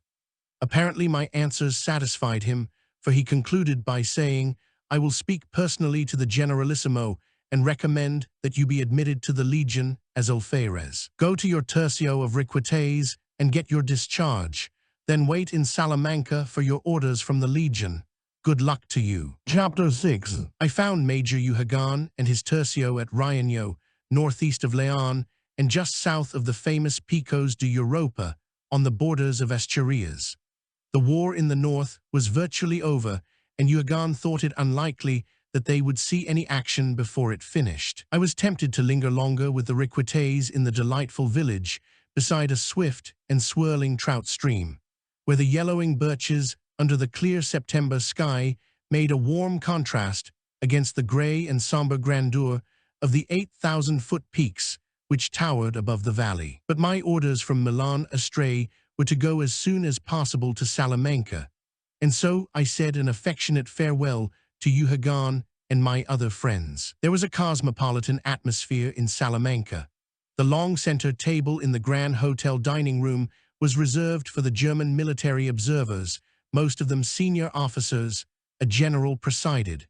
They were an earnest party who seemed to take little pleasure in their food or drink and who kept very much to themselves. At a smaller table nearby sat the newspaper correspondents, among them Randolph Churchill, Pembroke Stevens, Reynolds Packard, and his wife and Philby of the Times. Churchill's clear, vigorous voice could be heard deploring with well-turned phrase and varied vocabulary the inefficiency of the service, the quality of the food, and above all, the proximity of the Germans, at whom he would direct venomous glances throughout the meal.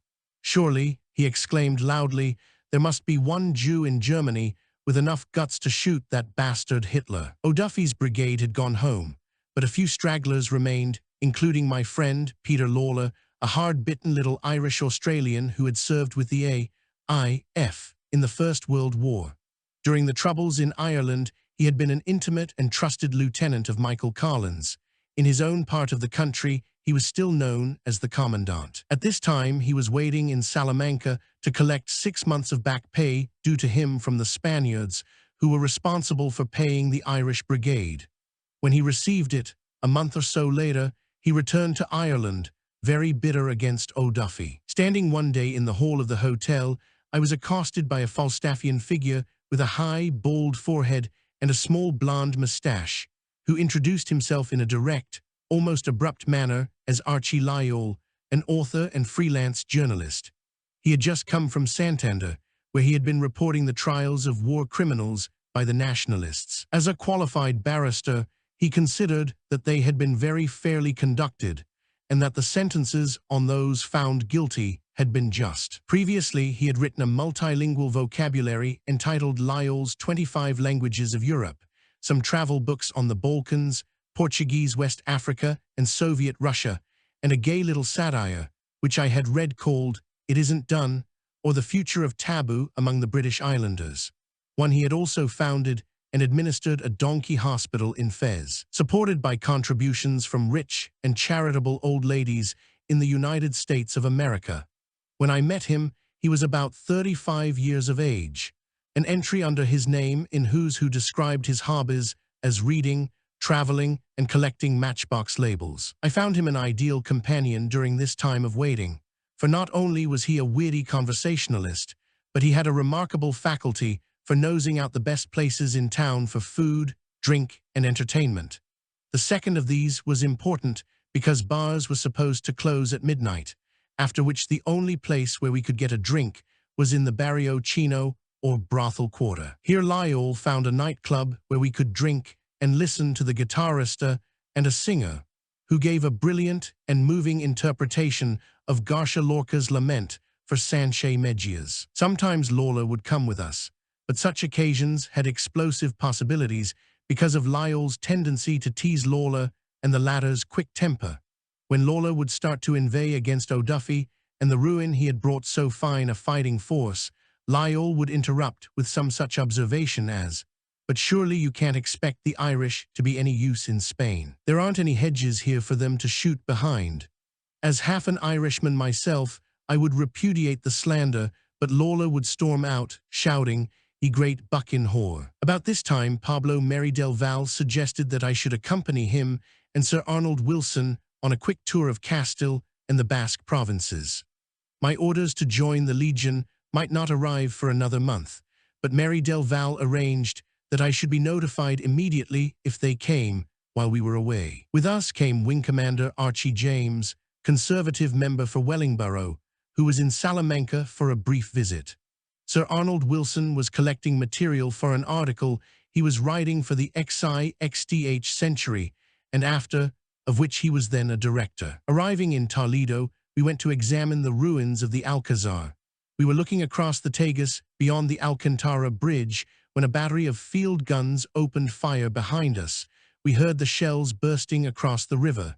Soon afterwards, there came the sound of intense machine gun fire.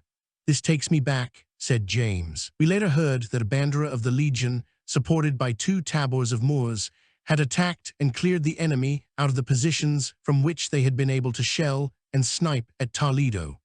Although I did not know it at the time, the bandera was the 14th, which I was to join. The same evening I was sitting in a café opposite the Alcazar, waiting for the others, when a large party of officers of the Legion came in. By their yellow flashes, I knew they were from the 5th Bandera, in which Bill Nangle was serving. Fitzpatrick had told me to make myself known. I was anxious to meet Nangle, and so I approached the party and asked for him. When he came in a few minutes later, he joined me at my table. I had heard a great deal about him and his strange career from Fitzpatrick. After leaving Sandhurst, he joined the Indian Army, but although he was an efficient soldier, he found the life monotonous. Moreover, he was unable to show a proper respect for senior officers. At the end of his tour of duty, in command of Fort Alexandra in tribal territory on the frontier, which is alleged to be the highest fort in the world, he was required to write a report for the staff at Simla. This he did, couched in the correct official phraseology, but spoiled the effect by adding as a postscript the irrelevant question: how much string does it take to go round St. Paul's? By the time it reached the staff, Nangle had gone to England on 6 months' leave. He had sent in his papers, but without waiting for them to be accepted, enlisted in the French Foreign Legion. He was enjoying his new life when the Prince of Wales, with whom his family had some influence, intervened with the French authorities. To his disgust, Nangle found himself discharged. Now he had been just over a year in the 4th Bandera, where I discovered from his brother officers he was greatly respected and liked. He suffered from recurrent attacks of cafard, which had first come upon him during his service in the Sahara and which made him an awkward, sometimes dangerous companion. Family reasons obliged him to return to England in December of 1937, so that it was nearly 6 years before I saw him again. When we had completed our tour of the North, I returned to Salamanca. On the 26th October, I received orders posting me to the 1st Tercio of the Legion with the rank of alferez. 2, I was to sign on and draw my uniform at Talavera, then report to the headquarters of General Yagu, general commanding the Legion, at Illescas, on the road between Toledo and Madrid. Harold Cardozo once told me that there were 2 ways of breaking into London journalism. The first, and hard way, was to serve an apprenticeship on the staff of a provincial newspaper. The second was to solicit influence. The trouble about the latter was that the editor and staff were inclined to look on you as a badly house-trained puppy. You were an object of resentment, and any mess around the office was automatically attributed to you. The same was true, though I did not then appreciate it, of the Spanish Foreign Legion. This was the corps d'élite of the Spanish army. During the war, it attracted the most efficient officers of the regular army and the most adventurous of the reservists and volunteers. Selection was strictly by merit. Apart from 1 or 2 who had risen from the ranks, non-Spanish officers serving with banderas were virtually unknown. Fitzpatrick and Nangle were 2 exceptions. Now I was a third. Naive as I was, my reception came as a surprise. Rather than gratitude for having come so far from home to fight in their cause, I encountered at first only distrust and resentment from my fellow officers. I was made to feel a gate-crasher. It was 2 months before they accepted me as one of themselves. At the depot in Talavera, I found a sour-faced captain who made me sign a document committing me for the duration of the war and issued me my uniform. Very proud of myself in my new green forage cap with its red and gold tassel, I reported to Major Merino, General Yagu's adjutant, at Illescas. Merino, a broad-shouldered man with a domed forehead, a sympathetic manner, and a quiet, commanding personality, told me that I had been posted to the 14th Bandera, which was now at Getafe. I arrived there on the night of October 31st, very tired after 2 days of traveling and virtually no sleep. The Bandera was quartered in the infantry barracks. I reported to the commanding officer, Major Alfonso de Mora Requijo, whom I found on the point of going to bed. He told me to report again at 9 o'clock the following morning. I found a billet at a private house in the town. After impressing on my landlady that I must be called not later than 8 next morning, I went straight to bed. I awoke to find an agitated legionary standing over me. "My alferez," he began, "the comandante sends me to ask why you have not reported at 9 o'clock as he told you. He requests that you come at once." I looked at my watch. To my horror, I found it was 9:30. Angrily, I asked my landlady why she had not called me. "Oh well," she said serenely, "we knew you were tired, and you were sleeping so soundly that we didn't like to wake you." "This is a fine start," I thought as I threw on my clothes and followed the legionary out of the house. Major de Mora, now in his early 30s, was a small, lightly built man with finely chiseled features, a strong jaw, prominent nose, and clear gray eyes, above which dark, curly hair receded from a high forehead. A lieutenant in the 4th Bandera when the war started, he had won the Medalla Militare, a rare distinction for a junior officer, at the storming of Badajoz in August 1936. His company led the assault on Puerta de la Trinidad, a gateway to the same walls that had caused Wellington's troops such terrible casualties, in the face of an intense concentration of rifle and machine gun fire. Of the whole company, 1 officer and 15 men remained to enter the city. Standing on the ramparts and waving the Nationalist flag to encourage his men, Mora was struck by a bullet that exploded the magazine of the pistol he carried on his hip. 2 years later, he was being treated daily by the medical officer for the still open wound. Yet I, who saw him almost every day, knew nothing of his disability until told of it by another officer at the end of the war. A strict disciplinarian despite his quiet manner, he was a superb commander and a brilliant tactician. In battle, even when things looked blackest, I never saw him ruffled nor lose for one moment control of the situation. His mere presence in action filled us with confidence. At this interview, however, I felt no confidence at all. Dismissing contemptuously my apologies and excuses, Mora gazed at me coldly. "We require discipline in this unit," he observed. "I have assigned you to the 56th Company, which is the machine gun company. Do you know anything about machine guns?" "No, sir, but I can learn." "You'd better report now to Captain Olmejach." He ordered a legionary to conduct me to my new company commander. Captain Gutierrez Olmejach was one of the best company commanders in the Legion. Of medium height and well-built, he wore a perpetual half-smile on his thin lips, which gave a first impression of humor, even of joviality. But his eyes behind the thick glasses were hard, and the half-smile more often than not turned into a sneer. Infinitely painstaking, ruthlessly efficient, undismayed in danger, he was at the same time the most bloody-minded man I have ever known. The legionaries feared him for his cruelty, but respected him for his competence and courage. He chased me rigorously and unremittingly, as a result of which I learned much more than I would have done from some milder commander. By the look he gave me when I reported to him, I thought that he was going to summon the sanitary squad.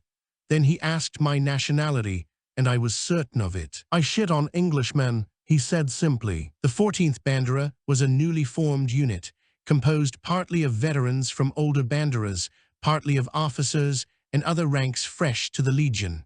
The 4 company commanders were all veterans. The leading company, the 53rd, in the Legion the companies are numbered consecutively throughout the corps, was commanded by Captain Eduardo Cancela, a slender, handsome Gallego with a rich, rakish laugh, a warm heart, and a gay and gallant manner, which he fully maintained in battle.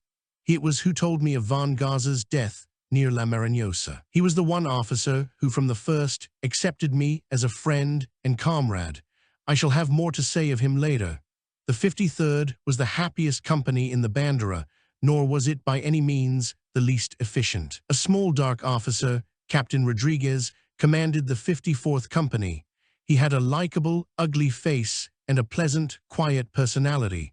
For some reason, I never saw much of him or his company. The 55th Company, when I arrived, was under the command of Captain José Luengo, a strange, erratic creature with sandy hair and pale blue eyes, who always gave me the impression of being detached from his surroundings. He was an officer of many years' seniority in the Legion. but his career in Morocco and Spain had been punctuated by a series of distressing incidents, which eventually convinced his superiors that he would never be amenable to discipline. His eccentricities were a byword in the corps. Among them, I remember the story of an occasion during maneuvers in Morocco when his commanding general, having expected to find him at the head of his platoon, and having commented unfavorably on his absence without leave, saw him the next day fighting a bull in the ring at Malaga. Fearless in battle, he was unfortunately too much inclined to bring the atmosphere of the battlefield into the bar.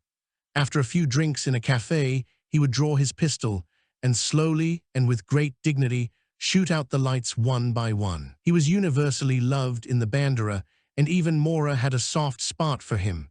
But eventually he went too far and was dismissed from the service by a court-martial. These three were rifle companies. The machine gun company, as I have already said, was commanded by Captain Olmajach. The officers of each rifle company had their own separate mess. Those of the machine gun company messed with Bandera headquarters, that is to say with the commandante, the chaplain, and the two medical officers. When I joined, there was no second in command and no adjutant. The chaplain, whose name I never knew because he was always addressed as Peter, was a regular army padre. He was a podgy, serious-minded man in his late 30s. A very devout, conscientious, and kind-hearted person, he had to endure a good deal of teasing on account of his hometown, Cuenca, which is a regular butt for Spanish comedians, in much the same way as Wigan used to be on the English music hall. His chief and almost only relaxation was julep, a card game at which most of the officers in the Bandera used to gamble, sometimes for much too high stakes. I was warned against learning this game by the amount of quarrels and bad blood that I saw it engender. Although he deplored my religion, he shook his head, deeply shocked, when I told him that clergymen of the Church of England were allowed to marry. He was unfailingly courteous to me, showing me many small kindnesses and always taking my side in arguments with other officers over Britain and the policy of the British government. He was greatly relieved when I assured him that I was not a Freemason. He had been convinced that all Protestants were Masons, a belief shared by most of the other officers. It was a waste of time trying to explain to Spaniards that English Freemasonry was a different thing from the continental variety, which they abhorred because of its connection with the popular front governments in France and Spain. My friend Fitzpatrick told me that what eventually finished his career in the Legion was his admission, in the course of an argument, that he was a Mason. The senior of the two medical officers, Lieutenant Laria, was also of the regular army and very like many of his opposite numbers in the R.A.M.C.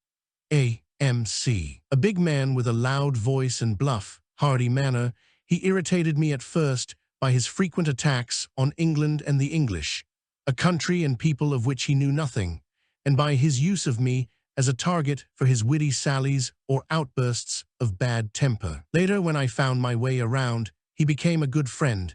Indeed, it was impossible to dislike him, for he was fundamentally a conscientious and good-hearted man. When he was not baiting me, he was baiting the padre, his chief weapon being a flow of language that would have horrified many people not in holy orders. He was, I thought, unduly severe on the troops. On one occasion, he shocked me by sending a man to the punishment squad for a fortnight because he asked to be sent to hospital for gonorrhea. "Damned Skrimshenka," he exclaimed. Whoever heard of sending a man to hospital for a dose of clap? His assistant, Alferez Ruiz, was a friendly little officer with a small mustache. He was cheerful, hard-working, and very much liked. The senior of my two fellow officers in the machine gun company was Lieutenant Noriega, a small, wiry, gray-haired man of many years' service, who had risen from the ranks. In general, legionaries do not like their ranker officers, but Noriega was an exception, for he treated them with a perfect blend of severity and kindness. They knew that he would never call upon them to do anything that he was not able and willing to do himself. Quick to discern and despise inefficiency or cowardice, they found neither in Noriega. He had a taciturn manner, a dry sense of humor, and a remarkable knowledge of the world. Before joining the Legion, he had been a seaman and had served aboard Pierrepoint Morgan's yacht. Subsequently, He had smuggled arms to one or other of the belligerents in the Grand Chaco War, I think to the Paraguayans. Another officer, Alferez Calama, a Catalan from Girona, was about the same age as myself. He was a noisy, rancorous little man, forever bickering with his brother officers and bullying his men. He had been badly wounded in an earlier battle, which had perhaps affected his temper, but he always seemed to me to have a chip on his shoulder. His contentious nature was, literally, the death of him. One day, after I had left the Bandera, he became very drunk after a battle and challenged another officer to a stupid competition to see which of them could pick up more of the unexploded hand grenades lying in front of their trenches. Calama picked up one too many. It blew his head off. Among the regular officers in the Bandera were several who had been cadets at the military academy at Zaragoza when Franco was commandant. Respected as an efficient soldier, he was equally feared as a martinet. Many were the traps he laid for the unwary or undisciplined cadet. For instance, when he noticed one of them approaching down the street, he would sometimes turn to look in shop window, apparently absorbed by what he saw. If the cadet was foolish enough to pass him without saluting, thinking himself unobserved, he would not have gone many paces before he would hear that dreaded, soft, high voice calling him back. Betrayed by his reflection in the plate glass window, he might be on the mat next morning. He was just as severe on matters not strictly military, but reflecting indirectly on the health and efficiency of the cadet. A model of rectitude in his own private life, he was also well aware of the temptations to which young men so easily succumb in a city. He therefore made it an order that every cadet, when walking out in the evening, must carry in his pocket at least one contraceptive. He would frequently stop cadets in the street and demand that they show him this armor. Heavy was the penalty for him that failed to produce it. As in all the banderas, with the exception of the extra one, the Jeanne d'Arc, composed entirely of French volunteers, the men in the 14th were 90% Spaniards. The remainder were mostly Portuguese, good soldiers, although even the Spaniards found it hard to understand their speech.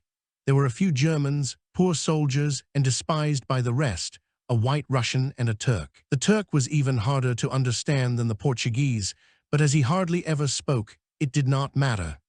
I soon found that my command of Spanish was not nearly so good as I had thought, nor as good as it needed to be, especially when it came to the flow of abuse, which a legionary expected as the proper accompaniment to any order given him. I had to put this right when I found that, without it, my orders simply were not obeyed. The legionaries, like their officers, were all volunteers. Some were attracted by the prospects of adventure and danger, which this fusée de choc 3 provided, others by the better pay and food, others by the esprit de corps and the extra latitude allowed to legionaries when off duty.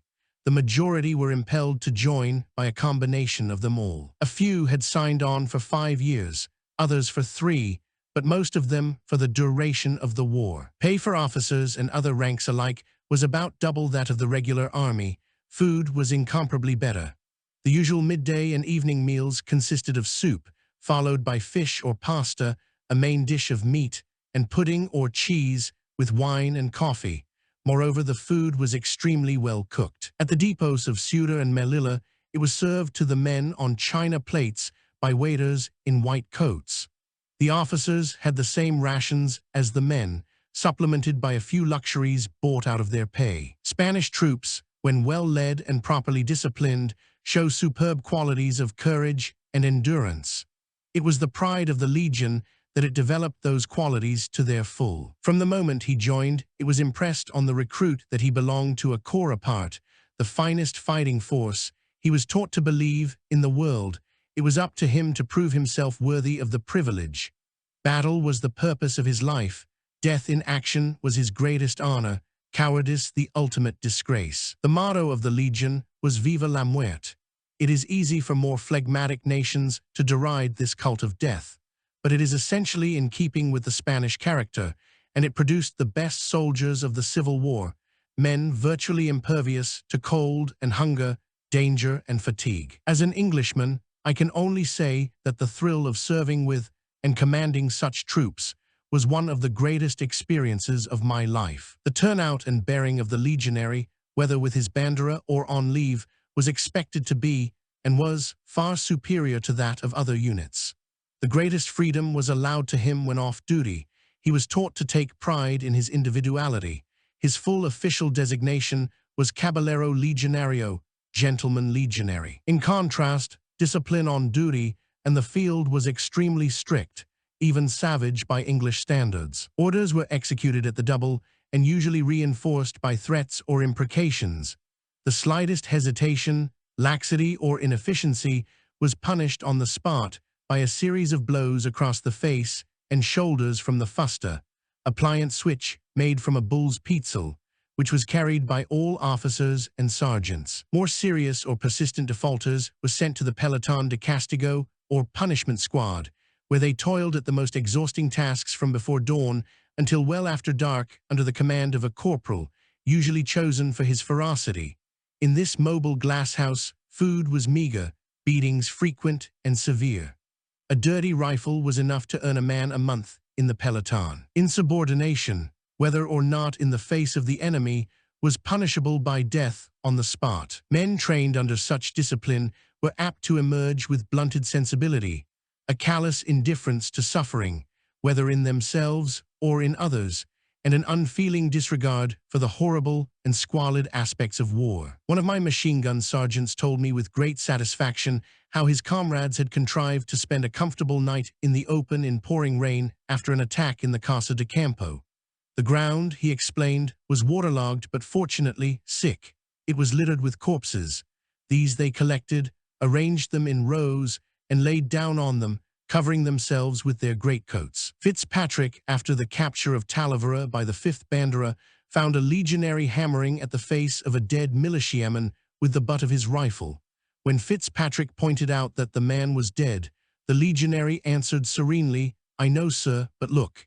He has some fine gold teeth." The 14th Bandera had been bloodied in action about a fortnight before I joined, in the operation which Archie James and I witnessed from the Alcazar at Toledo. It had come out of the battle well and with improved morale.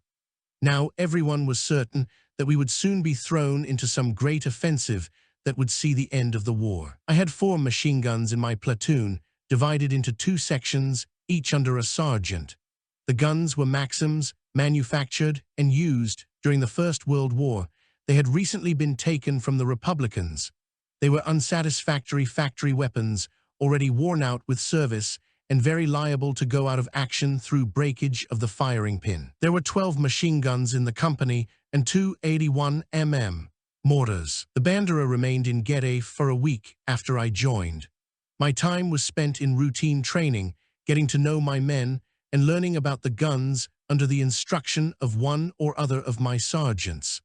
I could have wished that I had been sent to a rifle company, for I knew nothing of the tactical employment of machine guns and nothing of their mechanism. Almajach, who would tolerate no inefficiency in his company, drove me relentlessly with abuse and exhortation to abandon my slovenly requite ideals of soldiering and to perfect my fluency in Spanish. I was official de guardia, orderly officer, one night, and official de vigilancia another. The latter was a duty only performed when the Bandera was in reserve or resting. The vigilancia was a squad of legionaries with a sergeant and a subaltern, whose duty it was to patrol the streets, to see that there was no rioting or disorderly conduct, and to eject legionaries from bars and brothels by midnight. The service was provided by each company in rotation. Sometimes it meant an energetic evening, when there were brawls between legionaries and soldiers of other units. Then the call of a My La Legion would ring down the streets, bringing every legionary within earshot to the rescue of his embattled comrade, and the vigilancia must hasten to separate the combatants. But on peaceful nights, the vigilancia and his sergeant could sit in the comfortable parlor of some quiet brothel, sipping coffee and brandy with Madame, and listening to her complaints about the rising cost of living, of the pranks of her girls, and of the scandalous conduct of the troops, not the gentlemen of the Legion, of course, who frequented her establishment. On November 7th, the Bandera received orders to move.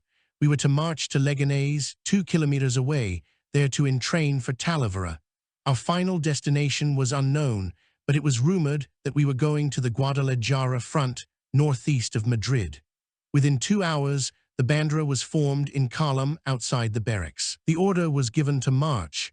My men shouldered the dismantled guns and the cases of ammunition, and we set off for Leganés. The last of these works was, I believe, the forerunner of the U and non-U controversy.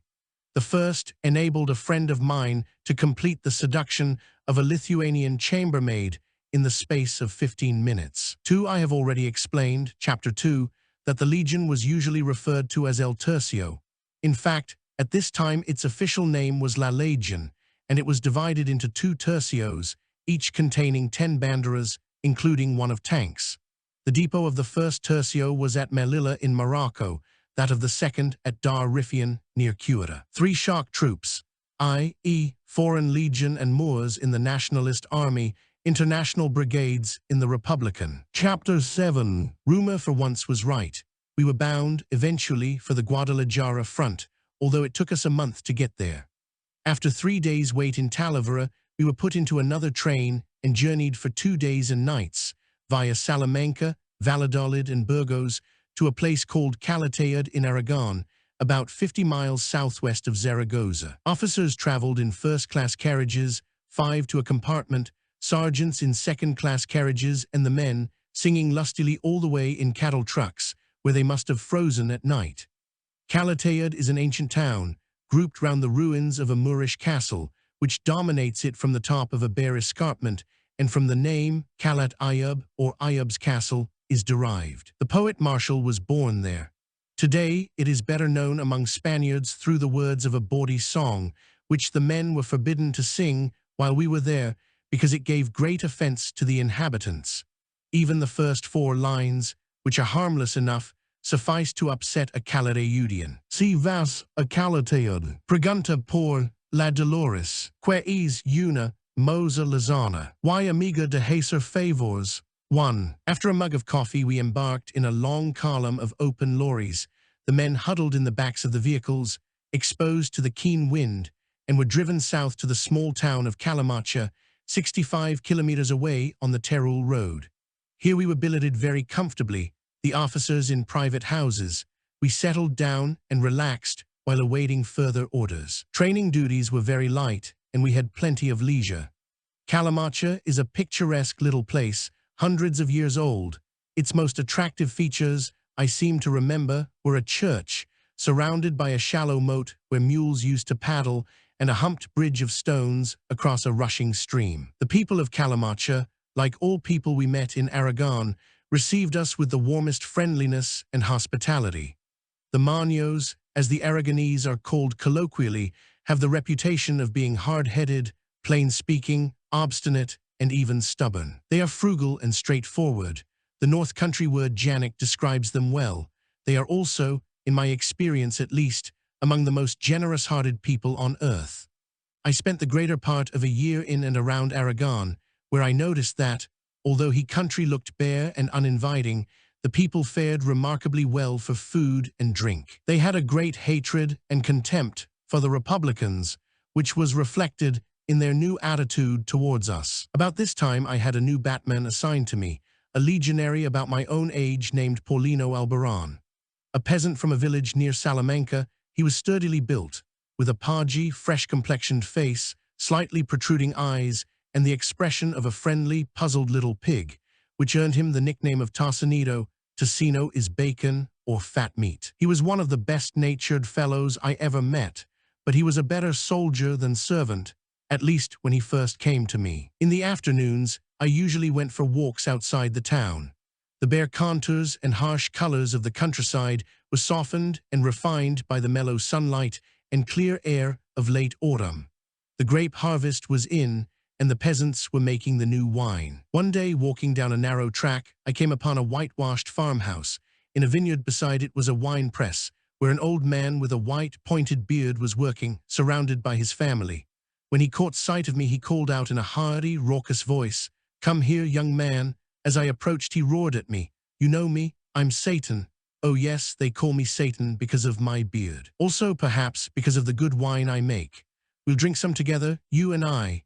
First, he made me sample some of the new must, pouring me out a great beaker of bubbly purple liquid. When I had drunk this and praised it, while his family stood by, the men with broad and friendly grins, and the girls giggling happily, he went indoors and fetched a dusty bottle. It was tangy and heavy and very strong. He made me drink half of it, sharing the other half between himself and his 2 sons. Then he fetched another bottle. This he split with me, muttering the while, "Oh yes, I'm Satan, I am," and wagging his white beard, now flecked with purple. At last I was able to take my leave and make my way, unsteadily and with several halts to rest, back to Calamacha. At the entrance to the plaza, I met the padre talking to Sergeant Lorio's.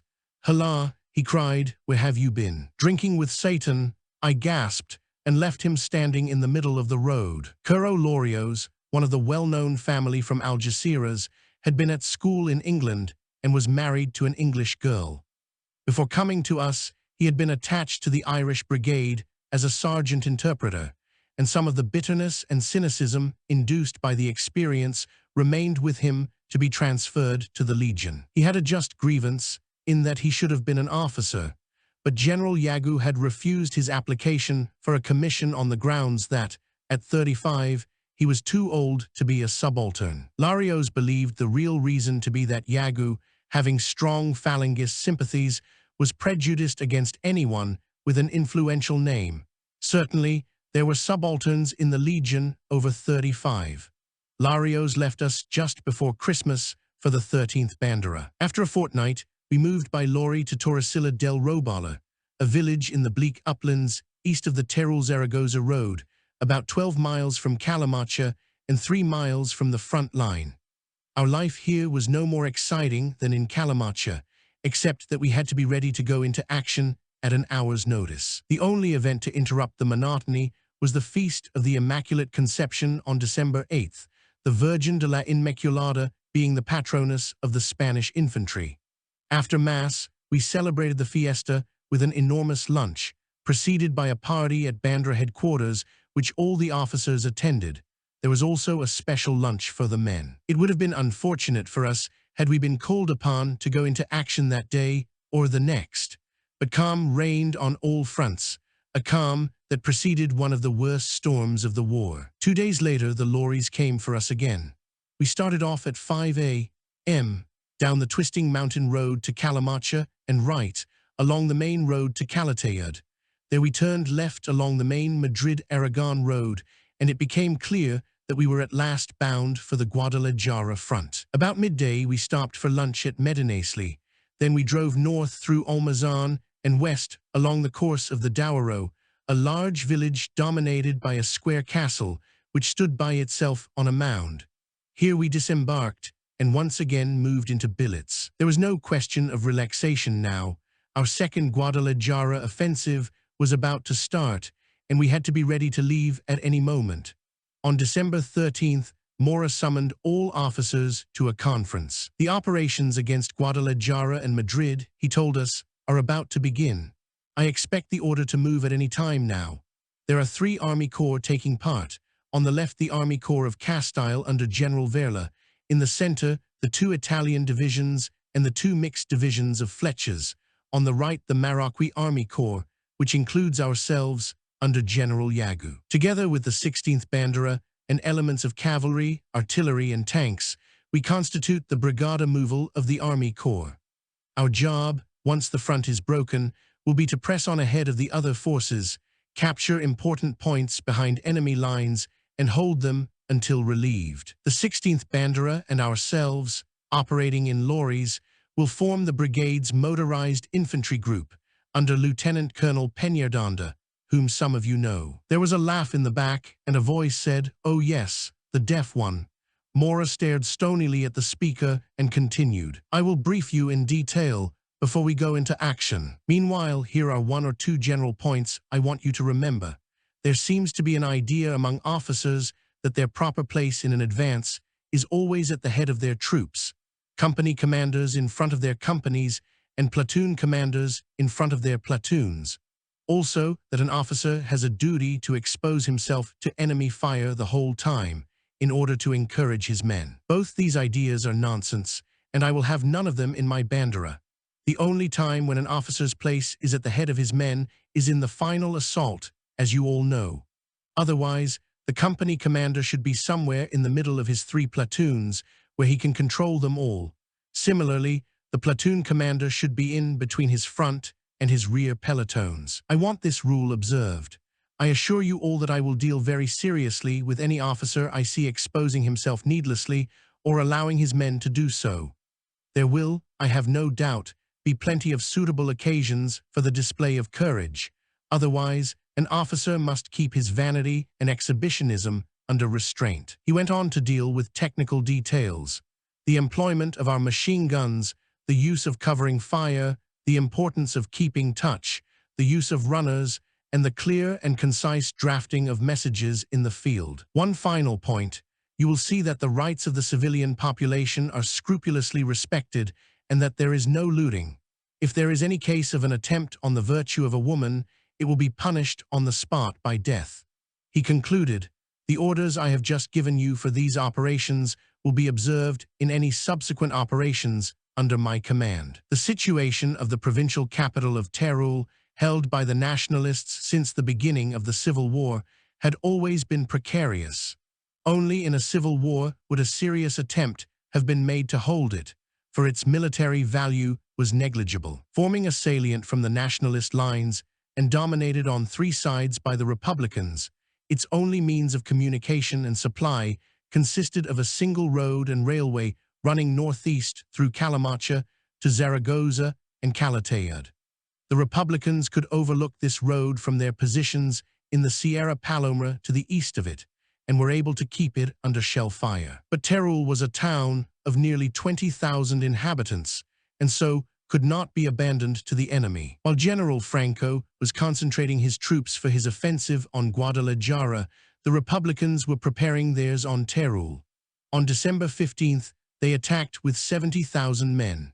In 24 hours, they had cut the road and railway to Calamancha and enveloped the city. The Nationalist defenders, a brigade totaling about 3,000 men, with 1 battery of artillery, retreated inside the perimeter. On December 21st, there was fighting in the streets, and the Republican High Command announced the capture of the city, prematurely as it turned out. The Nationalists were taken by surprise. General Franco immediately abandoned his projected attack on Madrid and moved troops to Teruel.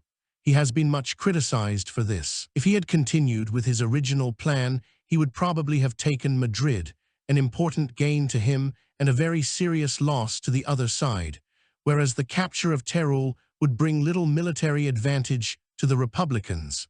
On the other hand, the capture of Madrid by the Nationalists would not necessarily end the war. Possibly a more certain way, in the long run, was to destroy the Republican army around Teruel, opening the way for an advance to the Mediterranean coast.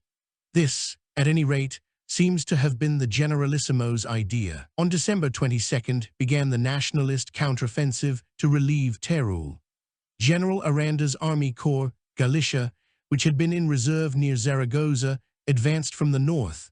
General Verla's Castile, withdrawn from the Guadalajara front, attacked from the southwest. Slowly they forced the Republicans back until, on the last day of the year, they were poised for the final thrust that would break through to the beleaguered garrison. Then it began to snow. The temperature dropped to -20 degrees centigrade.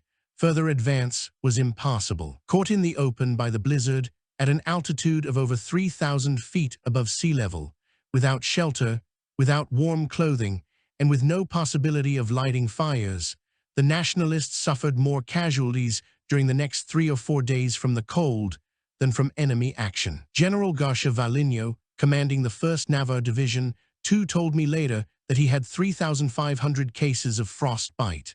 The Republicans, better protected from the weather, renewed their attacks against the city. On January 8th, the garrison was overwhelmed. By the time the Nationalists were able to renew their advance, Teruel was in Republican hands. We in Berlanga de Douro knew nothing of these events, but what we read in the scant official communiques. The tension raised by Mora's conference and the prospect of imminent battle relaxed after a few days, when it became clear that the original plan had been abandoned.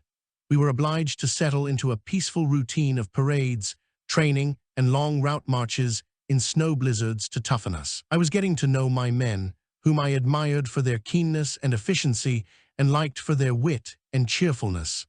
I noticed that there was mutual respect and likening between them and my two sergeants. I was even beginning to understand something about the mechanism and tactics of the guns, though I doubt if Almajach would have agreed about this, when a new hazard was thrust on us, in the form of mules to carry the guns and ammunition. There were 31 of them in the company, of which I had 8, one for each gun and ammunition. This seemed to put paid to any idea of our operating as a motorized unit. At first, the poor beasts were the objects of bitter complaints and curses. The legionaries detailed to look after them resented the work. Nobody seemed to understand the loading of the guns and ammunition, and the mules themselves showed an obstinate, though not unreasonable reluctance to keep formation on parade and on the march. Moreover, on the icy roads and streets, they slithered all over the place. But as we became used to them, we began to appreciate their qualities of strength, endurance, and courage. With good treatment, they became very tractable, and during the subsequent operations, we found that they would carry heavy loads all day over the roughest mountain country, with scarcely any food and very little water, nor did they panic under fire. Another hazard, but one we could never get used to, was the arrival in Berlanga of Lieutenant Colonel Peñaranda, the deaf one. He was a tall, well-built officer of about 50, with a fleshy face and a discontented, almost menacing expression. He was a man of few words, and those were seldom pleasant. He had none of the qualities of the mules except obstinacy, as I was later to find out. For the moment he concentrated on keeping us busy all day, devising exercises and route marches for us, and criticizing everything he saw. Naturally, the company commanders whom he criticized passed on the rocket to us, we passed it on to the sergeants, and they excelled themselves in passing it on to the men, all in a temperature of 12 degrees below zero. The earlier happy atmosphere evaporated without any corresponding gain in efficiency. Just before Christmas, Captain Luengo left us, much to the relief of the café proprietors of Berlanga. His place was taken by Captain Alonso de Castaneda, a tall, fair man with a handsome face and a dashing manner.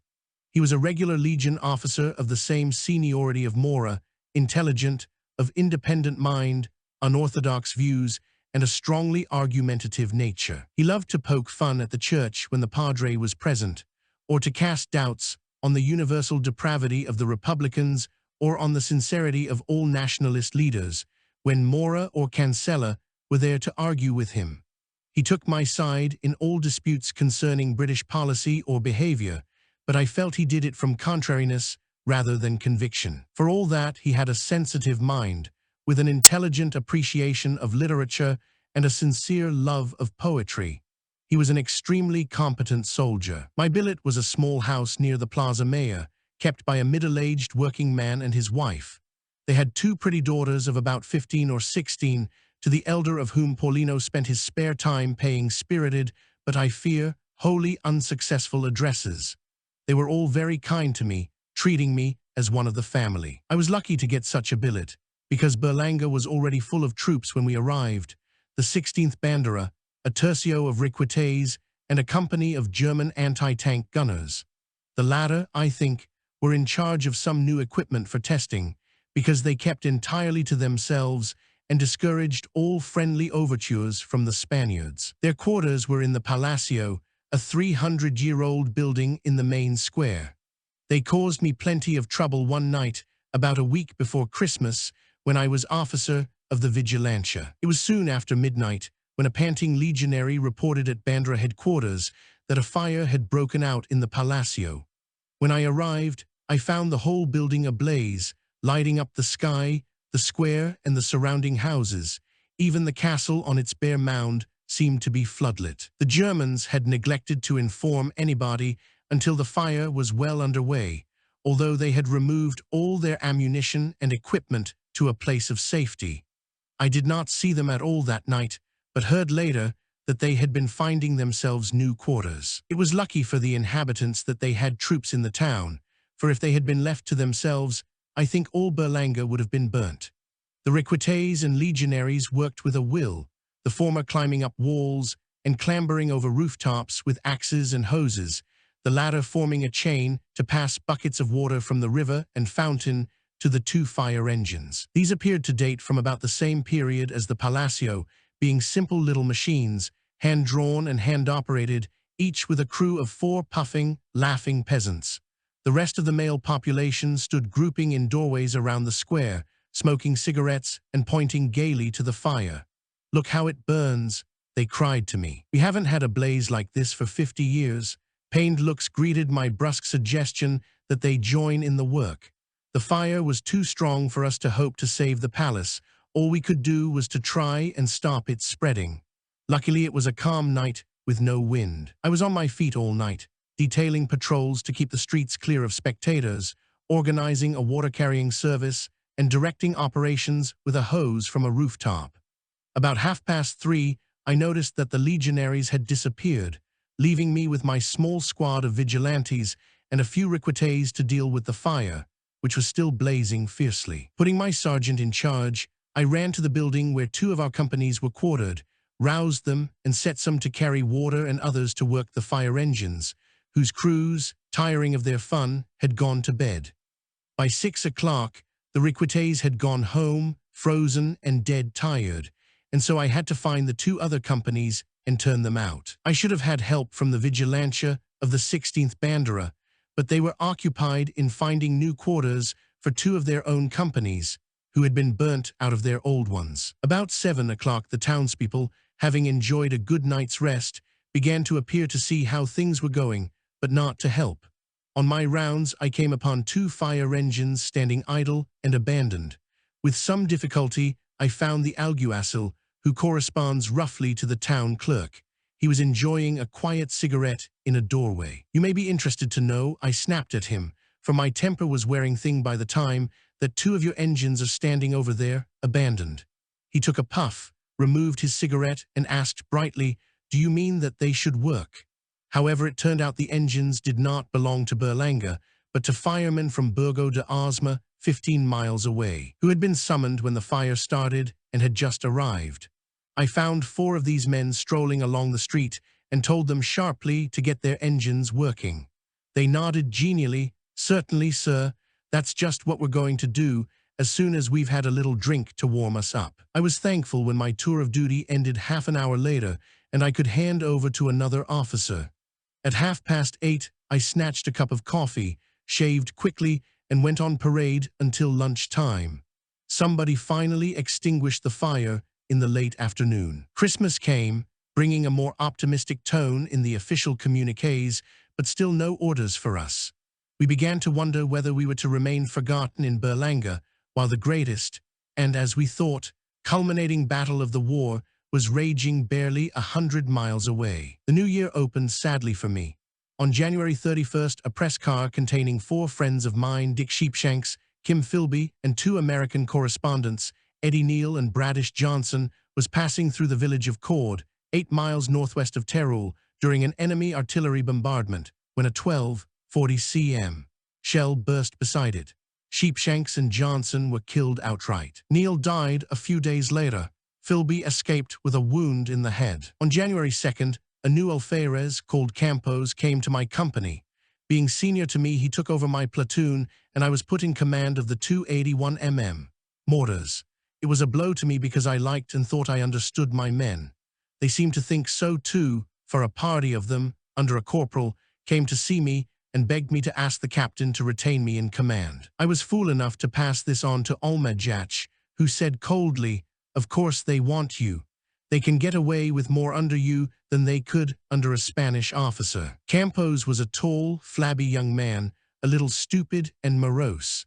He told me that he had been one of the original members of the Phalange in Granada and that he had taken part in the firing squad that executed the poet Garcia Lorca.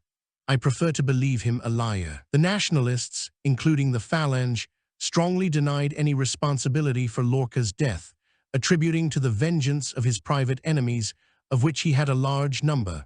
Certainly, he had many good friends on the Nationalist side who would have saved him if they could. His murder was a crime that robbed the world of one of its greatest living lyric poets, the mystery of it has never been satisfactorily explained.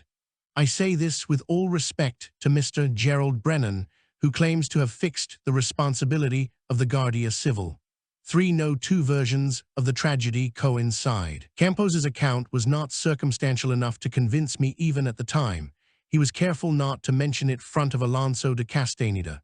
The reason he alleged for the execution, that Lorca was a communist who was to have led a column against Granada, is too absurd to be worth consideration. In his lines on the death of his friend, Sanche Mejias, it seems, lies Lorca's own epitaph. Dial a la luna, que vengas, que no quiero ver la sangre, de Ignacio Saba la Arena. 4. A day or two after the appearance of Campos, a subtenient arrived to join the 56th Company. This rank corresponds roughly, though not precisely, to that of warrant officer class I in the British Army. The rank, suppressed in the regular army, persisted in the Legion. This particular creature was a cocky, officious little man with a shiny red face and pert expression, a squeaky, angry voice, and the appearance and manners of a monkey. He started to throw his weight about from the first moment, abusing the NCOS, and laying into the men with his fuster on the slightest pretext. It was impossible for us to control him, for Almajach approved of him, or at least his methods. With the officers, his manner varied between impertinence to us ensigns and a sickening obsequiousness towards the captain. Day and night, the hours were made hideous by his squawks of complaint or abuse. At last we received orders to move, and on January 10th we left Berlanga in a long column of lorries. To our disappointment, our destination proved to be, not Teruel, but another part of the static Guadalajara front, the ruined and virtually deserted village of Olmadrones. Situated just off the main Madrid-Zaragoza road, about 65 miles northeast of Madrid, it had suffered severely from bombardment during the Guadalajara battle of the previous March. Few of the houses were undamaged, and the only inhabitants were a handful of miserable, underfed peasants who wandered disconsolately through the dirty streets. We lingered here a week, then set off on foot with our mules and all our equipment and a 20-mile march eastwards. It was a hard march across difficult country, but the weather was bright and cold, and the men were in excellent spirits, singing lewd songs from the different regions of Spain when neither the padre nor the major were around, both of whom disapproved of the communal bawdry. In the evening, we came to the mountain hamlet of Torrequadrada, about 2 miles from the front line. The inhabitants of this region were the poorest I ever saw in Spain, the country the most desolate. It is to the credit of the Phalange Relief Organization, Auxilio Social, that as soon as the war was over it directed a great deal of its effort towards improving conditions here. Every morning and evening at meal times, the children of the village would gather round our field kitchens, each carrying a little jar or bowl, which the cooks would fill with meat, fish, vegetables, and bread. After 2 days, the villagers asked us to stop giving their children meat and fish, which they had never tasted before and which upset their stomachs. Even bread was a luxury to which they were unaccustomed, their normal, indeed their unvarying diet consisting of a mess of beans or garbanzos, chickpeas. The houses were hovels, the streets mean, filthy, and dangerously pitted. But the people, though underfed and miserably clothed, were kind and warm-hearted, and did all they could to make us welcome and comfortable. After 3 days, we left Torrequadrada for the front, to effect what the communiques called a rectification of the line. This meant occupying and fortifying a range of hills overlooking the valley of Tajuña. The enemy, evidently fearing an attack in strength, had withdrawn beyond the river, and so we were able to occupy the ground without loss. Noriega had gone on leave, and I had taken over his platoon of machine guns. The work of fortification was extremely arduous, for the ground was hard, in some places it was rock, so that our picks and shovels made little impression. At the end of 5 days, the men's hands were covered with blisters and sores. Much of the work was in view of the enemy and had to be done at night. There was no shelter. We had to snatch what sleep we could lying in the open, each wrapped in his capote and blanket, in a temperature well below zero. Luckily, the weather was fine. The men worked with a will, their high spirits seemingly unaffected by cold, fatigue, or the pain of their hands. My platoon was attached to Captain Cancella and the 53rd Company, an arrangement that gave me great pleasure, for he and his officers was such a gay and friendly crowd that it was impossible not to be happy in their company. The Tajunya, which separated our new positions from those of the enemy, was barely more than a stream at this point, running through a valley about 400 yards wide. We had therefore to be careful how we moved during daylight, for the enemy had us well covered with his machine guns and would open fire at once on anyone they could see. We suffered half a dozen casualties in this way, among them one of my runners, who was shot through the head as he was going to his lunch. He was an efficient and cheerful soldier, which made me rejoice the more when our mortars blew the machine gun post to pieces that afternoon. On the third night we were favored with 3 deserters from across the river, who crept up to our wire in the darkness and shouted to us to let them through. They were Catalans, poor nervous wrecks of creatures, half-starved and wretchedly clad. Under the influence of food and cigarettes, they chattered freely to us. According to their account, which their own appearance supported, the enemy opposite us was in a state of alarm bordering on panic, and stood to all night in expectation of an attack.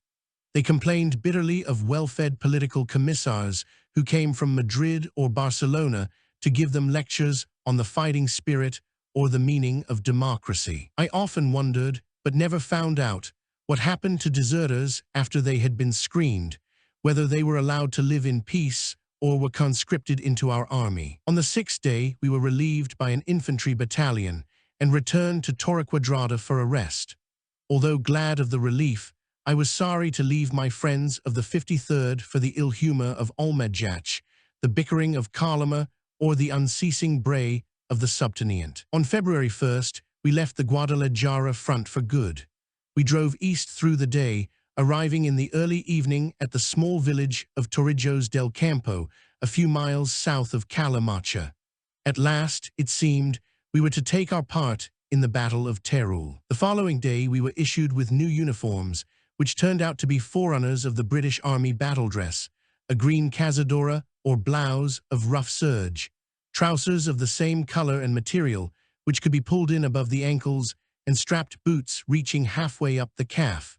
We retained our open-necked shirts and tasseled forage caps. Most welcome of all, we were issued with thick, wide-skirted, green greatcoats to replace our worn-out capotes. The same day was marred for me by a most unpleasant incident. It was my turn to supervise the company's midday rancho. I was standing by the cauldron in a corner of the village square, the men lined up in a double queue in front of me, the subtenient and the brigada, or CQMS, looking on from a distance. Having tasted the food and given the order to carry on, I was watching the distribution when I heard the subtenient break into a gabble of rage, and out of the corner of my eye saw him advance on one of the men at the end of the line. At first, I paid no attention, being used to his behavior by now. A moment later, I heard the sound of blows as he laid into the man, followed by an angry shout. When I reached the scene, I found the subtenient, flushed and quivering with temper, standing in front of a legionary whose face wore a look of defiance and whose cap was lying on the ground, where the subtenient had knocked it. "Now pick it up," shouted the subtenient. "I will not," growled the man. "You're under arrest," I snapped at him. "You and you," I called to 2 of the other men, "escort him to the vigilancia. Subtenient, will you please make a report in writing on this incident?" When I told Almajach, he was indignant. "Did you not have a pistol?" I had, as had the subtenient for that matter. "Well, why didn't you shoot the fellow then and there? That's how we deal with insubordination in the Legion. Now we'll have a court-martial on our hands." I wondered if I should ever make a Legion officer. Chapter 8. On the morning of February 5th, a cheerful sun in a clear blue sky brightened the harsh landscape of the Sierra Palomera. Down in the plain that we had left behind, mist still floated in wisps, hiding the valley of the Jailoca and the main road north from Teruel, which we had crossed the day before. I was standing on a mountainside, about 200 yards below the crest of a stony ridge connecting 2 great shoulders of rock that sloped back towards the plain. The whole formed a wide, semicircular amphitheater about half a mile in circumference. Now its craggy sides were swarming with troops, green-coated legionaries, recruits in scarlet berets, khaki-clad infantry, and gunners. The whole arena teemed with men, horses, mules, guns, and equipment. Colonel Sanchez Gonzalez's 5th Navarre Division, with the 14th and 16th Banderas, was massed below the crest in preparation for a great attack. The previous day, we had left Torrijos on foot and crossed the river Jailoca and the Terol-Calateod road at the village of Camenriel. Then we had struck east and southeast into the hills. Lieutenant Noriega had returned from leave, and so I was back with my mortars. But the fine weather and the certainty that at last we were going into action had raised the spirits of all of us. Even the subtenient was almost amiable. After a march of 15 miles, we halted for the night in the open, near the hamlet of Rubilos. Despite the cold, we slept well, waking refreshed and happy in the frosty dawn. By the Major's orders, we dumped our blankets and greatcoats before moving up to our assembly point. They would only impede our movement in battle, and they could catch up with us in the evening with the Bandera pack train, which would bring the rations. As we moved in a narrow column up a winding track, I saw Lieutenant Peñaranda with his ADC standing watching us. Seated on a white horse nearby was a small, wizened old man with glasses and a white mustache. On his left breast, he wore the crossed sword and baton of a general. I heard someone exclaim, "Look, there's Papa Vigan. We'll be all right if he's planned this." General Juan Vigan was the Generalissimo's chief of staff, a brilliant soldier whose careful planning was largely responsible for the Nationalist victories.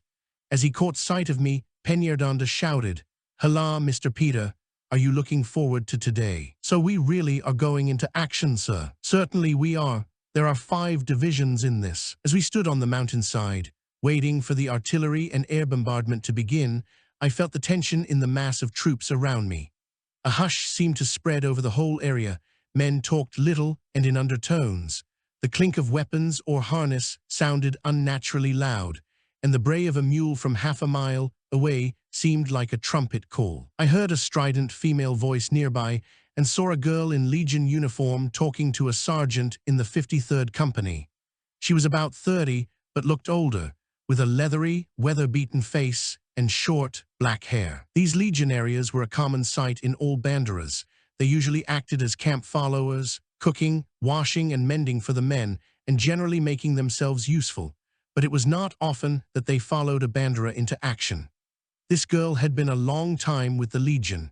She had a good knowledge of first aid and assisted the practicante, or medical orderly, of the 53rd. She was as tough and brave as any of the men. At this moment, a voice behind me said in English, "Excuse me, but didn't we meet at Cambridge?" Wondering if I was dreaming, I turned and saw a lieutenant of artillery of about my own age, with a pleasant, clean-shaven face. He introduced himself as Guy Spee. He had, in fact, been a contemporary of mine at Cambridge, where he was at King's. We had a number of friends in common. Of mixed Belgian, Dutch, and German extraction, he had arrived in Spain in October 1936 and immediately joined the Nationalist forces. At the moment of our meeting, he was gun position officer of a battery of 10, 5 cm, mountain artillery, attached to Lieutenant Colonel Peñardanda's command. By 10:30, the last of the mist had cleared. We heard a droning in the sky and saw a formation of silver, twin-engine bombers with an escort of biplane fighters approaching from the west. They flew over us towards the enemy lines. A minute later, we heard the thunder of their bombs. At the same moment, our batteries opened fire all round us, from the mountains on either side and from the foothills and the plain behind. The air was alive with the hiss of shells passing overhead. The aircraft returned to circle over us and made a second run. Again, we heard the roll of bursting bombs. For 2 hours, the bombardment raged, the guns keeping up an unceasing barrage, while waves of aircraft flew over us to unload on the enemy positions. Not a shell came back in reply, nor was there a sign of enemy activity in the air. When the firing began, we all made ready to advance, expecting the order at any moment.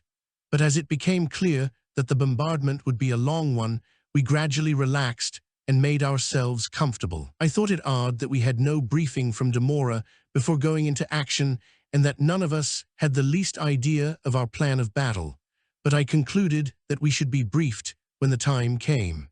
As I meditated, I watched another formation of our bombers approaching. They looked almost beautiful as they came on in perfect formation, steady and unhurried, the sun flashing on the metal of their wings and bodies, flashing too, I saw, on a tiny object that fell from the leading aircraft. It took me a second to realize what was happening. Then, as I heard Almajat shouting, I roared at my platoon. "Down on the ground where you are. Hold on to the mule's head ropes. Keep your faces down." As they dropped, I saw a bright orange flash. A great fountain of earth erupted from the slope 100 yards below us. I threw myself on the ground, pressing my face between my arms against the rock. The next moment, the whole mountainside seemed to be torn apart in a convulsion of flame. The ground shook as from an earthquake, and the air was full of flying metal and boulders. The explosions hammered our eardrums and tore at our clothes. There followed a horrible silence. I struggled to my feet, deaf and battered by the blast, blinded by dust, which hung in a thick cloud over the whole area. Gradually the singing subsided in my ears, and I began to hear the groans and whimpers of wounded men, the screams of injured and frightened animals, and a swelling roar of fury and indignation from the troops. As the dust cleared, I could see that most of the bombs had landed among us, a whole division massed without cover on that mountainside, where the rocky ground added to the force and destruction of the explosions. I called to my men. Although shaken, they had suffered no casualties, apart from cuts and bruises. I started to examine the mules when renewed shouting made me turn and look upwards. The bombers had circled and were coming back over us, still in perfect formation, with the same unhurried, steady pace. Oh my God, I thought, they can't be going to do it again. Please, dear God, don't let them do it again. To my horror, as I fixed my glasses on them, I saw the leader unload his bombs, followed by the rest. Men began to run wildly in all directions, up the flanks of the mountain, in a mad, useless, and suicidal rush to escape. Again, I shouted to my men, "Stay where you are. Get on the ground and hold on to your mule ropes." Those bombs seemed an age falling. I found myself praying feverishly that I should not be hit, or at least not maimed. Once more there came the splitting detonations in my ears, the scream of flying fragments, and the grisly silence after, then the dust and the cries of the wounded. When I got to my feet, my legs were trembling so that I could hardly stand, my voice shaking so much that I could scarcely call to my platoon. But they had been spared again. One man was cut in the forehead by a piece of rock, and so shaken by the blast that he was sick all day. A bomb had burst a few feet from him. 2 of my mules were dead. Another had run away, but was soon recaptured. I was astonished at the docility of the mules during the bombardment, and after, one had a bomb fragment through the shoulder, but carried his load through the next 2 days' operations with no sign of pain or fatigue. The Bandera had been very lucky, losing only 2 legionaries killed and 3 wounded badly enough to need evacuation. Elsewhere the carnage was heartbreaking, over 500 casualties, including 156 killed, in less than 5 minutes.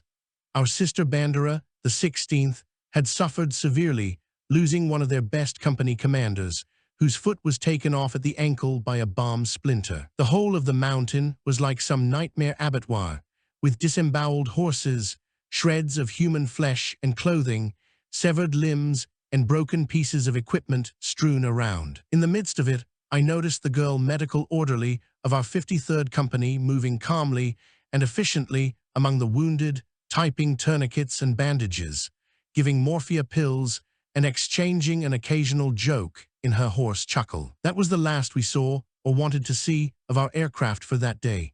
How the mistake occurred is uncertain. We had white identification panels spread on the crest in front of us to indicate our forward positions, but it is possible that the troops behind us had also spread them, in which case the aircraft would have taken us for the enemy, or it may have been simply an error of navigation. The operation was now beginning to be known as the Battle of the Alfambra or of the Sierra Palomera. The object of the Nationalist was to clear the Republicans from their positions in the Sierra Palomera, which commanded the road and railway north from Teruel, and to advance the Nationalist line eastwards as far as the river Alfambra. The plan was simple. The positions along the Sierra Palomera were too strong to be taken by frontal assault, but behind the mountain massif, to the east, the country opened out into a wide, undulating plateau, interspersed with a few hills and ridges, which sloped gently towards the valley of the Alfambra.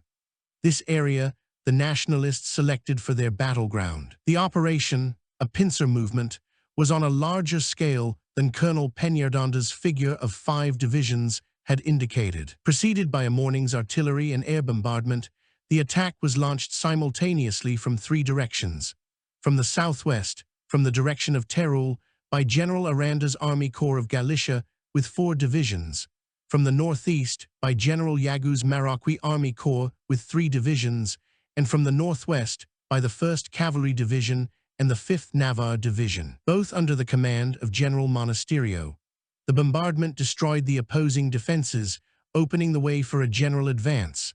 Monasterio's cavalry swept across the open country to the banks of the Alfambra, followed, more slowly, by the 5th Navarre Division, while the 2 Army Corps pressed inwards steadily from the northeast and southwest. On the second day, the 5th Navarre Division joined up with General Aranda's troops, completing the envelopment of the enemy in the Sierra Palomera. On the third and last day, the cavalry made contact with the 2 Army Corps advancing from the north and south, completing the occupation of the line of the Alfambra.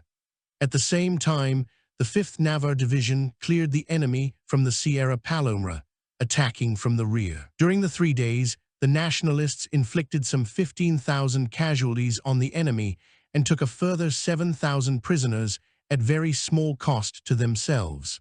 From that moment, the recapture of Teruel was no longer in doubt. We junior officers knew practically nothing of this plan on that morning of February 5th. Half an hour after our disastrous bombing, the fire of our batteries slackened, and we received the order to advance. We climbed slowly to the top of the ridge, behind which we had been sheltering all morning, and moved in single file down a narrow, stony track on the further side. The 3 rifle companies in our van spread out in open order to cross the flat country in front of us. Away on our left, the cavalry were racing ahead, widely extended across the plain. We advanced slowly towards a line of low hills. At any moment, I expected to hear the patter of bullets falling among us, but the most we encountered were a few overs from far away, and we reached the hills without casualties. The enemy had abandoned their defenses under the inferno of bombing and shellfire, and after our experience of the morning, I could not blame them. The effect on me had not yet passed off, and it was a long time before it did, or before I could watch our own aircraft fly overhead without a shiver of apprehension. To tell the truth, I had been badly frightened, and so, I found, had most of us. During one of our many halts that afternoon, I overheard Captain Cancella talking to Olmajach. "That girl," he said, referring to the practicanter of his company, "has certainly got guts. She is still with the company, and for any woman to want to go on after what happened this morning, well, I can only tell you that I feel like lying down at once if I think I hear an aeroplane." Towards the evening, we came to a bare, snow-covered ridge overlooking another broad plain, in which lay the villages of Argent and Visido. The Republicans had abandoned the ridge and retired to the villages in the plain. We prepared to camp for the night on the bare hillside. An order came that no fires to be lit under any circumstances, and so we opened the tins of sardines and tunny that we had taken with us as emergency rations, and started to eat them in our numbed fingers while we waited for the pack train to bring our greatcoats and blankets. At over 4,000 feet above sea level, the temperature was well below freezing, the faint wind a caress of ice. "What I wouldn't give now," said Carlist to me, "for a liter of that red wine which we used to call undrinkable when we were at Berlanga." Some of the men had canteens of brandy, anise, or the rough, aniseed-flavored spirit called aguardiente, from which they drank despite our orders and warnings that it would only make them feel the cold more. When it became clear that the pack train would never find us in the darkness, we lay down in the snow as we were. It was a clear night, and as I lay on my back looking up into the sky, the stars seemed to wink at me in mockery of my efforts to sleep. Several times I stood up and paced around, trying to get some warmth and circulation into my body.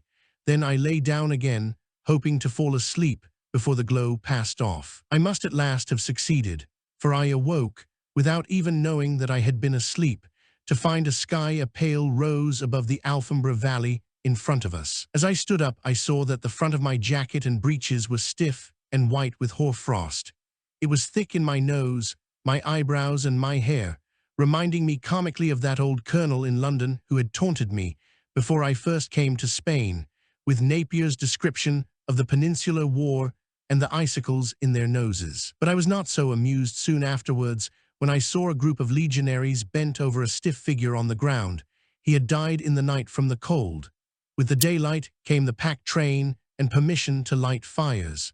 Gratefully, we snatched our mugs of scalding coffee, swallowing them with nips of aguardiente, surely the best pick-me-up after such a night. As we started to advance, the warmth of the day and the movement of our limbs put new life into us. In the bright, cheerful sunlight, we forgot our misery of the night before. After occupying the village in Argent, or what was left of it, we continued our advance eastward across the bare plain to Visido. There was no sign of the enemy, only the sound of firing from the direction of the Alhambra indicated where he had gone. When we reached Visido in the late afternoon, we received orders to halt for the night. This village seemed to have suffered less than Argent. A few houses were still standing, some of them inhabited. Best of all, we came upon the abandoned supply depot of one of the Republican divisions. This we put under guard, but not before we had distributed crates of every sort of tinned food to the various companies. In this village, we encountered our only opposition that day. A furious old woman who, about an hour after our arrival, stormed into the room where Mora had established his headquarters, complaining that our men had stolen one of her chickens. "Villains," she screamed, shaking her fist at us all, "bandits. They thought I didn't see them, but I saw them all right. Liberators, you call yourselves, you're worse than the Reds." Mora let her finish. I think she would have scratched his eyes out if he had interrupted. Then he asked her what she thought her loss was worth, paid her the sum she demanded, and told the officer of the Vigilancia to find the offenders. They did a month in the peloton. I imagine the Duke of Wellington, who had his troops flogged for similar offenses, one would have approved of Mora. Setting out early the next morning, we retraced our steps, marching westwards all day until, in the evening, we encamped for the night on a ridge of the Sierra Palomera. Here, to my joy, I found Spee again.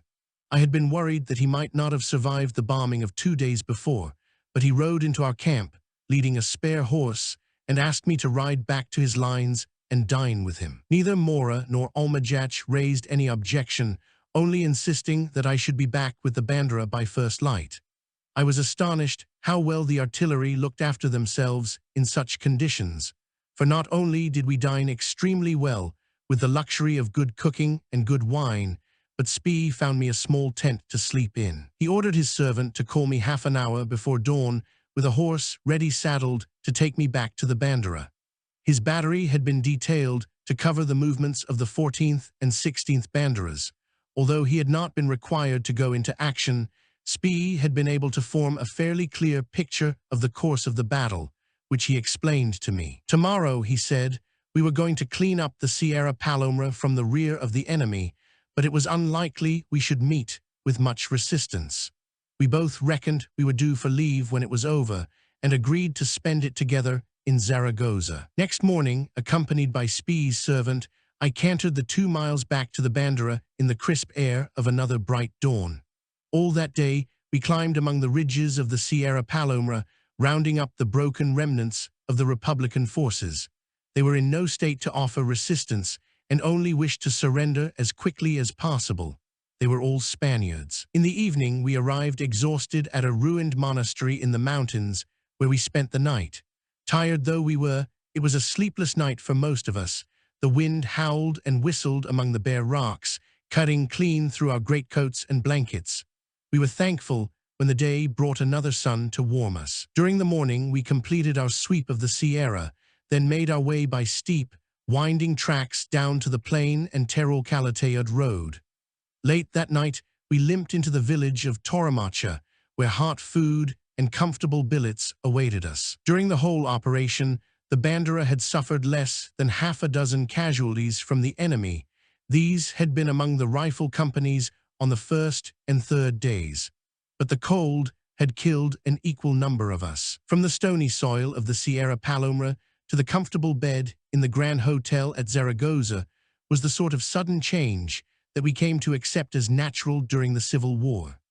Torremacha was little more than 3 hours by road from Zaragoza, where Spee and I arrived on 48 hours, leave a day or two after our descent from the Sierra. At this period of the war, it was a sure place for meeting old friends. When, after soaking for half an hour in a hot bath and changing my clothes, I walked downstairs into the great marble lounge of the hotel to meet Spee, I heard my name shouted from a table across the room. Sitting there with 3 whiskeys and sodas in front of him was Captain von Hartmann, a Finnish cavalry officer whom I had met in San Sebastian. "Goddammit," he cried in a nasal twang, "I see you 2 bastards crossing the room half an hour ago, so I order these whiskeys. It's Spanish whiskey and it's terrible. See if you can drink one." I couldn't, nor could Spee when he joined us. "Neither can I," said von Hartmann. "I'm a cavalryman, and I know what that stuff's made of. I guess we better settle for brandy." At first sight, von Hartmann, though short and handsome, looked like the typical Prussian officer of stage and screen, with close-cropped hair, scarred face, and monocle. The resemblance was only in his appearance. He had an enthusiastic, volatile temperament, a warm, generous nature, wild courage, and a keen sense of humor. A nephew of the great Mannheim, he had gone to war at an early age, serving in the German army on the Eastern Front in the 1914 war, first as a cavalry officer, later as an aviator. Afterwards, he had fought under his uncle in the First Finnish War of Independence. In the early months of the Spanish Civil War, he commanded a squadron of mounted phalange on the Santander front. Later, he was appointed to the command of a cadets' academy near Salamanca. There he became involved in the Hedilla plot, for his part, in which he was placed under house arrest and relieved of his command. When we met in Zaragoza, he had just been released and was about to take over an infantry battalion. I think this leniency was due to his universal popularity. He had more wounds even than General Milan Astray, some of them showing in the scars on his face. Judged by the standards of the 400 or the Milroy, nightlife in Zaragoza offered poor entertainment. The girls depended for their charm more on makeup and dim lighting than on youth or beauty. The liquor would have given a bootlegger a bad name.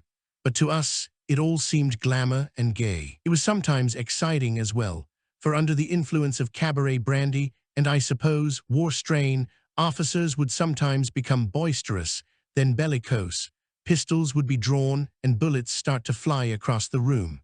On more than one occasion, a hand grenade was thrown, with resulting injury and loss of life. Once an Italian tank officer, being refused admittance to a nightclub that was full, hurried to his lines and returned half an hour later in his small tank, which he drove through the door and on to the dance floor. On the afternoon of February 15th, Spee and I left Zaragoza to rejoin our units. About 9 o'clock in the evening, we reached the village of Monreal del Campo, some 15 miles north of Torremacha, where we found Spee's battery. They told me that my bandera had moved to Torresilla de Rabala, where we had been in December.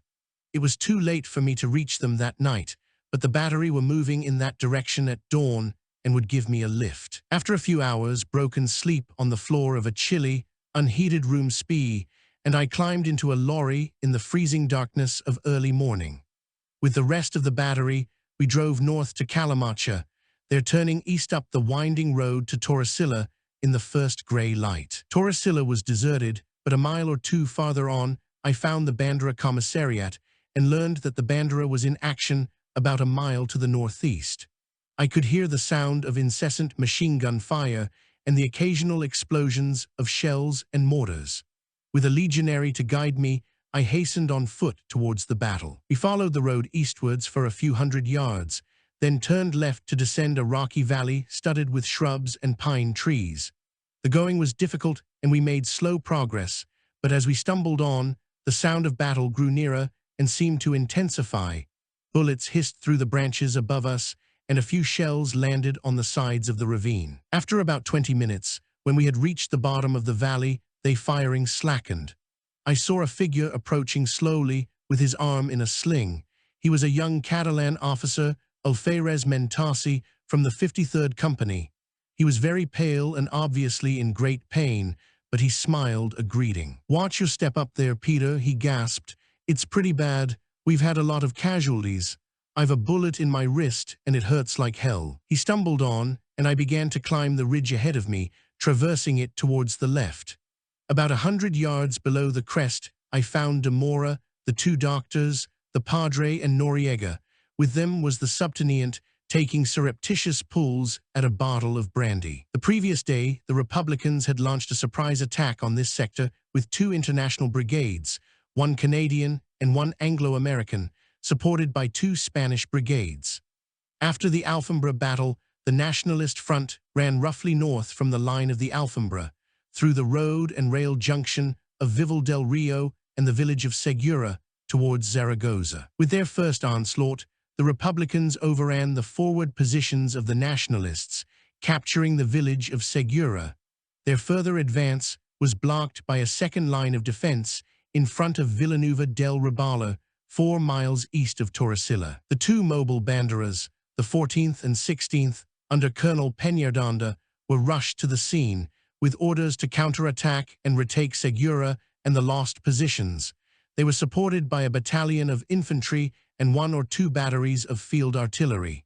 It was an ill-conceived operation. The Nationalist command, which was vested here in General Camilo Alonso Viga's 4th Navarre Division, seemed unaware of the strength of the enemy and of the distance that their own troops must cover between their assault positions and their objective.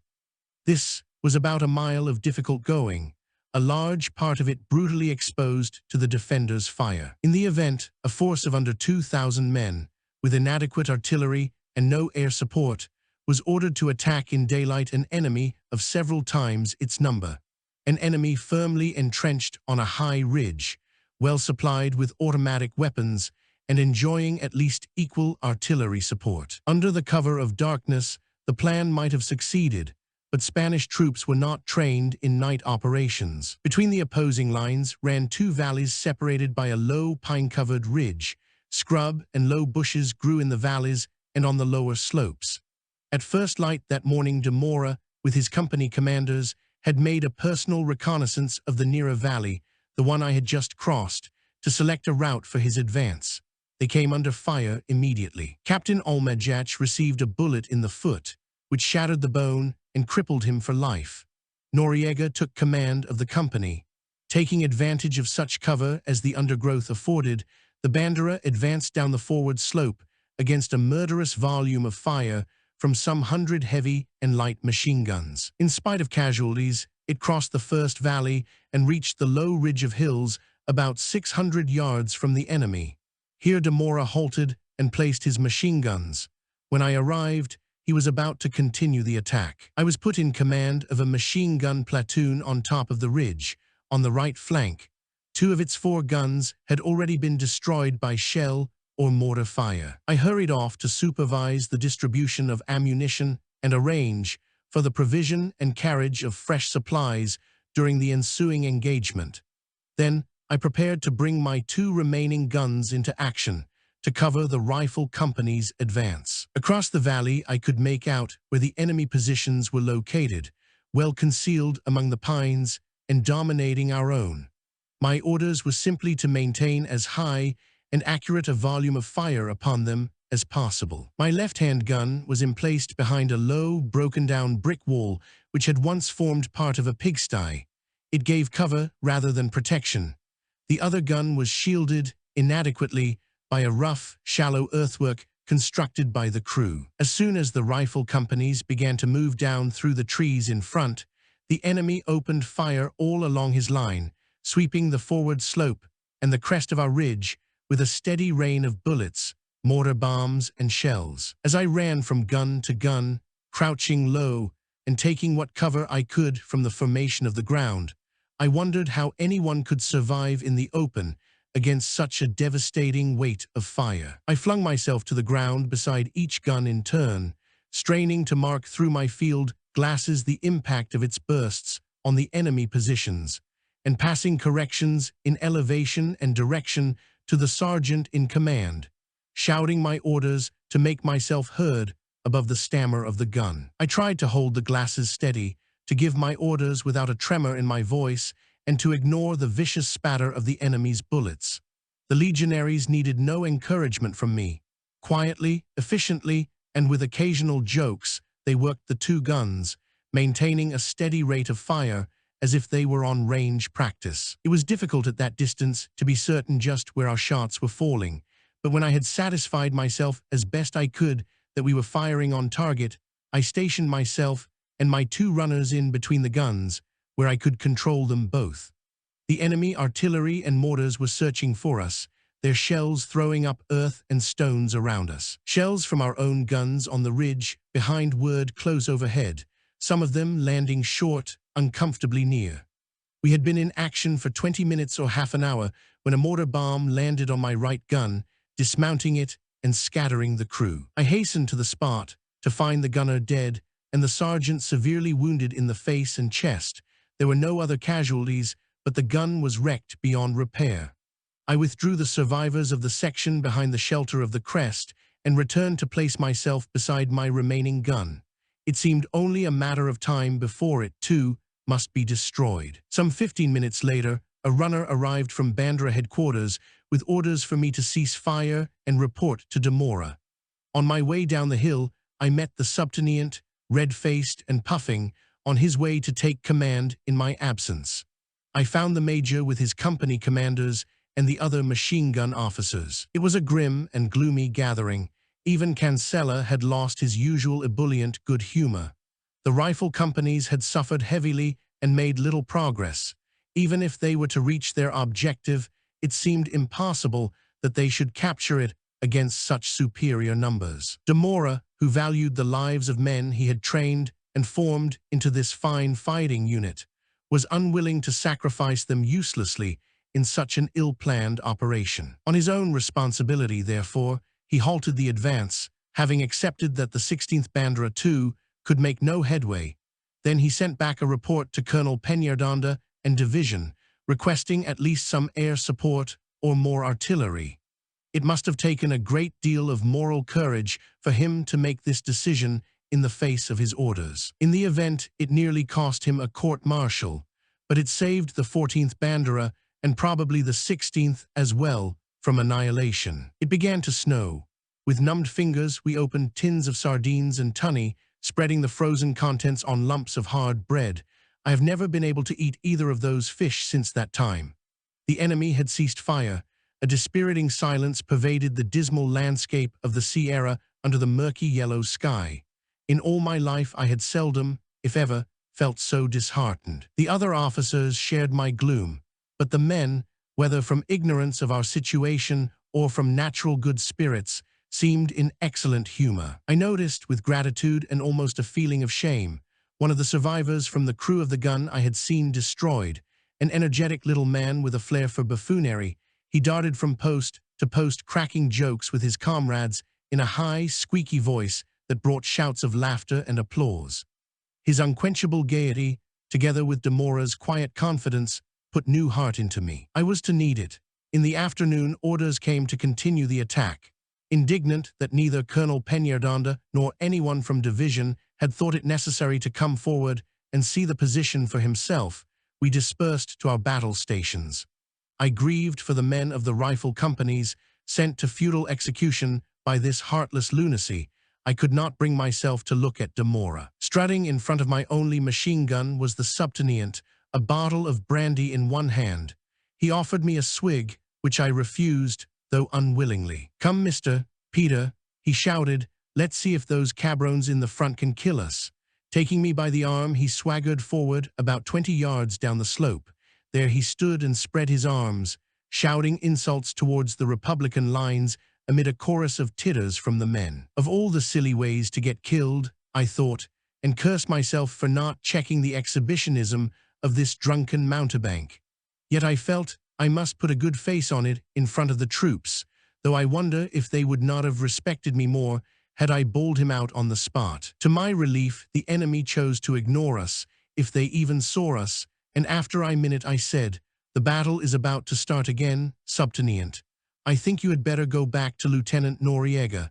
He scuttled off down the hill like a bolted rabbit. As my guns on the left opened fire, I threw myself down beside my sergeant and gave the order to engage the enemy, checking our bursts through my glasses. The enemy replied vigorously, his bullets coming from the front and both flanks. They seemed to come at us like hail, with all this hiss and splatter of a heavy storm. Soon his mortars and his artillery joined in, repeating the pattern of the morning's battle. I tried to look as though this were the one thing in life I enjoyed, but with dry throat and thumping heart I doubt if I succeeded. I am inclined to turn red in the face when scared, and I couldn't help laughing when one of the ammunition numbers cried out, "Look at the color of the alferez's face. It's giving away our position." It had stopped snowing, but the light was beginning to fade. It was becoming increasingly hard to make out the enemy parapets among the dark pine woods. The Republicans must have found the same difficulty, for I noticed that they were beginning to fire high. Suddenly, to my horror, our gun stopped firing. As the crew wrestled with it, I heard the sergeant mutter fiercely, "Percutor," with tears of vexation in his eyes. The firing pin had broken, as too often happened with these old weapons. There was no way of repairing it, nor any means of replacement. I had no alternative but to withdraw gun and crew into cover behind the ridge. When I reported the mishap to Noriega, all he said was, "It doesn't matter, Peter. The major is breaking off the action." De Mora had just returned from the rifle companies in front and from a conference with the commanding officer of the 16th Bandera on our left. At nightfall, we received orders to withdraw. A dejected and depleted Bandera dragged itself wearily back to the ridge it had left that same morning. There, after posting guards, we lay down to sleep in the snow, too weary to eat, too sad to even talk of the day's misfortune. Thanks to De Mora, our losses had been remarkably light in the circumstances: 4 officers and about 100 men killed or severely wounded. The 16th Bandera had suffered more heavily, losing a large percentage of officers. We expected to have to renew our attack during the next 2 or 3 days, during which I accompanied De Mora on several reconnaissances to try to discover a fresh and safer route for the advance. On the second afternoon, De Mora called all officers to a conference, where he gave us our operation orders for an attack at dawn next day, supported this time by air bombardment and a much heavier concentration of artillery. But that night, the attack was cancelled. We were favored by visits from various senior officers, including the divisional commander and General Yagu himself. They were evidently impressed by De Mora's arguments, for the next orders we received were to dig in on the ridge and stabilize the front. The ridge we now occupied was high and steep, its reverse slope thickly wooded. Along the top, we strengthened the existing trenches, adding new strong points. We put 2 companies into the line, keeping the other in reserve. All our available machine guns were needed for defense, but we switched round the crews to give everyone a rest. Those of us who were in reserve set about making ourselves as comfortable as possible, building dugouts in the side of the hill, where we slept warm at night and entertained each other with lavish supplies of drink brought from Zaragoza. My batman, Paulino, built me a roomy dugout with an ingeniously constructed fireplace and chimney. In the wall, he leveled out a wide ledge of earth, spreading it lavishly with dried grass and covering it with a blanket to make it a comfortable bed. He hollowed out smaller recesses for seats all around and put a rough table of packing cases in the middle of the floor. To me, it seemed like a palace. With excellent food, few duties, and plenty of rest, our spirits soon rose, and I look back on those days as being among my happiest in the Legion. Each day we saw large formations of enemy bombers, escorted by fighters, flying over us in the direction of Teruel, but they never bothered us. After the recapture of Teruel by the Nationalists, on February 22nd, the enemy abandoned the offensive on our sector, only troubling us occasionally with artillery bombardments by 75s and heavier field guns. These caused very few casualties, but were alarming because our dugouts were only thinly covered with earth. One morning, a shell from a 75 struck a tree where 4 or 5 of my mules were tethered. I ran to the spot, expecting to find a shambles. Instead, I found all the mules unhurt, apparently not even frightened. About this time, I had another lesson in the workings of chance, in the form of a letter from my brother, once again at Gibraltar. He told me that his new observer, Charles Owen, had a brother who was also in the Legion, Did I know him? His family were half Spanish and had lived in Vigo before the war. As it happened, there was a lieutenant in the 55th Company who came from Vigo, a somber but friendly character called Arrieta. Upon inquiry, I had found that he knew the Owens well. Charles, the elder, had entered the Royal Navy about the same time as my brother. The younger, Cecil, had joined the Requites at the beginning of the Civil War, had transferred to the Legion, and was an officer in, Arrieta thought, the 14th Bandera. Now that Fitzpatrick and Nangle had gone home, Cecil Owen and I must have been the only two British officers in the Corps. Meanwhile, our only brothers were in the same ship, flying together in the same aircraft. After receiving a citation for the Medalla Militare, Cecil Owen was killed in the Battle of the Ebro at the end of August, serving with the 16th Bandera. During these days, I saw much of Cancella and his officers in the 53rd Company. We would spend almost every evening together talking and drinking sherry, brandy, or red wine in one or other of our dugouts. They taught me to drink wine from the boda, the peasant's wineskin, which is held at arm's length, to squirt a jet of wine down the throat. Only a little practice is needed to learn this method of drinking, and it is worth learning. A well-matured boda will vastly improve the roughest wine. Slung from the shoulder, it is easy and comfortable to carry. Thereafter, I was never without one during my active service with the Legion. The trouble was that no sooner had I nursed my boda to maturity than someone would steal it, and I would have to mature a fresh one. Cancella's second-in-command was Lieutenant Torres, a dark, good-looking officer of about 25, whose family operated a fruit canning factory in Logroño, captain of the great wine-producing district of the Rioja. When I knew him, he was a quiet-mannered, serious-minded young man, intending to go into the family business after the war. But he had been a wild youth in the stormy days of the French popular government, earning his living in Madrid as a pistolero for his political party, the Requites. All the political parties employed these professional gunmen, he said, to provide bodyguards for their leaders and to intimidate their enemies. On the outbreak of war, Torres enlisted in the Requite militia and was severely wounded in the lung. He was a conscientious and competent officer, much respected by the men. With the loss of Mentasti, the wounded officer I had met on my way to join the Bandera at Villanueva, the company had only one other officer, a young Andalusian, Antonio Marchán. A chemist's assistant from Seville, with all the Sevillano wit and gratia, he was inspired by a passionate enthusiasm for the spirit of the Legion and for Cancella as the personification of it. Gay, courageous, and sincere, he was one of the sweetest-natured men I have ever met. He did not live long. As a machine gun officer, I was neither very happy nor very efficient. Having resolved for some time to ask for transfer to a rifle platoon, I now longed to join this cheerful and devoted company. One evening, I summoned the courage to ask Cancella if he would take me in Mentasti's place.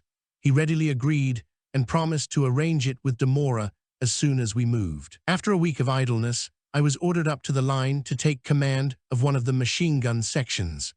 My command post was a strong point on a hillock that dominated the position. It was comfortable enough to live in, protected from bullets and mortar bombs by walls and a low, domed roof of wooden beams and sandbags, but a single shell could wreck it. I had to be careful when walking through the trenches, for they were not deep enough to hide me, and we were under continual fire from snipers and machine guns. I soon became used to keeping my head down, but I hated the shelling. We did most of our sleeping during the day, standing to an hour before dawn and dusk, and keeping alert at night in case of an attack. In the early hours of one morning, 2 days after I took over, my sentries heard noises close to our wire, about 20 yards down the slope in front. We fired a few bursts, and the noises ceased.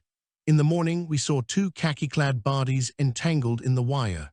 When we retrieved them that evening, we found them to be Canadians from the Mackenzie-Papenack Battalion of the International Brigades. Whether they had come to desert or to probe our defenses, we never discovered. At 9 o'clock on the morning of February 28th, I was ordered to withdraw my guns and rejoin the Bandera below. By 10 o'clock, I had completed the withdrawal.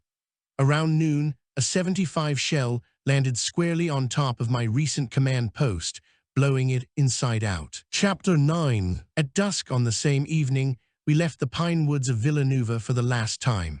We marched for 8 hours, with only one halt, moving northwestwards along tracks over the Sierra de Cucalan until we reached the small village of Olala. There were rumors that our high command was about to launch a great offensive in Aragon in which we were to take part.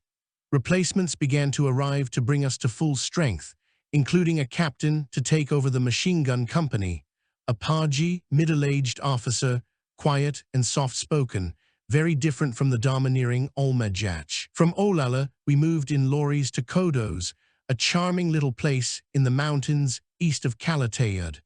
This was a very rich part of Aragon, producing abundance in wine and olives. The sun shone warm on the white almond blossom, announcing the end of winter and the arrival of an early spring. As we drilled in the open in our shirt sleeves, the scented air that filled our lungs made us forget the bitter memories of the winter and raised our hopes that the end of the war might at last be near. The people were friendly and hospitable. I was billeted with an old peasant and his wife, who gave me an enormous feather bed to sleep in and cooked me some of the best meals I ever had in Spain. They treated me almost like a favorite son, apparently delighted to have an Englishman with them. Each evening after supper, we sat talking over the fire and drinking a bottle of smooth anise, which the old man made himself and matured for many years. When the bandera left, the old woman wept, and they would accept no payment from me. Our comfortable time ended abruptly on March 6th, when the lorries came to take us to the front. We passed through the town of Karenina and continued due east towards Belchite, which the enemy had captured the previous year. We reached the 13th kilometer stone at dusk, dismounted from our lorries immediately, and moved swiftly off the road into the shelter of thick pine woods. Here we bivouacked for the next 2 days and nights. The enemy was only a mile or two away, strongly entrenched in fortifications which dominated the area. Not only were we forbidden to light fires at night, but we must keep under cover all day. After the usual cold supper of bread, tunny and sardines, we lay down to sleep under the trees. Next morning, we heard the sad news of the sinking of the new Nationalist cruiser Balears by Republican destroyers in the Mediterranean, with the loss of nearly all her crew. This was the first and only Republican success at sea. It showed a remarkable departure from their usual torpid tactics. The destroyers attacked in darkness, in the early hours of the morning, pressed their attack vigorously, and after launching their torpedoes, disengaged without loss. Rumors immediately circulated that they had been commanded by Russians or by communist ex-officers of the Imperial German Navy. Certainly, there would be no officers of the old Spanish Navy left to command them. But the nationalist press was surely a little naive when it abused the enemy destroyers for fleeing cravenly into the darkness after discharging their torpedoes. While Paulino was building me a shelter of earth and brushwood, de Mora sent for me to say that he had approved my transfer to Cancella's company. Cancella assigned me to take over his 3rd platoon, Marchand commanded the 2nd, and a new officer, Lieutenant Martin, the 1st. Torres remained as second in command of the company. I had my hands full that day, getting to know the NCOS and men of my new platoon and making myself familiar with their weapons. It was clear that in a very short time we should be in action again, and it was essential that we should feel confidence in each other.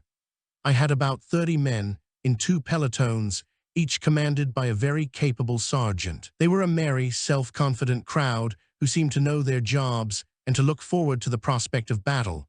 In addition, I had 2 platoon runners, keen and intelligent lads who were to give me valuable and devoted service in the days ahead. All the rifle companies had been issued with new Fiat light machine guns, 2 to each platoon. They were good enough weapons by our standards, light, accurate, and giving a fair rate of fire, but they were liable to jam. The new machine gun captain asked me to a farewell party in his shelter that evening. It was a spacious structure. Besides the machine gun officers and myself, he had asked a number of others, including Cancella, Arrieta, and a young lieutenant called Tercino, who was temporarily commanding the 54th Company. De Mora had called a conference of all officers for 9 o'clock the following morning. All our talk at first was of the impending attack. This time we should have plenty of support from aircraft and artillery, as well as superiority in numbers. But the enemy positions, we also knew, were extremely strong, considered impregnable by their defenders. The dugout, lit by a single flickering candle, was filled with an air of tense excitement as we debated our chances of success. Some rash person had ordered a barrel of Carignan wine, a sweet, heady red wine, not quite so disagreeable as it sounds. Under its influence, we soon relaxed and forgot our hopes and fears of the immediate future. Our host was determined not to let us go until we had finished the barrel, an impossible task even for so many of us. Much later, I remembered getting to my feet with great difficulty, mumbling a slurred good night, and then foolishly trying to stand to attention and salute. This was fatal. I ended up flat on the floor. Luckily, Paulino was waiting outside to haul me to my bed. My memories of the next week have been impaired, partly by the excitement and exhaustion of those days, partly by the passage of time. But I still remember clearly the aching head and throbbing eyeballs with which I awakened early next morning. However, fires were allowed in daylight, and after a mug of hot coffee, I was able to attend de Mora's conference, feeling almost intelligent. General Franco gave the Republicans no time to recover from their disaster at Teruel. Within a fortnight of the recapture of the town, he had regrouped General Davilla's Army of the North in 7 army corps along a line running from the Pyrenees to Teruel, poised for the greatest offensive of the war.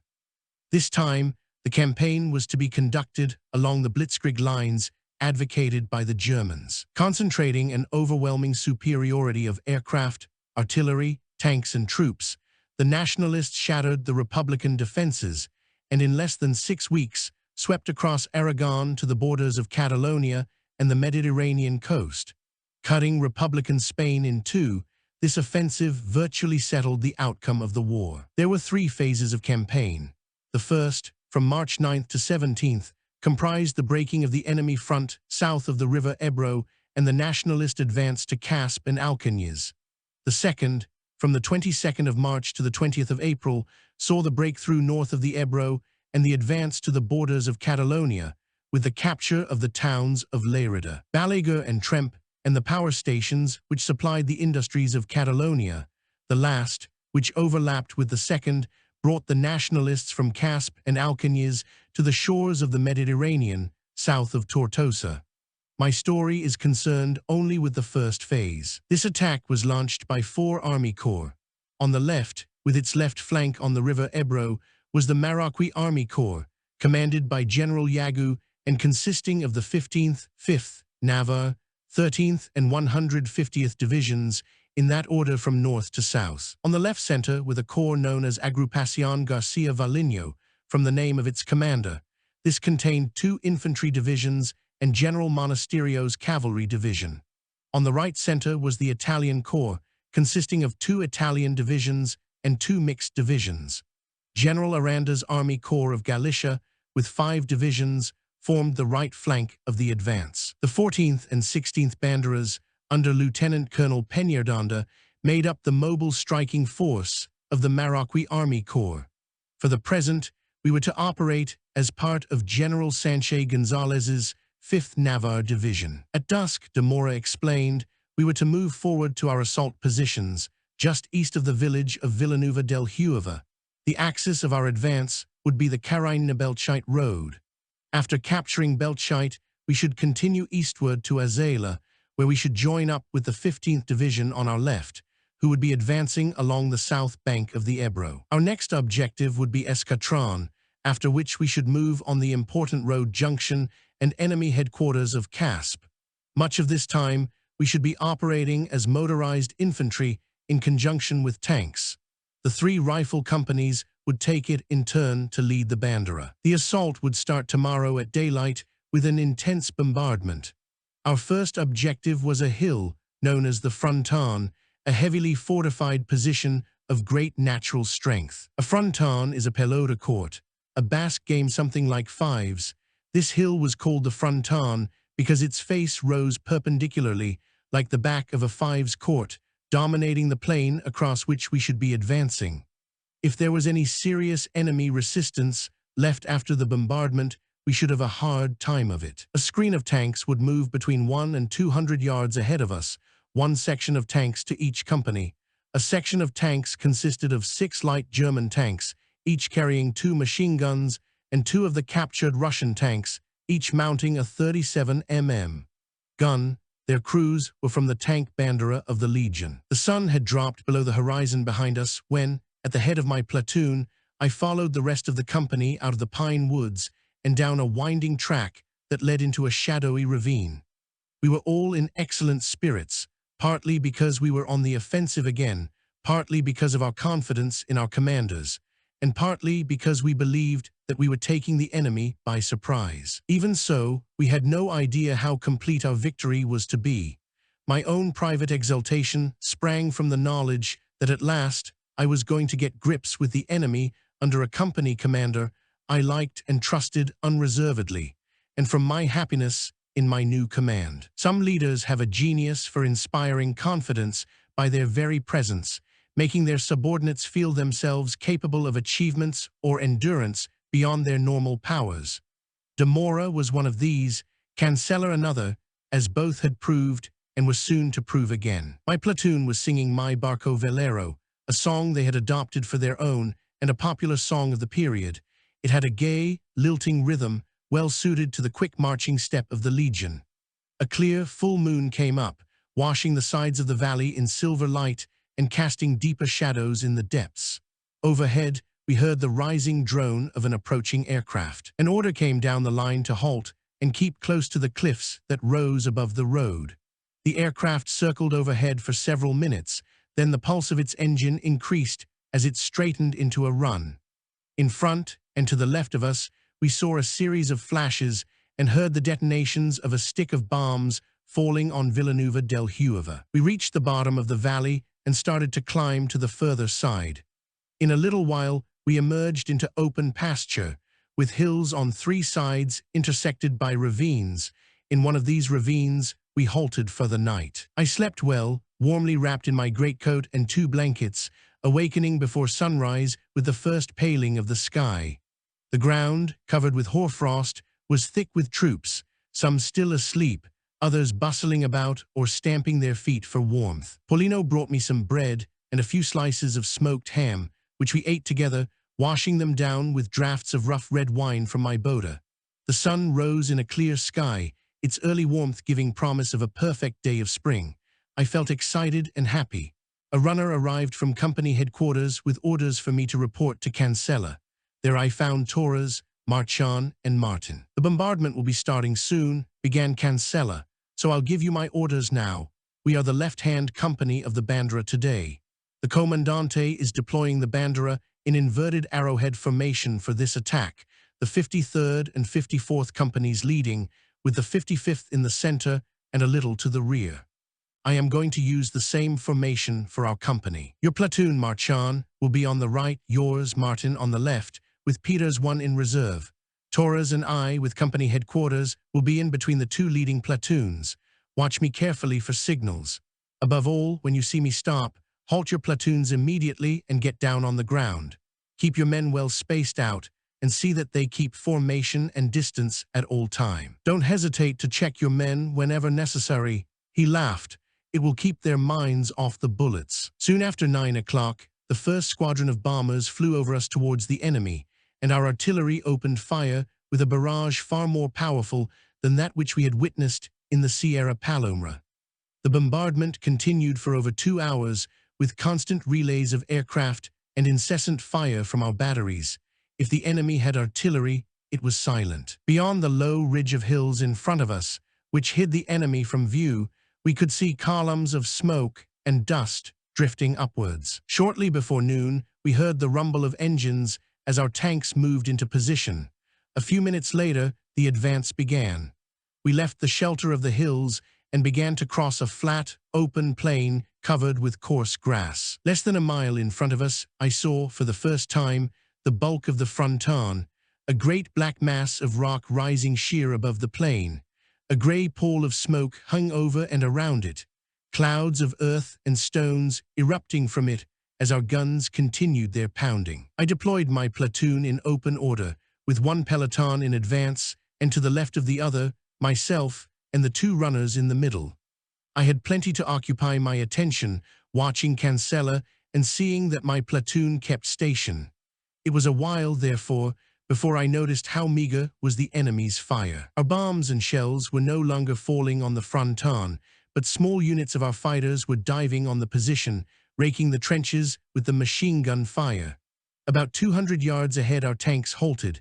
At the same moment, a burst of machine gun fire passed uncomfortably close.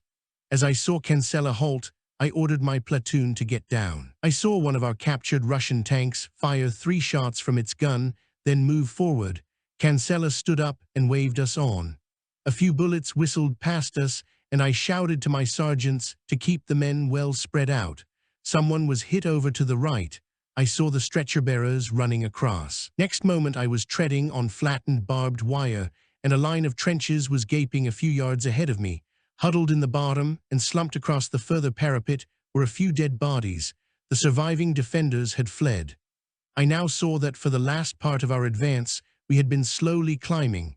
This was the first line of the fronton's defenses. In a few minutes, our 2 leading companies had occupied the whole of the position. We could not believe that it had been so easy.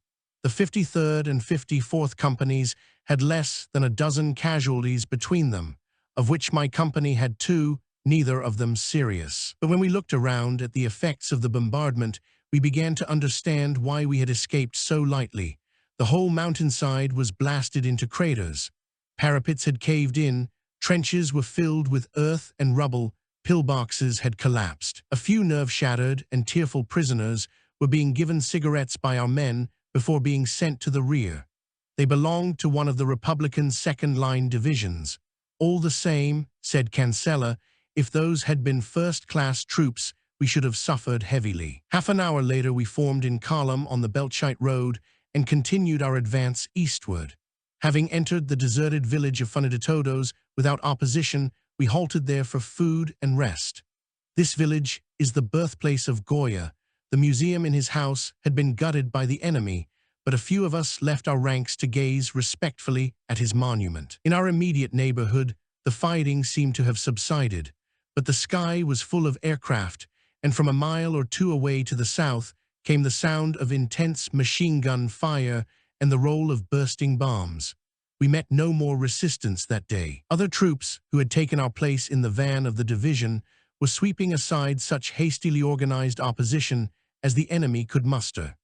As we marched along the road, we saw ahead of us the circuses of our fighters diving in rotation to machine gun the fleeing Republicans, harrying them incessantly with hand grenades tossed from the cockpits as well as with their guns. Later we heard from prisoners that these grenades, although they caused few casualties, were very demoralizing.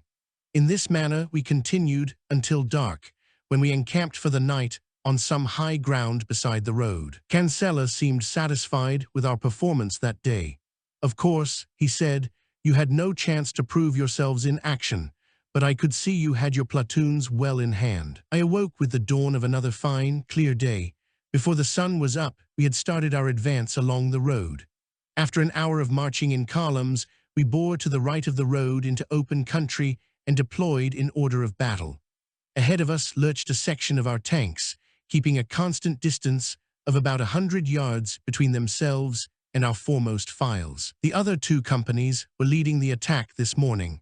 From our place at the rear, it was difficult to see what was going on. Although the country seemed to be flat as a billiard table, no enemy fortifications were visible. However, our artillery was firing in support, using high-bursting HE, as well as percussion fuses, so that we could mark roughly where they were. Moreover, our fighter circuses were at work above them. When we approached, we ran into small arms fire. We halted and lay down while our heavier tanks blasted individual strongpoints and the light tanks swept the positions with their machine guns. A few of our casualties came through to the rear, 1 or 2 on stretchers, others walking. Among the latter, I noticed the Bandera standard-bearer, a tall, fine-looking corporal with long black side whiskers. He had a bullet in the thigh, but was limping along cheerfully enough, supported on the arm of a comrade, exchanging cracks with his friends in our company. We remained on the ground for a little more than 10 minutes, while the firing in front increased in volume and then subsided. Cancela rose and waved us on at a run. Once again, I found myself tripping and stumbling over wire, but the fighting was finished before we reached the trenches. Beyond were several half-ruined shepherds' huts. Against their walls, about a dozen prisoners were huddled together, while some of our tank crews stood in front of them, loading rifles. As I approached, there were a series of shots, and the prisoners slumped to the ground. "My God," I said to Cancela, feeling slightly sick. "What do they think they're doing shooting the prisoners?" Cancela looked at me. "They are from the International Brigades," he said grimly. We were allowed no time to rest. Reforming in column of platoons, we struck left to rejoin the Belchite Road further east, crossed it, and climbed on to a ridge of the Sierra Carbonera. We had eaten nothing all day, and so, when a halt was called to allow the artillery to come into position, we were glad of the chance to swallow some food. Some of us were inhibited from eating by the old theory that if a man were hit in the stomach, he would have a better chance of survival if he had eaten nothing. The drawback to this theory is that you cannot fight indefinitely on an empty stomach. My trouble, I found, was rather that as soon as I ever sat down to eat, the order would be given for us to move on, and I would have to jettison my food in the scramble to join the platoon. The spur on which we were halted overlooked the road where it ran through a ravine towards Belchite. Beyond the road rose a steep hill, on the top of which stood an imposing monastery, the sanctuary of the Virgin del Puyo. This was one of the enemy's strong points for the defense of Belchite. The upper slope of the hill was honeycombed with trenches, no hurriedly improvised defenses such as we had stormed earlier in the morning, but a well-planned system of fortifications cut deeply into the rock, with a clear field of fire in all directions. The view my glasses gave me was not reassuring. A mountain battery was climbing the slope behind us to take up position on our left. I caught sight of Spee, whom I had not seen since the morning of the Battle of Villanueva del Rebala 3 weeks ago. After a while, he walked over to join us. "We shall be opening fire on that monastery soon." "Well, let's hope you make good shooting," we answered. "We've got to take it." "I don't think you need worry. By the time the guns and aeroplanes have finished, there won't be much resistance left." Behind us, from the west, we heard the drone of aircraft. Following the line of the road from Karenina appeared a squadron of silver twin-engine Junkers. In 3 flights, they turned towards the monastery. When they were almost over it, we glimpsed the flashes of sunlight on the falling bombs. Staring through my glasses, I saw the whole hilltop erupt in reddish-brown smoke, which blanketed the monastery for nearly a minute. The echoes of the explosion had barely ceased reverberating round the hills when we heard another squadron approaching. At the same time, from our ridge and from other heights across the road on our right, battery after battery of medium and field artillery opened fire. For the next 90 minutes, our view of the monastery was hidden in a pall of smoke and dust. No sooner had one bomber squadron dropped its load than another would approach the target, while all the time the guns kept up their fire. At the end, it seemed impossible that anyone could be left on that hill, or if they were, that they could still be capable of fighting. When the last bomber had turned away to the south, and the shells had ceased to fall on the hill, all that we could see of the monastery through the thinning cloud of smoke and dust was a ruin with rubble spilled all round. From the hills on our right descended a column of infantry, a khaki snake winding across the slopes towards the ravine. A few minutes later we were on our feet, making our way across broken country towards the foot of the monastery hill.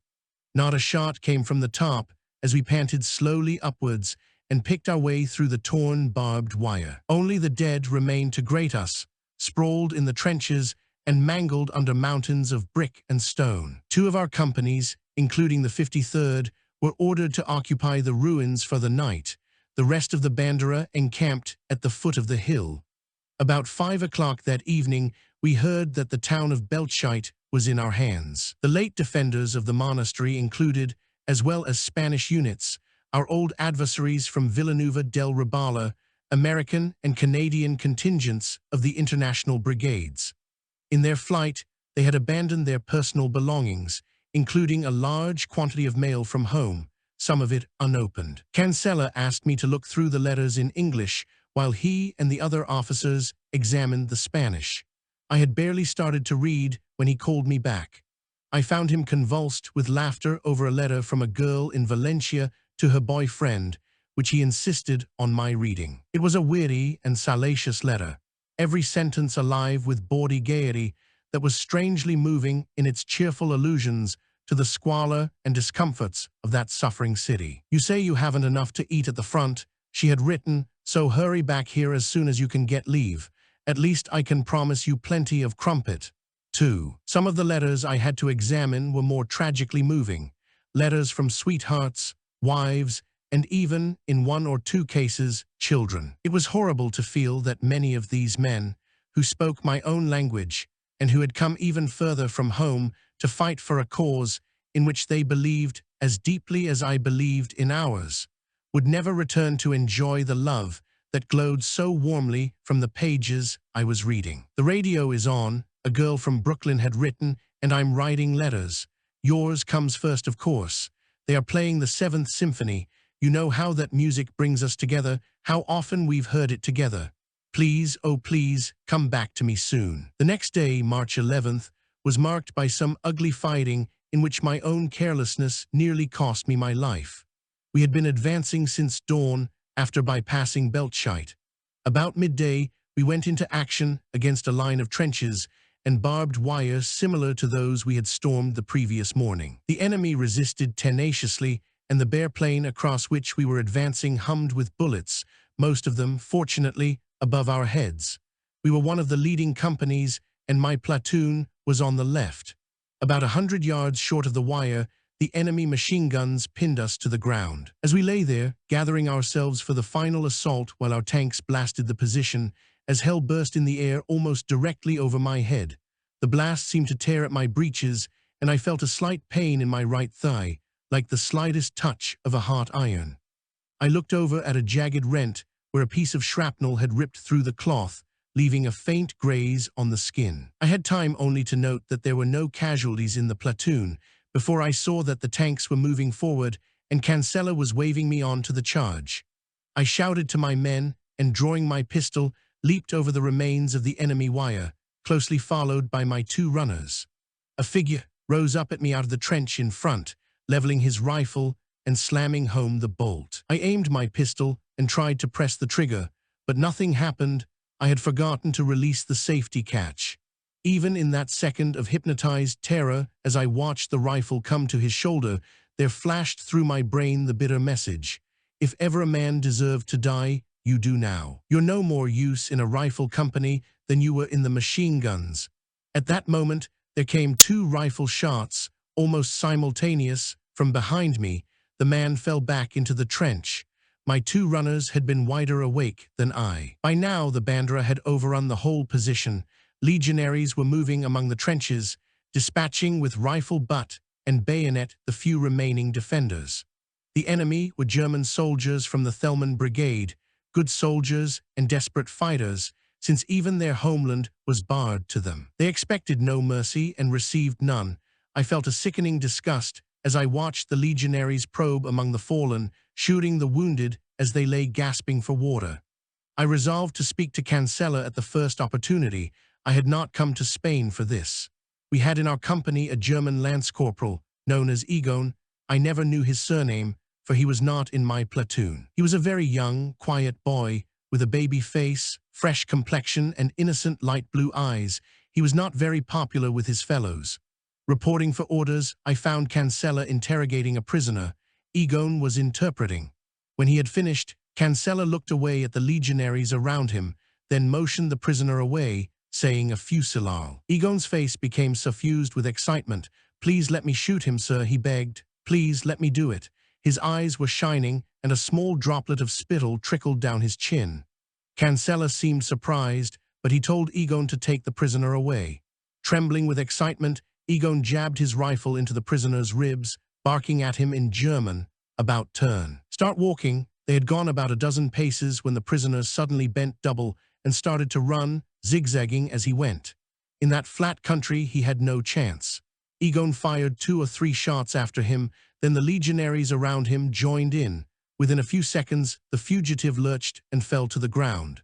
Egon ran to him and fired a couple of shots into his head. He seemed a little disappointed. We spent that night on a desolate, rocky mountainside, so precipitous that it was impossible to find a level place to lie down and sleep. Torres was suffering from acute tonsillitis, and the rest of us from sore feet and frayed tempers, inflamed by a biting wind from which there was no cover. I thought it better to defer my discussion with Cancela on the shooting of prisoners to a more favorable occasion. Such an occasion did not arise the next day, which was the most arduous of the whole offensive, for on that day the Marocquí Army Corps made a spectacular advance on foot of 38 kilometers. Starting from a few miles east of Belchite, the 5th Navarre Division swept through the road junction of Azela in the early afternoon and reached the south bank of the Ebro at the town of Escatron late in the evening.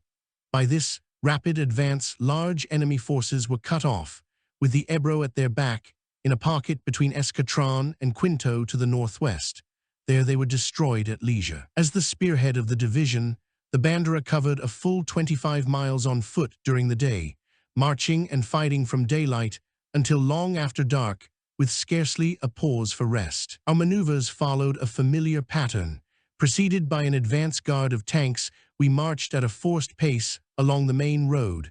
Ahead of us flew fighters for reconnaissance and protection. At the first sign of resistance, we would deploy across the country in battle order, the tanks extending in line abreast in front of us. If the position was strongly defended, there would be a brief artillery preparation before we went into the assault, in the same manner as on previous days. Although we repeated this performance several times that morning and afternoon, our casualties were remarkably light. The speed of our advance had disorganized the enemy, who was throwing in his forces piecemeal in a vain effort to gain time for a stand further east. Only on one occasion did we meet serious opposition.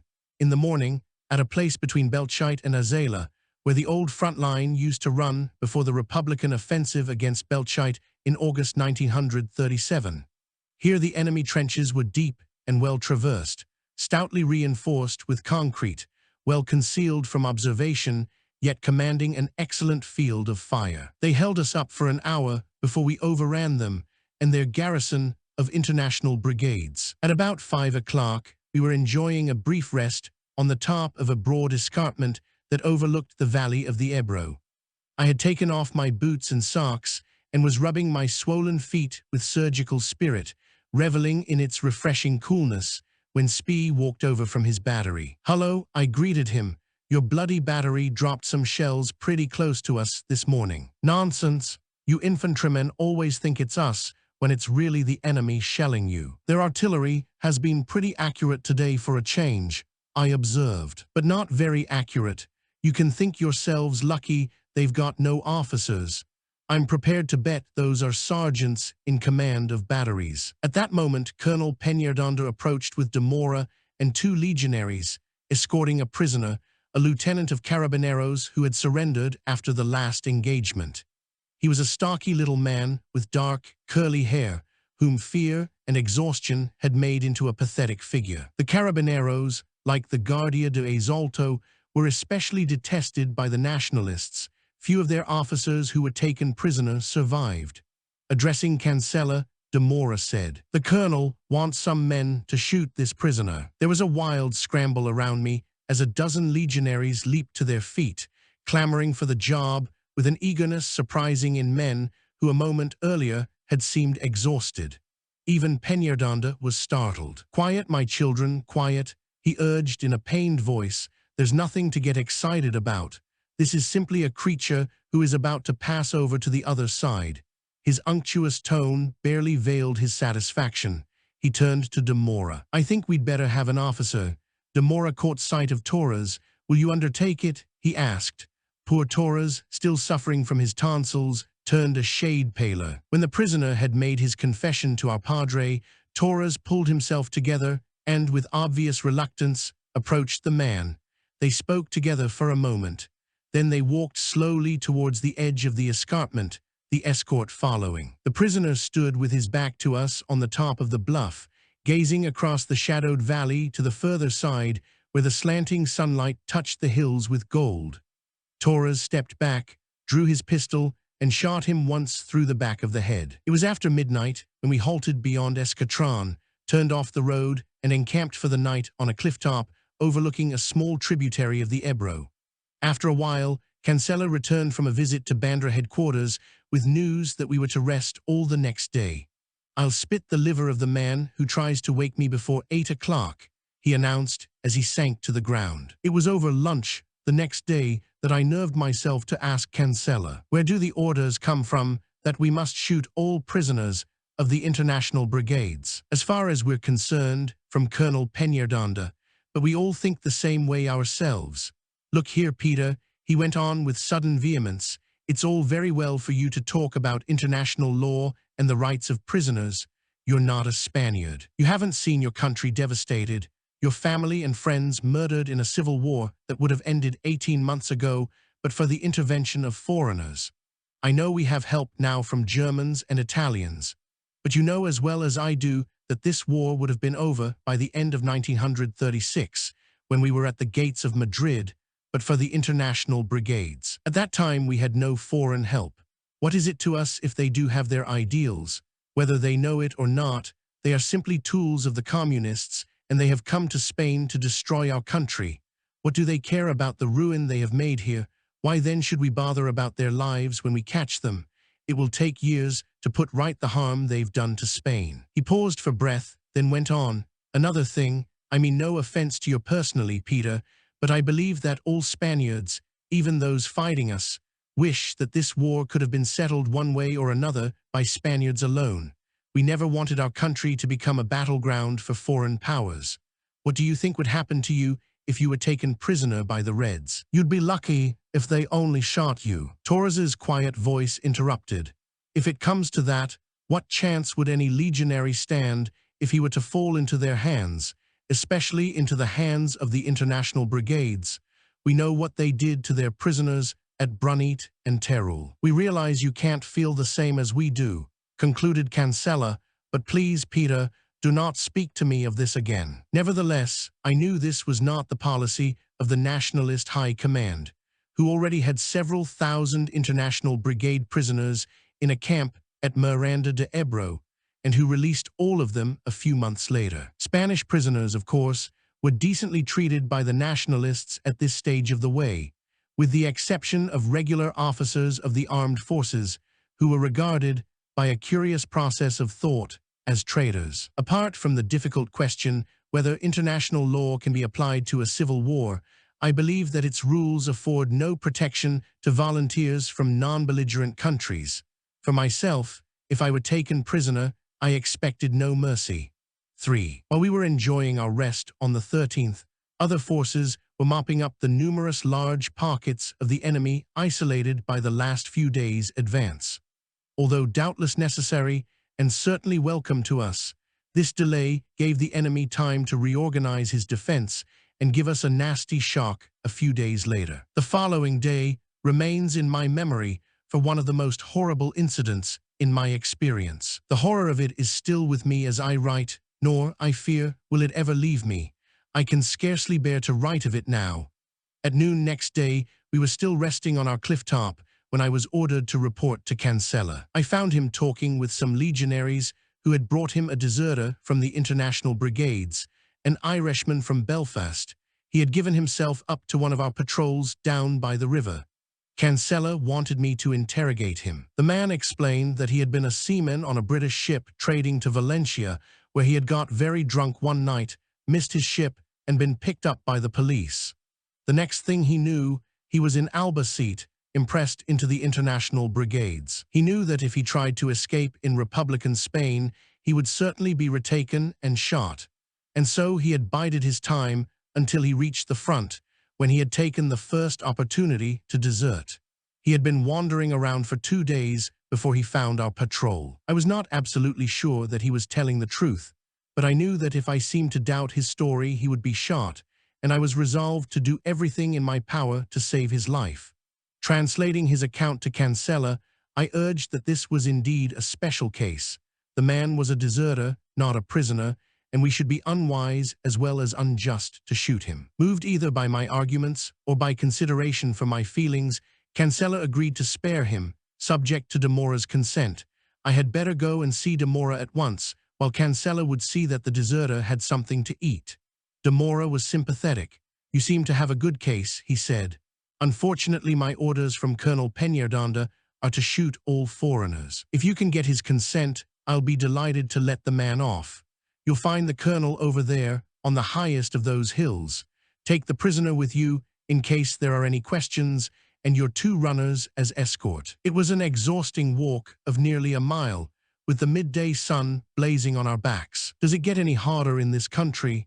the deserter asked as we panted up the steep sides of a ravine, the sweat pouring down our faces and backs. "You haven't seen the half of it yet. Wait another 3 months, I answered, wondering grimly whether I should be able to win him even another 3 hours of life. I found Colonel Peñaranda sitting cross-legged with a plate of fried eggs on his knee. He greeted me amiably enough as I stepped forward and saluted. I had taken care to leave my prisoner well out of earshot. I repeated his story, adding my own plea at the end, as I had with Cancella and Demora. "I have the fellow here, sir," I concluded, "in case you wish to ask him any questions." The colonel did not look up from his plate. "No, Peter," he said casually, his mouth full of egg, "I don't want to ask him anything. Just take him away and shoot him." I was so astonished that my mouth dropped open, my heart seemed to stop beating. Peñaranda looked up, his eyes full of hatred. "Get out," he snarled. "You heard what I said." As I withdrew, he shouted to me, "I warn you, I intend to see that this order is carried out." Motioning the prisoner and escort to follow, I started down the hill. I would not walk with them, for I knew that he would question me, and I could not bring myself to speak. I decided not to tell him until the last possible moment, so that at least he might be spared the agony of waiting. I even thought of telling him to make a break for it, while I distracted the escort's attention. Then I remembered Peñardanda's parting words, and looking back, saw a pair of legionaries following us at a distance. I was so numb with misery and anger that I didn't notice where I was going until I found myself in front of Demora once more. When I told him the news, he bit his lip. "Then I'm afraid there's nothing we can do," he said gently. "You had better carry out the execution yourself. Someone has got to do it, and it will be easier for him to have a fellow countryman around. After all, he knows that you tried to save him. Try to get it over quickly." It was almost more than I could bear to face the prisoner, where he stood between my 2 runners. As I approached, they dropped back a few paces, leaving us alone. They were good men and understood what I was feeling. I forced myself to look at him. I am sure he knew what I was going to say. "I've got to shoot you." A barely audible "oh my God" escaped him. Briefly, I told him how I tried to save him. I asked him if he wanted a priest or a few minutes by himself, and if there were any messages he wanted me to deliver. "Nothing," he whispered. "Please make it quick. That I can promise you. Turn around and start walking straight ahead." He held out his hand and looked me in the eyes, saying only, "Thank you." "God bless you," I murmured. As he turned his back and walked away, I said to my 2 runners, "I beg you to aim true. He must not feel anything." They nodded and raised their rifles. I looked away. The 2 shots exploded simultaneously. "On our honor, sir," the senior of the 2 said to me. He could not have felt a thing. I went to examine the body. There was no doubt the death had been instantaneous. When we had buried him, I reported to Cancella, who said, "The Comandante has asked me to give you this message. He wishes you to know that he deeply regrets the shooting of that Englishman, that he considers it a crime, and that the responsibility for it must rest forever upon the conscience of that." He spat the word, "gentleman. You know, he went so far as to send a pair of legionaries after you to shoot you if you did not immediately carry out his order. That is something we shall none of us forget." He looked hard at me.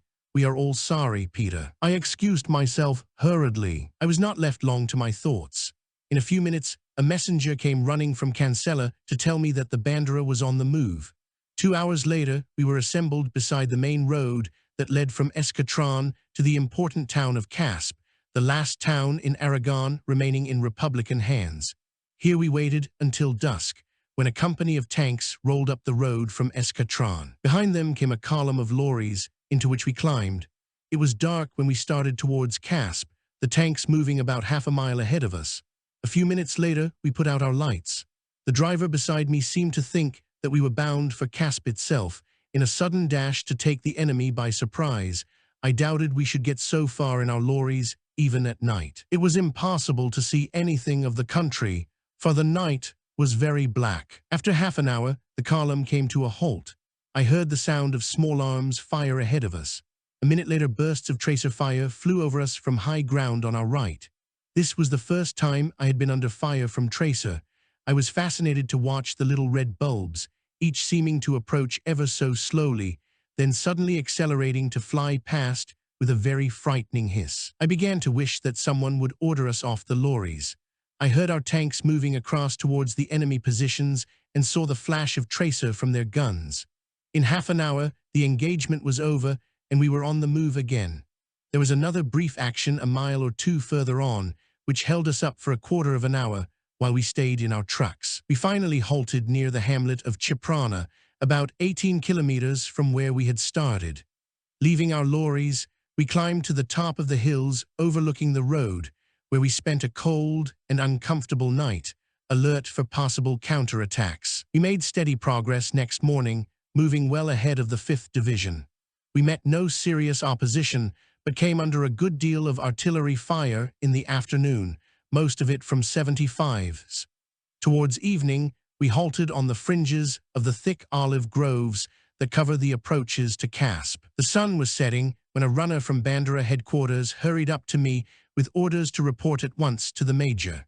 I found Memoir with his company commanders on the top of a knoll overlooking a wide vale, from which a silvery green sea of olives swept upwards to a distant hill. Briskly, he gave me my orders. Yours is the leading platoon of the leading company tonight. I want you to make a reconnaissance through those olives ahead of us and try to find out where the enemy are located. Put out scouts in front, but don't let your men get scattered in that close country. Get moving as quickly as you can. Calling the platoon to attention, I briefly outlined our mission, issued my orders, and detailed a pair of scouts to move 50 yards ahead. I took the rest at a trot down the valley. We had hardly started to move through the olives when we were fired on by a machine gun from the hill in front. As the bullets slapped against the trees, I felt a sharp, stinging pain across my ribs. Realizing that it was only a flesh wound and that nobody else was hit, I looked around quickly for cover. In front of us was a ditch with an earth bank, one of many that intersected the plantations. I ordered the platoon into the ditch while I tried to fix the position of the machine gun through my glasses, but I could not find it in the falling light. Unwilling to waste time, I gave the order to advance, hoping that the gloom would cover us as we went deeper into the trees. Suddenly we came upon a railway, a single track running at right angles to our advance. About 20 yards to the right was a level crossing where the main road from Escatron ran over the line. As I halted before crossing the exposed piece of track, my senior sergeant caught my arm. "Listen, sir." He jerked his thumb in the direction of the road. From behind us, I heard the deep rumble of heavy engines coming up the road towards the crossing. "We're ahead of our own tanks, sir," said the sergeant, looking worried. For a moment, I failed to grasp the significance of what he had said. Then I realized that the tanks, seeing us ahead of them, would certainly take us for the enemy. In the half-light, they could not see our uniforms, and they must suppose themselves to be the most forward of our troops. This was one of those moments with which the textbooks deal so lightheartedly, when the young officer must use his initiative. The decision was taken out of my hands by the sergeant himself. Pulling out a white handkerchief, he ran to the level crossing, planted himself in the middle of the road, and started to wave it, shouting through a cupped hand at the leading tank. This must have had a nervous gunner. I was running to join him when there was a bright flash and a sharp explosion. The sergeant staggered to the side of the road with his hands to his face.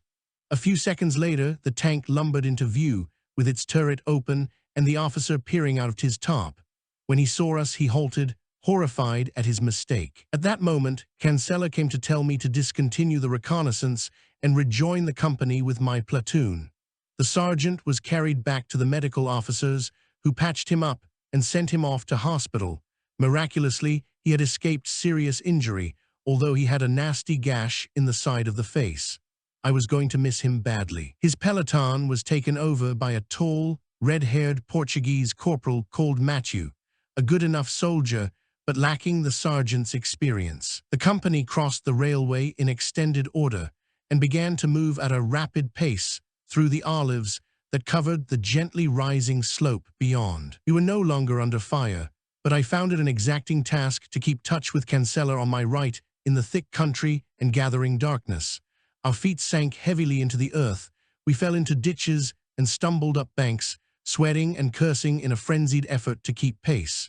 The graze on my ribs smarted and irked me where my clothes pulled on the caked blood. I tried to console myself with the thought that it was better to be one of the heroic wounded than one of the glorious dead, but even so, I found my temper running very short. I had no idea where the rest of the Bandera was, nor even in which direction we were advancing. As far as I was concerned, the military situation was, in official language, obscure. Quite suddenly we halted in the last of the fading light.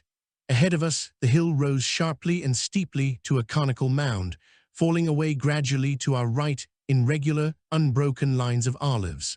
100 yards or so on our left ran a road, roughly parallel with the line of our advance.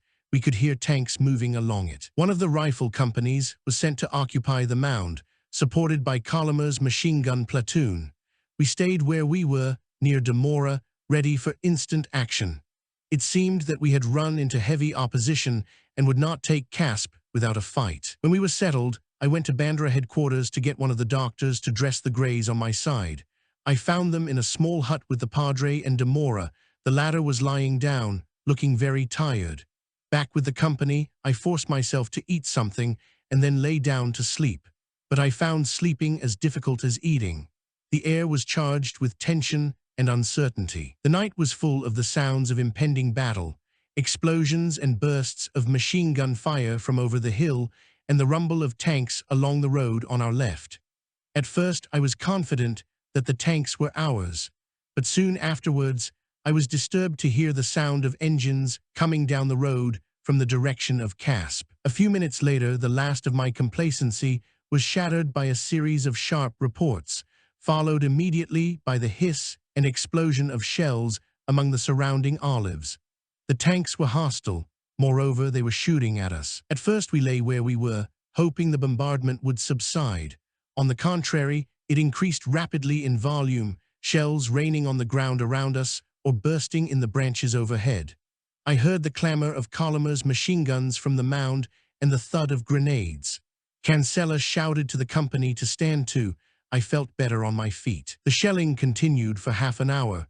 Then it died almost as suddenly as it had started, to be succeeded by a silence almost unnerving in contrast.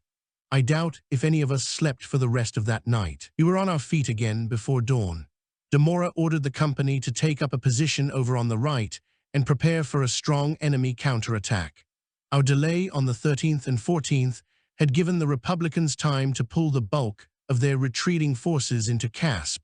These they had strengthened with 4 international brigades and part of a 5th. Pushed far ahead of the 5th Division, our 2 banderas and supporting tanks were now thrown back on the defensive in face of vastly superior numbers.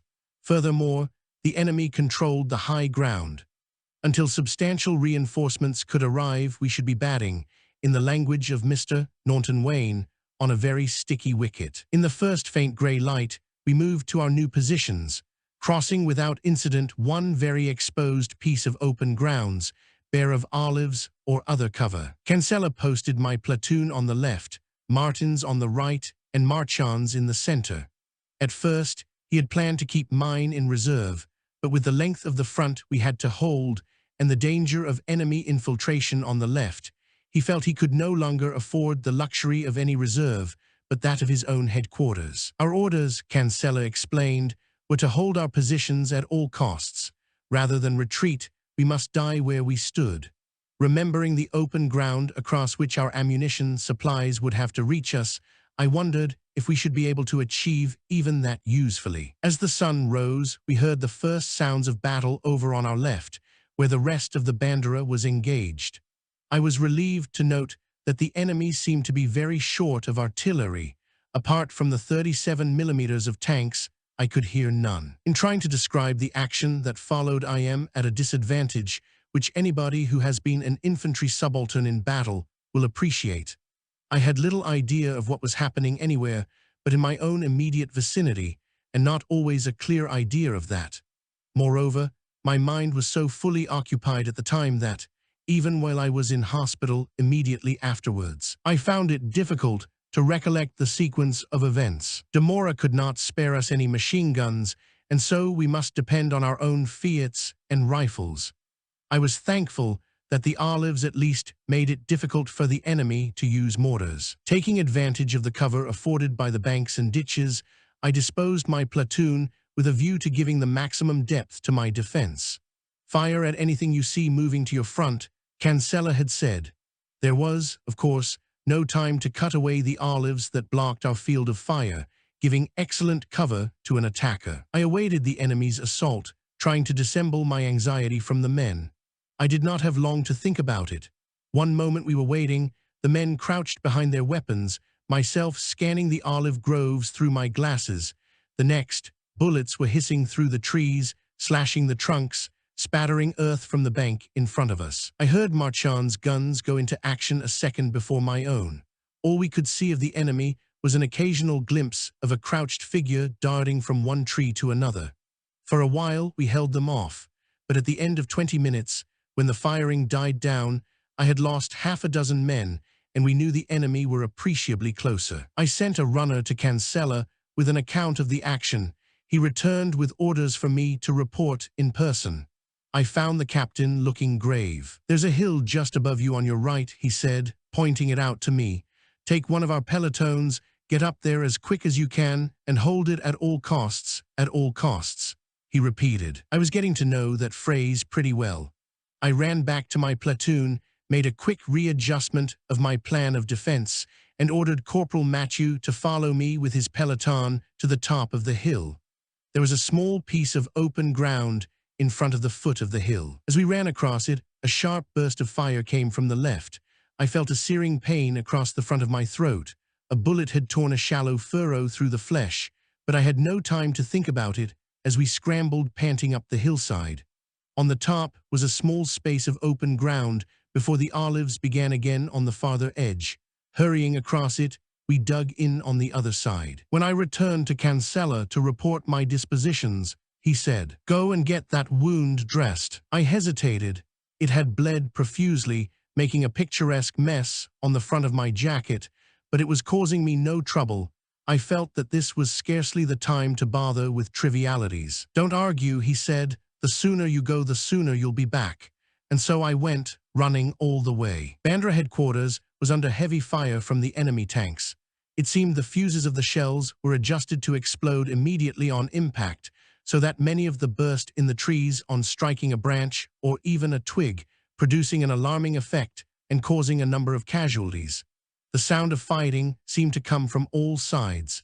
Demora was looking a little worried. I noticed the subtenant sitting by himself, huddled despondently beneath an olive tree, peering through the collar of his greatcoat.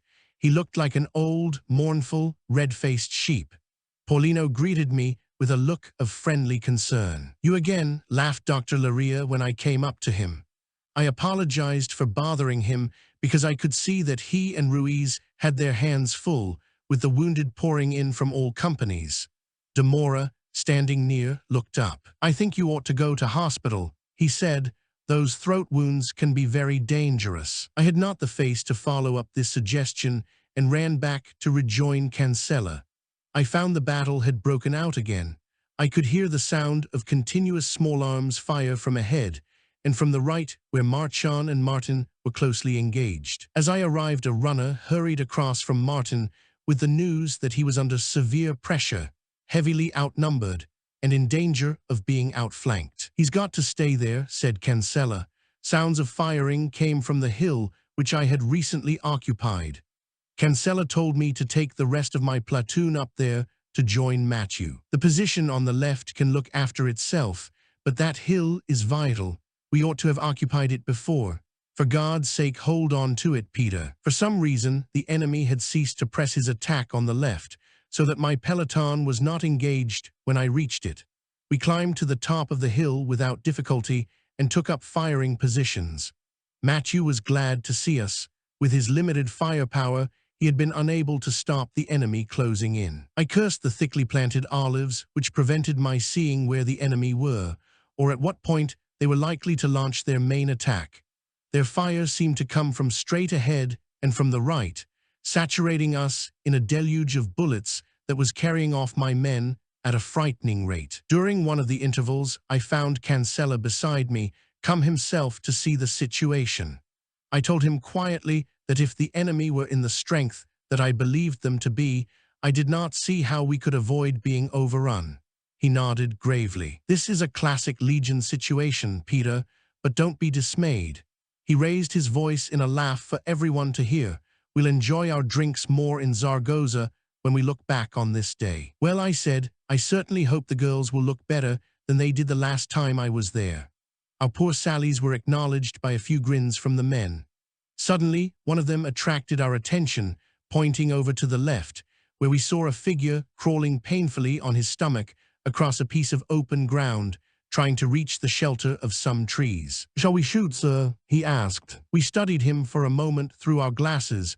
Then Cancella said firmly, "He's wounded. Leave him alone." He walked back down the hill, leaving me to make my final arrangements to meet the assault, which I knew could not be long delayed.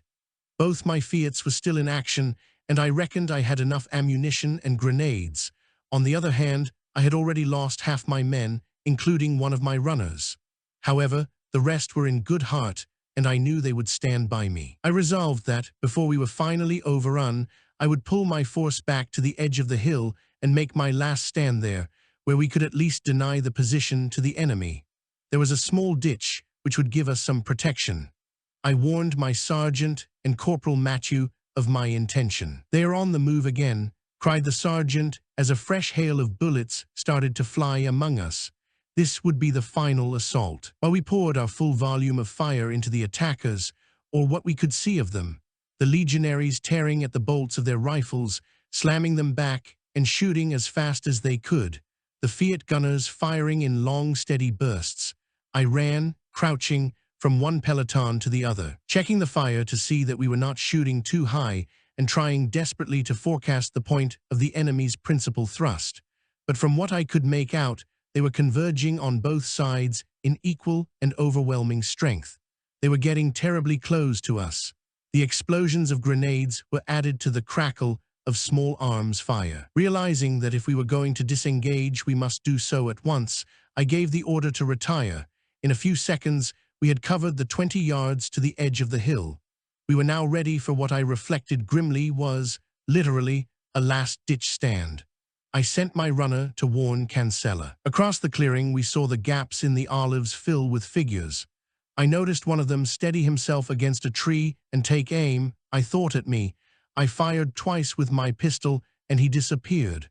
I gave the order to fix bayonets. I remember being fascinated by the sight of the diminutive legionary beside me working feverishly to get his bayonet onto the boss of his rifle, his little monkey face puckered with anxiety, the tassel of his forage cap bobbing up and down like an agitated yo-yo.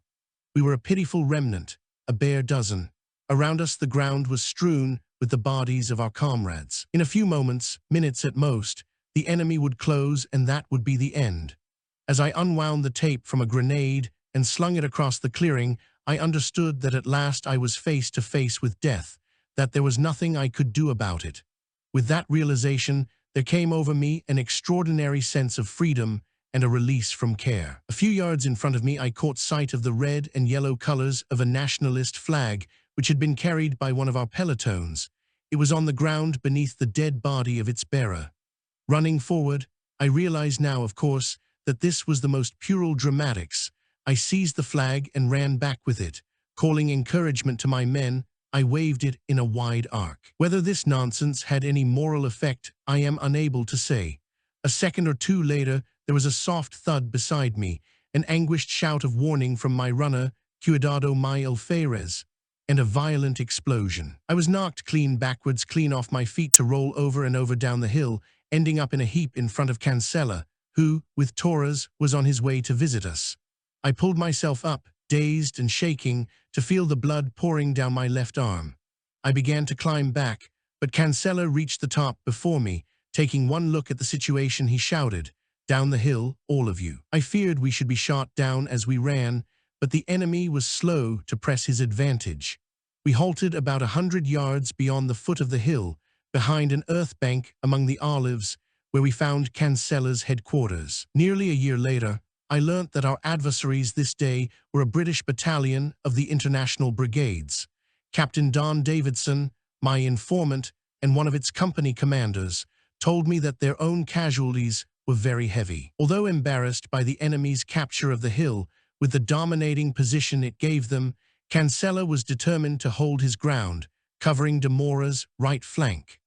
After pulling the remnants of Marchand's and Martin's platoons, which were in danger of being cut off, he awaited the enemy's next move. But the latter made no attempt to advance further and confided himself to raking us with small arms fire. In the end, it was our own artillery that forced us from our new positions, coming into action now for the first time. I suppose it had just arrived. A battery of 677 mm.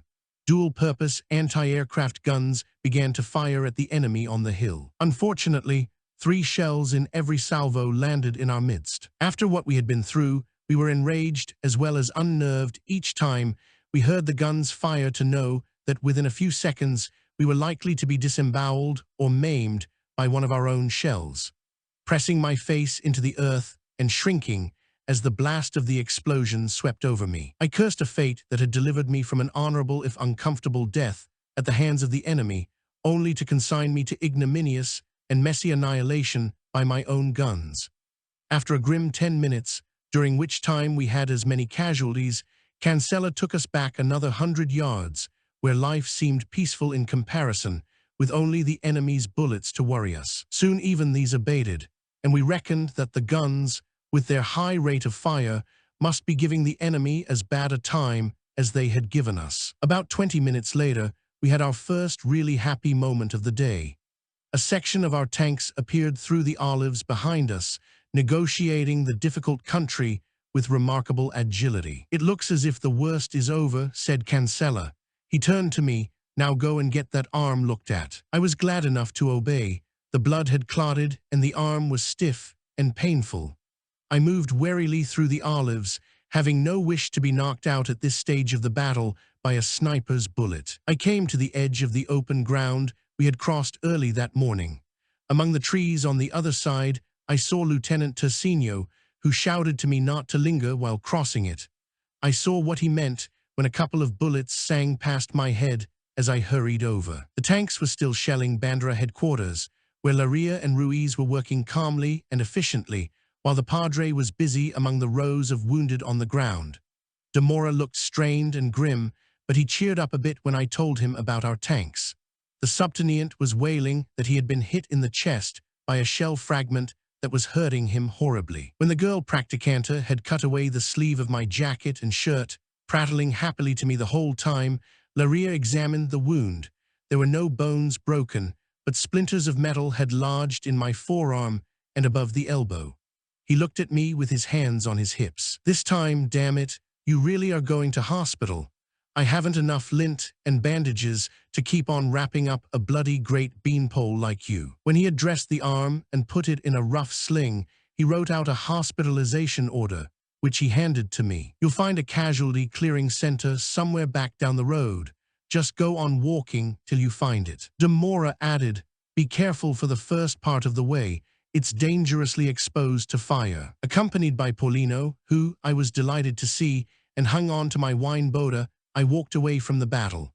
We went very carefully at first, for Paulino told me that several casualties had been hit again as they were being carried back, and a stretcher-bearer had been killed. For the first half-mile bullets flew over us, but afterwards we were pretty safe. About 3/4 of a mile back, we passed a culvert where the railway ran over a sunken track. Here Colonel Peñaranda had established his command post, though he alone knew what control he could exercise at such distance. He greeted me with effusive cordiality. "Hi, Mr. Peter, what's it like up there?" "Arduous, sir," I repeated sourly. "You could see it better from up the road," and I passed on. Soon afterwards we came to the main road, where we met a column of cavalry who hailed us gaily. They were part of General Monasterio's division, just arrived from Alcañiz. With a light heart, I realized that the agony of the Bandera was over. A mile further, we came to a tent, marked with a red cross, in a small grove of oaks. In a field beside it, a battery of 5 cm field guns was in action. I gave my hospitalization order to the medical officer in charge, who told me that I should have to wait some time before an ambulance could evacuate me. He indicated the rows of wounded lying around. I had better make myself as comfortable as I could in the meantime. Paulino spread a blanket for me at the edge of the trees. I fell asleep immediately, undisturbed by the firing of the guns 50 yards away. In the hospital train at Zaragoza, where the ambulance dropped me late in the evening, I found myself sharing a compartment with Antonio Marchán. In the turmoil of the battle, I had neither seen him nor given much thought to the fortunes of his platoon, but I had gathered from Cancela that he had done very well. He had become a casualty soon after me, with a grenade wound in the hand. It was more painful than mine, but did not seem to damp his gypsy spirits. 2 days later, we were reveling in hot baths and clean, comfortable beds in the General Hospital at Bilbao. The day after we were wounded, Casp fell to an assault from 3 directions by overwhelming nationalist forces. The international brigades, particularly the 14th British, had fought a gallant and determined action, inflicting terrible casualties on the 16th Bandera and ourselves. Our own company had barely 20 men left, out of the 110 with which we had started the battle. Chapter 10. After 3 days in hospital, my wound ceased to throb, and I felt a great deal better. I knew my brother was still in Gibraltar, and I was anxious to see him before his ship left for England. The commandant of the hospital in Bilbao was sympathetic, although he was doubtful if I was yet fit for so long a journey, especially as I should have to hitchhike. But I convinced him that with my uniform and my arm in a sling, I should have no trouble getting lifts, and with Paulino to look after me, I should come to no harm. He only insisted that I report to the Red Cross Hospital in Seville for treatment on the way. We reached Seville in 2 days, riding some of the way in luxury in the car of a divisional general, which I had stopped on the road outside Burgos. After a night in the Red Cross Hospital, where I had my arm dressed, I made the rest of my journey to Algeciras in a very uncomfortable and dilapidated old bus, which lumbered across country along appalling roads for 8 hours. I reached the Reina Cristina Hotel in the evening, feeling that the commandant in Bilbao might have been right. A telephone call to Gibraltar brought my brother to Algeciras the next day, and Charles Owen, his observer, with him. They had borrowed a car in Gibraltar, in which we drove to Seville, and on the way back to Geras, where we were taken over the bodegas of the Marqués del Merido, a delicious but exacting orgy lasting more than 2 hours. Our host was the Marqués' nephew, whom I had known in San Sebastian. This young man, much to his grief, was unfit for military service.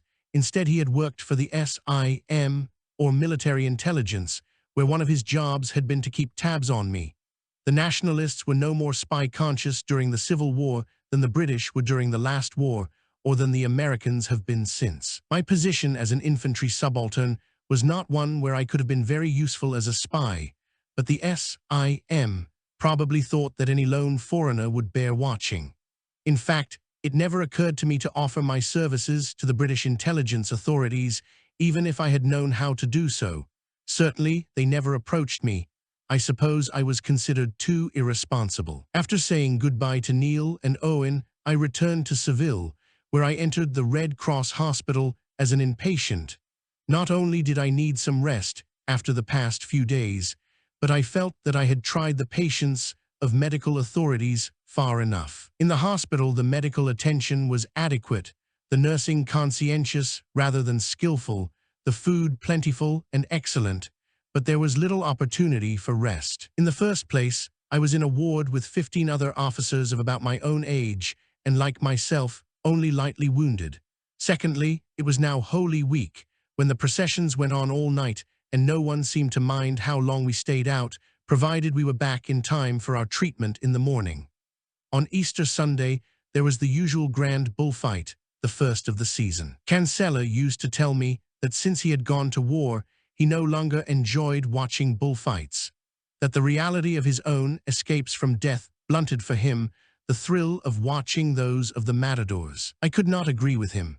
To my mind, the exhilaration derives as much from the flow of color and grace of movement of cape and body, the grandeur and tragedy of the culmination, and the brilliance of the whole magnificent spectacle, as from the crude physical excitement of watching me risk their lives. Towards the end of April, I was discharged from the Red Cross Hospital with a week's sick leave, which I decided to spend in San Sebastian. Through the good offices of Captain Burkhardt of the German Condor Legion, whom Neil and I had met in Algeciras, I was given a seat in a Junkers 53 transport aircraft as far as Burgos. I hitchhiked the rest of the way. While I was in San Sebastian, I paid a visit to Biarritz to see my friends, the O'Malley Keys. It was a foolish thing to do. The Spanish authorities made no objection, but as soon as I arrived in France, I realized that I was going to have difficulty in getting out again. Officers of the Non-Intervention Commission were patrolling the frontier, and it was made clear to me that I stood no chance of obtaining a French exit visa to return to Spain. However, at a dinner party one evening at Bar Basque at Saint-Jean-de-Luz, a friend pointed out that a simple way was to walk up the disused funicular that climbed La Rune, a prominent mountain nearby, along the top of which ran the frontier. Plenty of picnickers walk up there to spend the day, he explained. When you get to the top, you should be able to find an unguarded spot where you can slip across.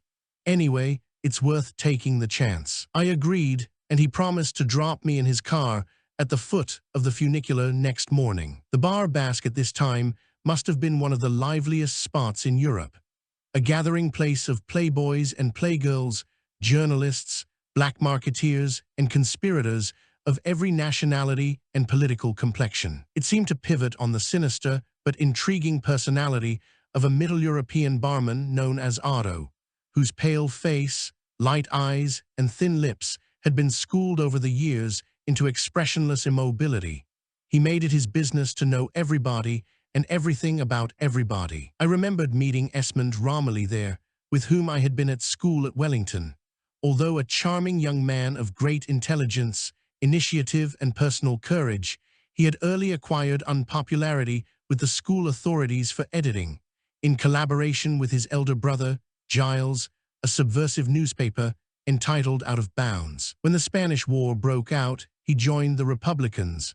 On this occasion, I asked him to have a drink, with no other motive than the wish for a friendly chat.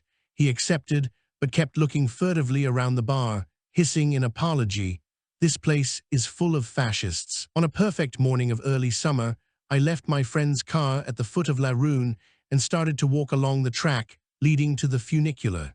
In an old machine gun ammunition case, which did not look as suspicious as it sounds, I carried my uniform, intending to put it on as soon as I crossed the frontier. I had not climbed more than 200 yards up the railway when I heard a shout, and turning, saw a gendarme coming after me.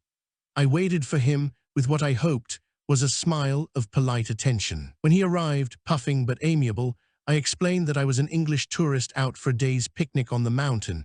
I indicated my ammunition case, saying that it contained a bottle of wine and my lunch. He beamed and wished me bon appetit. I went on my way, a bit out of breath myself. It was a monotonous as well as tiring climb along the sleepers. La Rune is about 3,000 feet high. Fearing that there might be a guard post in the building at the head of the funicular, I left the track a quarter of a mile short of it and cut across the side of the mountain to the top. A little way down the farther side was a thick belt of woods, already coming into leaf. I imagined that the frontier would run along the crest, but in any case I ought to be safe once I had reached the trees. Trying not to hurry, I began to walk across the crest with as nonchalant an air as I could manage, although my heart was pounding uncomfortably. I heard a shout from the funicular building a few hundred yards to my right. Pretending not to hear, I walked steadily without turning my head or hurrying my pace. I heard a couple of shots, but by now I was walking down the farther side, among large rocks which I hoped would give me some shelter. I dived into a narrow gully, ran down it for 100 yards, paused a moment to get my breath, and scrambled over a small spur to drop down the other side to the shelter of the woods. I did not linger there, but hastened downhill for another quarter of a mile, where I struck a small track leading further to the south. Now at last I reckoned I must be in Spain. However, I decided to take no chances and to keep on my civilian clothes until I was quite certain. When I had cooled off and felt calmer, I started to walk down the track. I had gone about half a mile when, round a corner, I walked into a Spanish soldier, his rifle slung on his shoulder, his jaws moving rhythmically as he plodded up the hill. "Good afternoon," I said. "I am Alferez Peter Kemp, of the 14th Bandera of the Legion, returning from leave in France. I should be grateful if you would escort me to your guard post, where I could change into my uniform and perhaps get transport into San Sebastian." The soldier looked at me in astonishment, his jaw dropping open to reveal a bolus of well-chewed bread. After a moment, he nodded and turned on his heel, beckoning me to follow. Half an hour later, I was drinking a beaker of chacali with the officer in charge of the frontier post of Vera. At the General Mola Hospital in San Sebastian, where I had to report for my final examination before rejoining the Bandera, the doctors found that the wound on my upper arm showed signs of festering. In consequence, it was not until the middle of May that I was allowed to return to duty. I had no idea where I should find the Bandera after all the operations that had taken place since my departure, but Zaragoza seemed the best place to inquire. There I met an English girl, Pip Scartellis, who had been serving as a nurse with the Nationalist armies since the previous autumn. She had come to Spain with no knowledge of the language, had passed the Red Cross examinations in Spanish within a few months of her arrival, and had worked in field hospitals throughout the Battle of Teruel and the offensive south of the Ebro. During the latter, she had been attached to the Marroquí Army Corps, and with a Spanish friend, Consuelo Montema, had worked in a hospital at Escatron under heavy fire from artillery across the Ebro. Both girls had been proposed for the Medalla Militar for their gallantry during these bombardments. I found the Bandera resting in the village of Vilanova de Alpicat, a few miles from Lérida, just inside the borders of Catalonia. Any regrets I may have felt for the end of my leave were immediately dispelled by the warmth and kindness of my reception by de Mora and my brother officers. Marchand had already returned, and so with my arrival the company had all its old officers back, but among the other ranks there were many new faces, replacing our losses at Casp. Colonel Peñardonda was no longer with us, having been posted to another command. Cancela told me that shortly after I left him, our tanks had stormed the hill in line, abreast with every gun blazing. When he reached the top, the scene of carnage was indescribable. The 77s had done most of the damage, and the tanks had completed the work, so that the company took possession of the hill without another casualty. He had found the flag lying where I had dropped it, the pole broken clean off by the explosion of the grenade that had blown me off the hill. He gave me the flag as a souvenir. Since the fall of Casp, the Bandera had not been in action. Vilanova de Alpicat was a pleasant little village in flat country intersected by canals and irrigation ditches. We had horses and plenty of leisure for riding, good food, and plenty of wine. But I had a strong impression that the sympathies of the villagers were not with us, although they were polite enough to our faces. Separatism and anarchism were the strongest political forces in Catalonia. I felt that these people would not be sorry to see the village change hands. Towards the end of May, we found ourselves in the line again. In this sector, the front followed the course of the Sega, a river that flows past Lérida in a southwesterly direction to join the Ebro about halfway between that town and Casp. 12 miles below Lérida, the Nationalists had established a bridgehead across the river at the village of Ceros, where the river flows through a deep ravine about 300 yards wide. Throughout the months of June and July, this bridgehead was garrisoned by the 14th Bandera. It was an unhealthy and uncomfortable position, consisting of a semicircle of trenches about half a mile in diameter and nearly the same in depth. It was connected with the ruined village of Ceros on the west bank by a narrow iron bridge, which was under constant artillery fire. Our trenches ran along high ground, which rose steeply from the river bank. Near the bridge, there was a small piece of ground at river level, on which stood a damaged house that served as Bandera headquarters. Of our 3 rifle companies, 2 occupied the trenches, the third being disposed around Bandera headquarters in reserve. The Republicans were entrenched on 3 sides of us, at distances of between 1 and 200 yards. They were second-line troops of inferior quality and poor morale, but their situation enabled them to shell and mortar us from 3 directions, inflicting a small but steady drain of casualties. Sometimes it was more unpleasant for the company in reserve than for those in the trenches. Enemy artillery was persistent in its efforts to destroy Bandera headquarters, and although they never succeeded, owing to the steep angle of fire, it was unnerving to be orderly officer during a bombardment and have to sit unprotected beside the field telephone while shells rained close around. Otherwise, our worst enemies were the flies, the bad water, and the heat. I have never seen so many flies before or since. They hung above us in great black clouds, covered our food, polluted our drink, and swarmed all over our faces. It says something for the qualities of my brother officers that during those 2 months there were no quarrels among us, and we managed to have a great deal of fun together. On the 23rd July, my company was occupying the trenches on the left flank of the bridgehead, 100 yards from the enemy. It was a day of intense heat. During the morning, I had mortared the opposing trenches at Cancella's request, trying to silence a troublesome machine gun.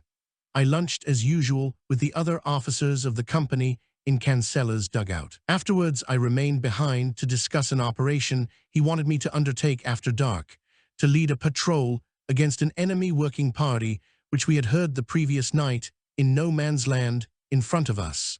While we were talking, the enemy started to mortar our position, I suppose in retaliation for my effort in the morning. Their trenches were so close we could hear the thuds of the discharges long before the grenades burst. They were using 50 mm mortars, not the more lethal 81 mm. I excused myself in order to go and see that all my men were taking shelter. Then I returned to Cancella's dugout. He was lying on his bed, and I sat down on a packing case by the table in the middle of the floor, just inside the entrance. I had started to explain my plan, using my hands for gestures, as one does when speaking Spanish, when a grenade burst in the opening beside me. I barely heard the explosion. I was conscious of it only as a roaring in my ears, a hammer blow on the left side of my face, and a sickening dizziness as I fell to the floor. My mouth seemed to fill with a sea of pebbles. As it fell open, the sea resolved into a deluge of blood, and the pebbles into fragments of my back teeth. Twice more, the floor welled up into my mouth to pour in a widening pool across the floor. I watched with a detached bewilderment, changing to near panic. "Oh God," I prayed, "don't let me die like this, in terror." I took a grip on myself, remembering how someone once said to me, "You're never dead till you think you are." Cancella, on the bed, was unhurt. He provided a comic interlude by standing over me, exclaiming in tones of sincere and horrified concern, "Are you hit, Peter? Tell me, are you hit?" He pulled himself together. Faintly through the singing in my ears, I heard his strong voice calling for stretcher bearers. Slowly I rolled over my back, then painfully raised my head to examine my wounds. My mouth and throat felt numb and soggy. I could not speak. My jaw hung loose. I realized it was shattered. There was a bloody gash across each hand, another at the top of my right arm, and something at the back of my head. Cancella examined my body and assured me that the hemorrhage was not internal. Heartened by this news, and filled with exhilaration that follows shock and precedes collapse, I motioned away the stretcher-bearers and walked 300 or 400 yards down to the Bandera headquarters. On the way I stopped to rest. Leaning against the parapet, I looked out northeastwards along the shimmering band of the river to the old stone citadel of Lerida dancing in the heat haze. Somehow the sight of that harsh and alien landscape drove into my fuddled mind the firm resolve that I would not die there, far away from my home. At Bandera headquarters, Laria and Ruiz were busy with other casualties from the bombardment, but as soon as they saw me, they shouted to an orderly to lay me on a mattress and make me comfortable. They had their hands full, and it was nearly half an hour before they could attend to me. I lay on the mattress, my head propped up on a haversack and greatcoat, watching the black clusters of flies settle on the wounds in my hands and feeling the movement of their buzzing through my jaw. I watched them with interest, even fascination, as though from a long way off. By the time Ruiz came to look at me, the flies were congealed into the wounds. He worked on me quickly, but with surprising gentleness, cleaning and bandaging, while he talked to me about the wonderful time I was going to have in San Sebastian when I was well again. Laria came to help him, and then they tried to cheer me by a discussion of the joys of leave and love of a cool climate. I was soon to hear what they really thought. After giving me injections of anti-tetanus and anti-gangrene serum and a shot of morphia, they went away to arrange the evacuation of the wounded. After a while, I heard them whispering. They probably thought I was asleep, but in fact, I seemed to hear everything with increasing clarity. "It's no good sending Peter back," one of them said. "He won't live more than a few hours." In my mind flooded that view of the Sega and the ruined citadel of Lerida, filling me with the determination to overcome this death that threatened me. Slowly, I raised myself on one elbow. Painfully, I turned my head, caught their gaze, and held it. Laria smiled. "Send him in the first ambulance." The war was over before I saw the Bandera again. In July 1939, I visited them in a village near Madrid to say goodbye for the last time. I was on my way to England, the threat and excitement of another war hanging over me. My former comrades, with years of peace ahead of them, were already falling under the spell of that post-war reaction called by C.E. Montague disenchantment, which spread throughout England in the 20s and Spain the 40s. Now that the stimulus of imminent battle was over, routine training and discipline seemed to have lost much of their purpose. The temporary officers were awaiting demobilization and the uncertainty of civilian life. The regulars could look forward only to the monotony and slow promotion of peacetime soldiering. Now, too, they had time to mourn the good friends they had lost in action. The Bandera had been heavily engaged in bitter fighting in the Pyrenees at the beginning of the year. Antonio Marchán was dead, half his face blown off by a grenade thrown from a trench which he was storming at the head of his platoon. Arrieta was killed by a stray bullet a moment after he had dispatched a prisoner with his pistol. I last saw de Mora in Madrid in the spring of 1951 when he was a lieutenant colonel. He had commanded a battalion of the Blue Division in Russia, an experience he seemed to have enjoyed. Cancela, he told me, was a major in an infantry battalion in the Canary Islands. Laria, whom I saw at the same time, was also a major. "When I sent you off in that ambulance from Ciro's," Laria told me, "I didn't expect you to live very long." During the weeks that followed, I was to experience something of the self-sacrificing generosity that is part of the Spanish nature. In the ambulance that took me to the hospital at Fraga, a 10-mile journey over rough roads pitted with shell holes, a gunner lieutenant with his left arm shattered by a shell splinter stood over me, bracing his body with his foot against a stretcher on the other side, holding me on to my own stretcher with his remaining arm to prevent me being shaken out by the bumps. There were 6 of us serious casualties in the ambulance with only one attendant. In the hospital at Fraga, where I arrived late at night, I met with a stroke of luck that may have been decisive. The medical officer on duty was Captain Tomás Zirolo, one of the most brilliant surgeons in Spain. A Canary Islander by birth, he had taken his degrees in London. Hearing him talk to me in English raised my morale immediately. I had not once lost consciousness since being hit. Now Zirolo explained that he must operate immediately to clean the wounds and remove fragments of metal that had lodged in them. But, for medical reasons which I could not understand, he dared not give me an anesthetic. He offered me some brandy instead, but my throat was so burnt by white-hot metal from the mortar bomb that I could not bear the thought of alcohol. While he probed the wounds and cut away the burnt and infected flesh, he helped to take my mind off the pain by talking quietly and incessantly of England and the things he loved in London. The roses at Regent's Park, the sweep of the Thames from Chiswick to Greenwich, Ferraro's food at the Berkeley, and his favorite nightclubs. When he had finished, he bound my jaw together so skillfully that the broken bones eventually knitted of their own accord. I remained conscious, unable to sleep, all that night, the next day, and the following night. Each time I felt the approach of oblivion, I would be jerked awake, as though by a violent explosion.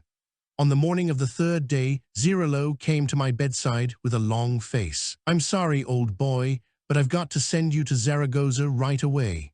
I hate to do it, but I've just had orders to clear this hospital immediately for a heavy intake of casualties."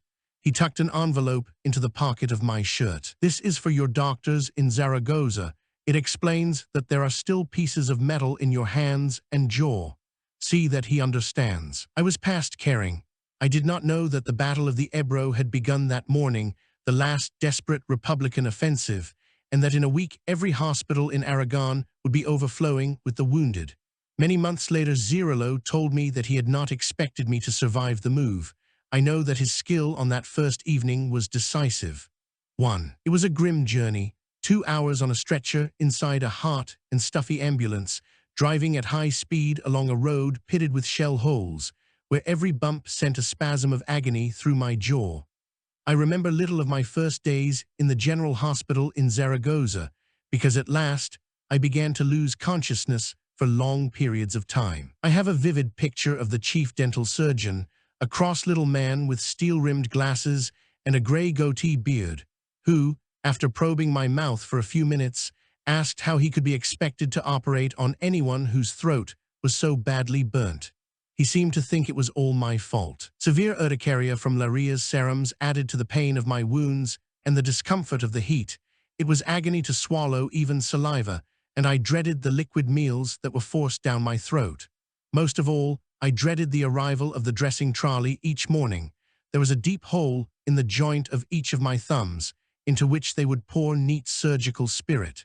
Usually, I fainted. I was, however, lucky in the nurse who looked after me, an angel of skill and kindness who never seemed to sleep. For at whatever hour of day or night I rang my bell, she was always there to help me. During my conscious periods, I used to have visits from 2 of my friends.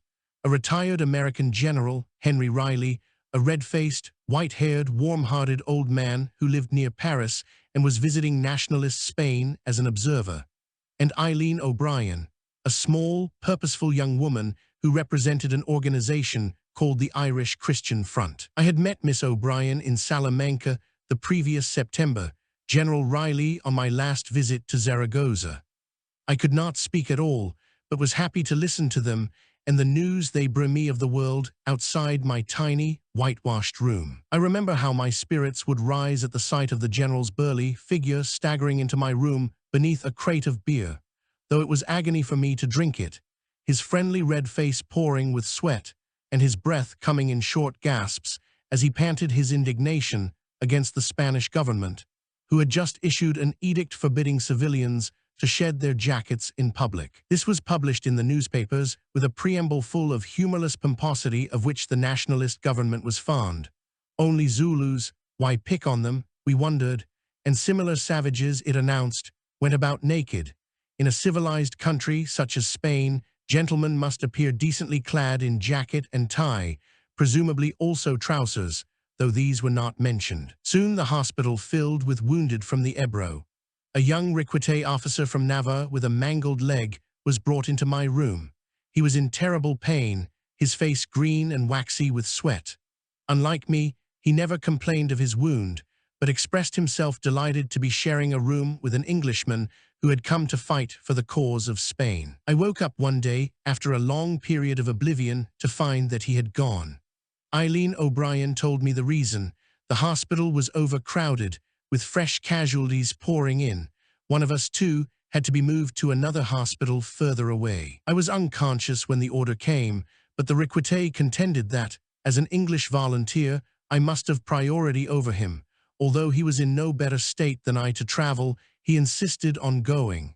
Deeply moved, I begged Eileen to find him and thank him for me.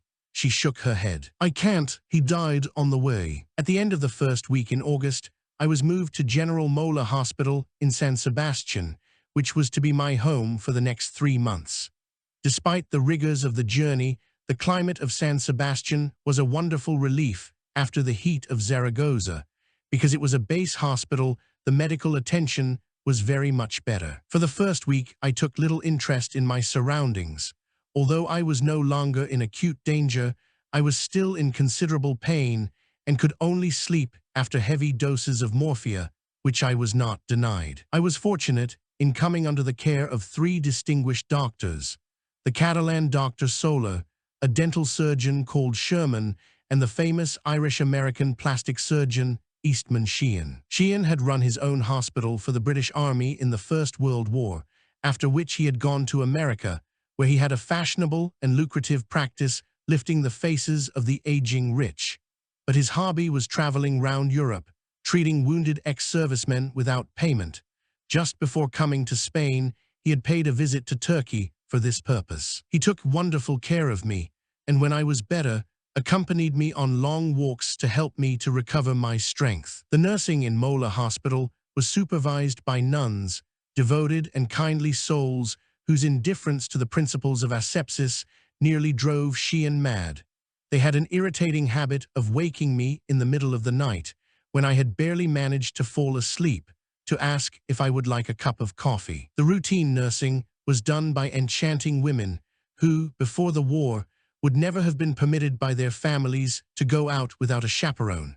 The effect of their charm and beauty on our morale made up for any deficiencies in their knowledge or skill. At the end of August, Sherman told me that he would have to operate on my jaw to remove the broken and septic fragments of teeth, bone, and metal that still remained there. He warned me that it would be a painful business because, for some reason that I did not understand, he would not be able to give me any effective anesthetic. The day before the operation, I had a visit from Michael Weaver and George Sheffield, who had been staying with the Hennessy's in Cognac. They brought with them a bottle of 3-star brandy. Next morning, when I was wheeled down to the operating theater, I took the bottle with me and asked Sherman if I might use it in place of the anesthetic he couldn't give me. "Certainly, I might even have a nip with you." I started with an enormous swig, he with a very small one to encourage me. Then he set to work. Whenever the pain became too much for me, I signaled him to stop and took a long pull at the brandy. In this way, I finished the bottle, feeling comparatively little pain during the operation, although I felt a great deal when the effect of the brandy had worn off. I was quite proud of myself, until I remembered that this was the manner in which operations were usually performed before the last century. A few days later, I was moved from the large ward where I had been since my arrival to a small room with 2 beds. As I entered it for the first time, I was greeted by a shout from the other bed, "Why, Goddammit, you old bastard," and saw my friend, Goggy von Hartmann. He had a bullet in the arm, the 9th or 10th wound of his life, which had damaged the main nerve, but he seemed to rise above it. After a lengthy and painful operation, with only local anesthetics, he found it difficult to sleep, even with morphia. He would therefore swear horribly when awakened in the night by the light being switched on to find a smiling nun offering him a cup of coffee. We besought the nuns to abandon the practice, but with the obstinacy of the truly pious they persisted for 3 nights. On the 3rd night, no sooner had I been awakened with the light in my eyes than I was startled by a couple of deafening reports in quick succession from Hartmann's bed. There was a pungent smell of cordite as the room was plunged into darkness.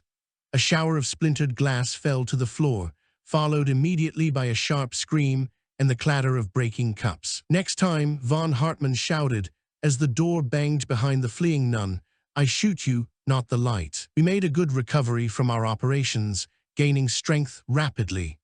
By the end of the first week of September, we were already on our feet.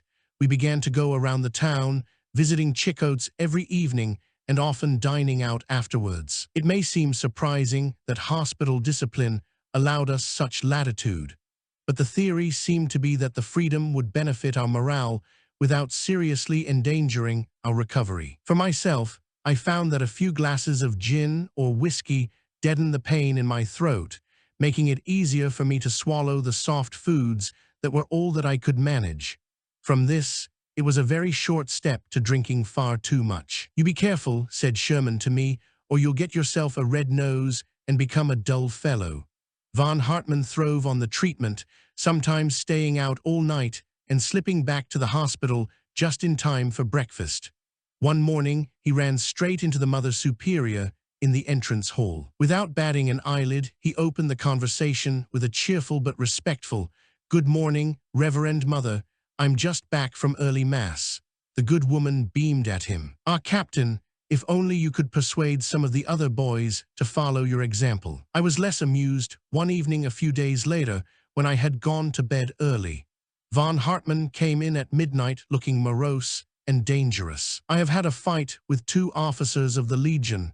They are coming here to kill me." "Well, they won't get very far," I said. "The guards will stop them." He shook his head as he finished undressing. "They will come, but they will get a big surprise when they come in here." He cocked his automatic and released the safety catch. "Now," he said, climbing into bed, "I have my hand on this all night." And he had, too. The barrel, where it lay on the pillow, pointed straight at my head. The Munich crisis came upon us in the middle of September, filling me with particular alarm as I considered the difficulty of my own position. There was general certainty among the nationalists that, if war were to break out, the French would immediately attack Franco. Unable to leave hospital, enlisted for the duration of the civil war in the Nationalist army, I was threatened with a very delicate situation, which at best could only land me in a nationalist concentration camp. Whatever the merits of the Munich settlement, it was for me, personally, an unmitigated blessing. My nationalist friends evidently considered it was the same for them. I have never been stood so many drinks as I was in Chicot's the night we heard that the immediate danger of war had been averted. Curiously enough, at the end of the crisis, the general opinion in nationalist Spain seemed to be not that British prestige had suffered a severe blow, but rather that by her initiative Britain had assumed the leadership of Europe. Early in October, I applied for convalescent leave to England. It was clear that I should not be fit for active service for at least another 3 or 4 months, and I saw no reason why I should not convalesce as well in England as in Spain. The application would have to be approved by the Generalissimo, and so I went to Burgos to try and pull a few strings there. I was lucky enough to get an interview with the colonel commanding medical services at GHQ, who was most sympathetic and undertook to forward my application immediately, together with his own recommendation. I also met with the Duke of Peñahermosa, one of General Franco's ADCs, who promised to speak personally to the great man. 3 weeks later, I received news that I had been granted 2 months' leave in England, dating from the day I crossed the Spanish frontier. At the end of November, I arrived home. I never doubted that my application for home leave would be granted once it came to the personal attention of General Franco.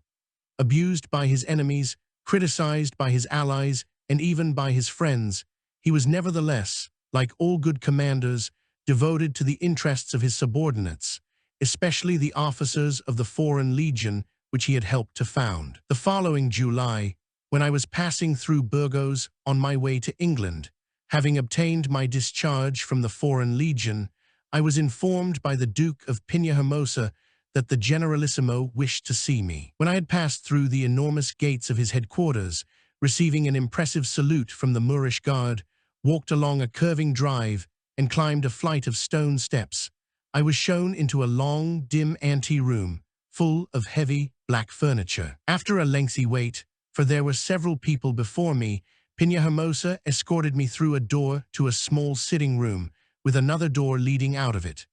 Knocking on this further door, he disappeared, leaving me to seat myself on a small sofa by the window. 5 minutes later, the door opened to admit a small, tubby figure, dwarfed by the broad scarlet sash and pendulant gold tassels of a full general.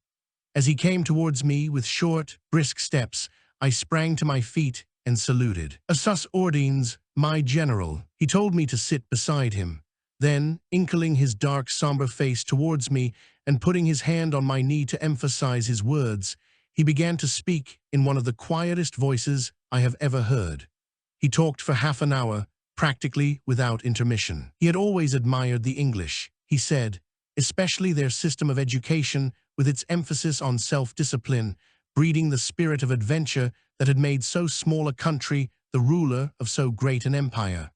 He regarded the British Empire as perhaps the greatest bulwark against communism in the world, but he doubted that the British were fully alive to the communist danger. Whenever any of his friends returned to Spain from a visit to England, he made a point of examining them on all aspects of English life, political, social, and economic.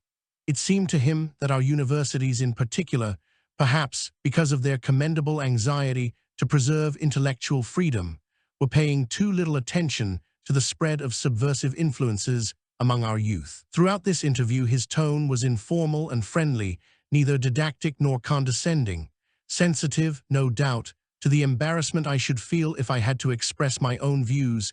He invited no comment. At the end he rose, shook hands gravely, thanked me for my services, and wished me luck. "What will you do now?" he asked. "Join the British Army for this coming war, I suppose, Your Excellency." He cocked his head, then gave a wintry smile. "I don't think there will be a war." I wonder what he really thought. In England, I was plunged into a political as well as a social melee. The former involved me in such various activities as writing for the Times and for monthly reviews, addressing members of Parliament in a committee room of the House of Commons, and speaking at a meeting in Northampton in company with disillusioned ex-members of the international brigades. I was astonished by the initiative and vitality of Republican propaganda in Spain, fortified, of course, by the growing fear of Germany. Certainly, the Republicans seemed to have the ear of Fleet Street, where the nationalist voice was only the faintest of squeaks. I found myself involved in bitter and often painful controversies with some of my best friends. For the Spanish Civil War aroused in ordinary Englishmen an intensity of interest and partisan feeling unusual in people notoriously indifferent to the affairs of other countries. On top of these activities, a series of parties with friends in London and with my brother and sister-in-law at Portsmouth scarcely helped my convalescence. My mother did her best to look after me. Sir Arnold Wilson asked me to stay at Much Haddam, where he tried to make me rest, and Archie James put his comfortable house near Brackley at my disposal for rest or writing. Nevertheless, when my leave was due to expire at the end of January, I was far from well. Fortunately for me, the Duke of Alba, the Nationalist representative in London, had observed this himself. He sent for me to say that he had caused my leave to be extended for another 2 months and forbade me to return earlier. It was typical of that great man that he took such trouble over the welfare of someone who could have been no use or interest to him. When eventually I was able to return to Spain, the Civil War was over.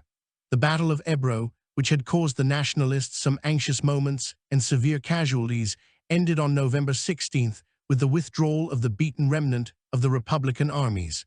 2 days before Christmas, the Nationalists began their offensives against Catalonia. On January 26th, they entered Barcelona. Rejecting all peace overtures, whether directly from the Republicans or through the intermediacy of foreign powers, General Franco launched the last offensive of the war on March 26, 1939. 2 days later, his troops entered Madrid. He was the master of Spain. Acknowledgements. I would like to express my appreciation of the kindness of the Oxford University Press and Messrs.